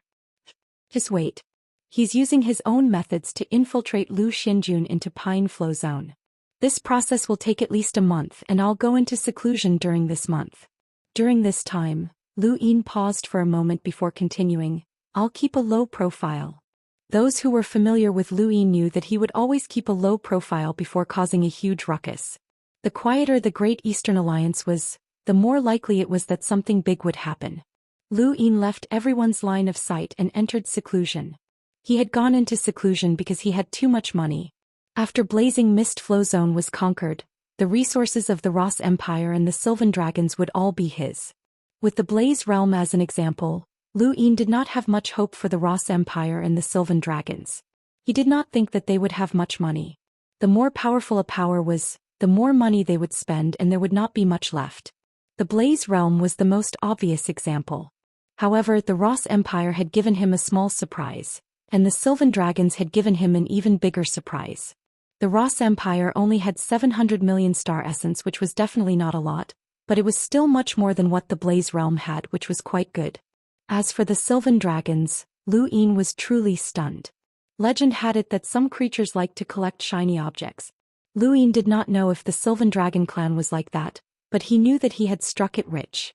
The Sylvan Dragon clan had a total of 3.5 billion star essence in their possession. What kind of concept was this?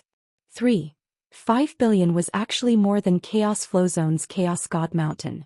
It was simply ridiculous. When Lu Yin had received the star essence, he had almost thought that there had been a mistake in the number and that a decimal point had been missing, but the truth was that there were 3.5 billion star essence. He had asked the upper echelons of the Sylvan Dragons, but he had learned that they did not know what to do with star essence and that they had no other use for it aside from cultivation. The Sylvan Dragons' cultivation speed was far slower than Lu Yin's, and their consumption of star essence could not compare to the amount they obtained. Humans would use money to create pleasures in life, trade and even give gifts, but the Sylvan Dragons did not. They only knew how to store things. Even though the Sylvan Dragons only occupied a third of Blazing Mist Flow Zone, they had only taken in and not taken out for countless years, so they had obtained an enormous amount of resources. If not for the Sixth Mainland's invasion which had stolen most of the resources, Lu Yin would have obtained much more than 3.5 billion star essence. When he thought about this, Lu Yin's eyes turned red. The Sixth Mainland had stolen a large amount of his money, and this matter was not over yet. Right, that ship that had transported the countless mountain ranges on the mainland must have contained some of the Sylvan Dragon's star essence. He could not think about it, as the more he thought about it, the angrier he became. Lu Yin took a few deep breaths and calmed himself down. The Sylvan Dragons had brought him so much money that the Day-Night clan had not, but they had still given Lu Yin about 1.7 billion star essence. The Day-Night clan was based in the Innerverse, so this amount of money was not much. The main reason was that Lu Yin had destroyed the Day-Night flow zone, which had greatly damaged the clan's vitality. The Ross Empire, the Sylvan Dragon clan and the Day-Night clan had provided him with a total of 5.9 billion star essence. In addition to what he had previously had, he now had a total of 6.7 billion star essence on him. He was rich, really rich. Lu Yin's breathing quickened as he looked in the direction of the first flow zone. He did not know how much he would gain from dealing with the Sword Sect, the Beast Tamer's flow zone and the other powers. Every increase in wealth was a leap in his strength. Lu Yin forced himself to calm down and raised his hand. His die appeared and he tapped it. I forgot that today is Christmas Eve. Here's an extra chapter. I wish my brothers a safe journey. I'll be as rich as Lu Yin. I'm too busy at the end of the year and I still have to go on a business trip. I'll do my best. Chapter 1696. The die slowly spun until it finally stopped and pivoted. A bag of snacks fell out with a clatter. Lu Yin blinked. Snacks again? What a waste of time. He tapped again and the second time was still pivoted. A piece of scrap metal fell out. Lu Yin pursed his lips and tried again. A third time and the die slowly stopped spinning. Pivoted again. Lu Yin was speechless. Why was he so unlucky today? All pips? In the void, a leaf floated down and fell to the ground. Lu Yin's face twitched. A leaf? Who put a leaf in their cosmic ring? Hold on. His expression suddenly changed and he picked up the leaf. His mouth fell open. Was this an origin item? The moment Lu Yin picked up the leaf, the leaves that had already taken root in his upper wisdom pass swayed and exuded a vigorous vitality. The leaf in his hand swayed as well. It was sparkling and translucent and it was very beautiful. Lu Yin was stunned as he had never imagined that he would obtain an origin item from rolling his die. This must be a dream. Lu Yin subconsciously pinched himself, but it hurt. This wasn't a dream. Was it really an origin item? The leaf emitted an obscure aura that gradually spread out. He hurriedly put it away, feeling somewhat confused. Pivoted had actually stolen an origin item from someone's cosmic ring. Whose was it? Who could have an origin item? The first person that came to mind was the few ancestors. Was it one of them? Or had Pivoted already reached the cosmic tree? The cosmic tree definitely had many more origin items than the fifth mainland. The four young ancestors had gone to the ruler's realm to fight for more than one origin item, as they had been schemed against by the Eternals. Normally, the trip to the ruler's realm would have lasted for a long time, and more than one origin item would have appeared. The trip to the ruler's realm had been a test given by the four-way scales, and there was definitely a collection of origin items within. It was impossible for the four young ancestors to fail to obtain one. Then who did this origin item belong to? Did the fifth mainland's ancestors belong to the cosmic tree? Lu Yin swallowed and excitement filled his eyes. No matter who it was his and he wanted to give it to Ming Yan. Back in the Black Street he had given Ming Yan 2 tribulation crystal pillars, which had allowed her to break through the lower and middle finger gates. Now that she had an origin item she could break through the upper wisdom pass as well. She might even become a progenitor in the future. The more he thought about it, the more excited he became. Lu Yin could not wait to tell Ming Yan this good news. There was no rush. Ming Yan had not become a hunter yet, and it was not yet time for her to break through. It would not be too late to wait until she became a hunter before giving it to Lu Yin. Lu Yin felt that today was his lucky day. Raising his hand, the die appeared once more. This was the 4th time. He hoped that he could roll a 4. When he saw the die slowly come to a stop at 4, Lu Yin was overjoyed. What a lucky day. The scene in front of him changed and he appeared in the time-stop space. He took out his tribulation fire without hesitation, as this was the primer for the Blaze Realm's karmic flame sword. Even if it was used on its own, it was still quite powerful. It had been upgraded 6 times before and now, it could release a high-temperature tribulation fire with a power level of more than 700,000. There was no point in keeping it, so he decided to use a heaven fire stone to absorb it and quickly increase his strength. You can do whatever you want. Extreme heat spread through his arms, and the entire time-stop space was filled with liquefied star energy. He had no idea how much time had passed, but the serious art was still circulating on the surface of his body along with his golden battle force. Without the support of his golden battle force, he would not have been able to withstand the high temperature of the tribulation fire. After breaking through to the Enlighter realm in the cosmic tree realm, he had reached 32 cycles, which had allowed him to surpass his peers in terms of realm. Now he had reached 33 cycles, which had consumed 100 million star essence. An ordinary cultivator might only have 1 million star essence, but the difference was too great. This was the Lu family. Without enough star energy, it was impossible to support the commander appointment platform summons. Lu Yin did not know what had happened to his body. Back when he was still Zhou Xian, he must have had quite a few commander appointments platforms. Now this platform had reappeared. When that time came, would he be able to summon an emissary as an enlighter or even a hunter? Lu Yin's thoughts were all over the place as he continued to endure the high-temperature flames. As far as the eye could see, the time-stop space had turned red, and the liquefied star energy had almost formed a lake that was irrigating his body. 34 cycles, 35 cycles. Soon, the flames within the heaven fire stone were completely exhausted. After all, there was not much tribulation fire left. Fortunately, he could still use it one more time. The tribulation fire that he had obtained from the Blaze realm could be used 3 times, and this was the last time. There was not much time left in the time-stop space, so Lu Yin cultivated the serious art for a while before leaving. He waited for 10 days before rolling his die again.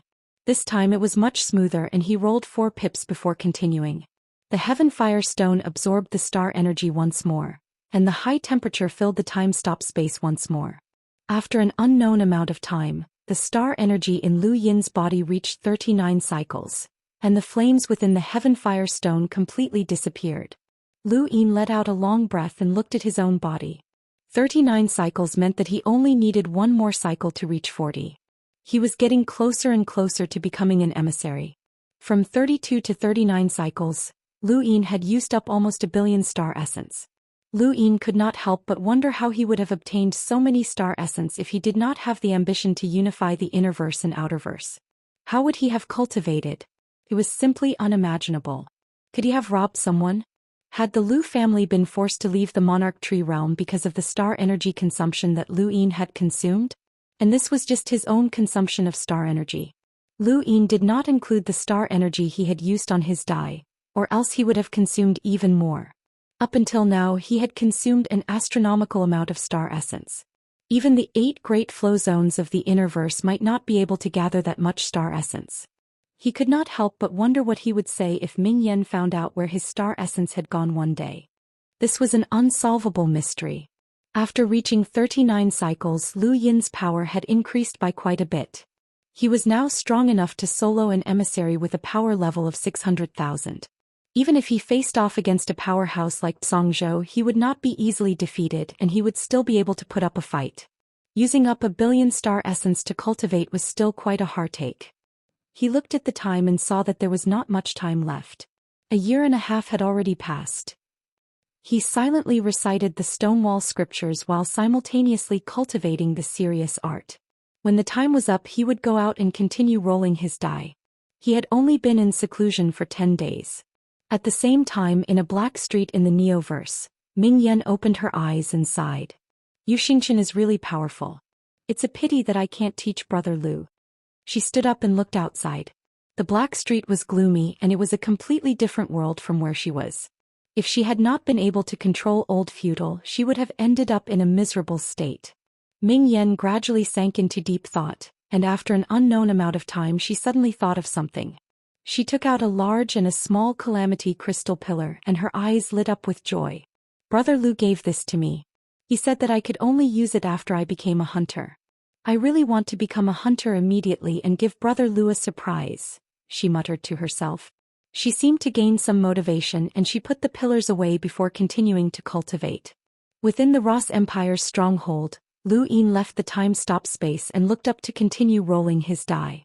Aside from increasing his cultivation, he also wanted to use his Dai's 3 pips to upgrade a few other things, such as the primordial dazzling stone that he had obtained from the frigid immortal sect's ruins. He did not know if it could be upgraded, but it would be best if it could. After upgrading it, he would think of a way to integrate it into his miniature armor and raise its defenses to another level. The die slowly spun until it finally stopped at 6 pips. Lu Yin's eyes lit up. With his current strength, as long as he rolled 6 pips, any random person he integrated into his armor would be of great use. After all, they should all be emissaries, which meant that they would be higher-ups wherever they went. When he thought of this, he appeared in that strange space and saw many spheres of light. He picked the one that was closest to him and also the brightest. What kind of feeling was this? Lu Yin felt strange and he opened his eyes. His surroundings were pitch black and he looked down. He could not see his own body. Furthermore, was this body an astral beast? This time Lu Yin did not integrate with a human but rather an astral beast. It was an astral beast that he had encountered before, one that had caused him trouble, the Yin Guai. He had actually come to the astral beast domain. Lu Yin was flabbergasted and he clenched his fists. What great strength! This was the Yin Guai, one of the astral beast domain's twin freaks. Together with the sound freak, they had always been successful. Back at the border of the erudite flow zone, the twin freaks had caused Lu Yin quite a bit of trouble. After integrating with the Yin Guai's body, Lu Yin finally felt how powerful this creature was. It should be at the level of an emissary, and its power level should be less than 600,000. However, its strength was already quite great and it was about the same as Lu Yin's. Lu Yin's strength was enough to suppress a powerhouse with a power level of 600,000. Integrating with an astral beast's body was still very strange. Lu Yin looked around and even though it was pitch black, it was not a problem for an emissary to see his surroundings. The first thing that caught his eye was an incomparably large statue. Lu Yin looked up but he could not see the top. He could only see the statue's 4 legs, which meant that it should be some kind of astral beast. He could not see anything further. This was not a problem with his vision, but rather because Lu Yin had suddenly read the Yin Guai's memories. He was stunned at first, but then he was overwhelmed with shock as he stared at the statue in disbelief. In the Yin Guai's memories, Lu Yin did not know the identity of this statue. He only knew that the Celestial Beast Empire's imperial tutor Skymender had often come to worship. He had knelt on the ground and sincerely worshipped the statue, which was a form of worship. Lu Yin had heard of Skymender's name many times, even when he was in the distant human domain. Just like the Starsibyl sect, this person could divine the future and was a very mysterious person. Even the human domain's half-ancestors feared him, but such a person was actually worshipping this statue. Just who did this statue represent? More and more memories appeared and Lu Yin saw Skymender worshipping the statue. He also saw the Yin Guai's true duty here, which was to transport a human-shaped source box. After seeing the Yin Guai's memories of transporting a human-shaped source box, Lu Yin did not know what to think. He continued to read the Yin Guai's memories, but this envoy-level Yin Guai's memories only contained the human-shaped source box and Skymender's worshipping of the statue. Anything further than that was its experience growing up. It did not know who the statue represented, why it was transporting a human-shaped source box, or what a human-shaped source box was.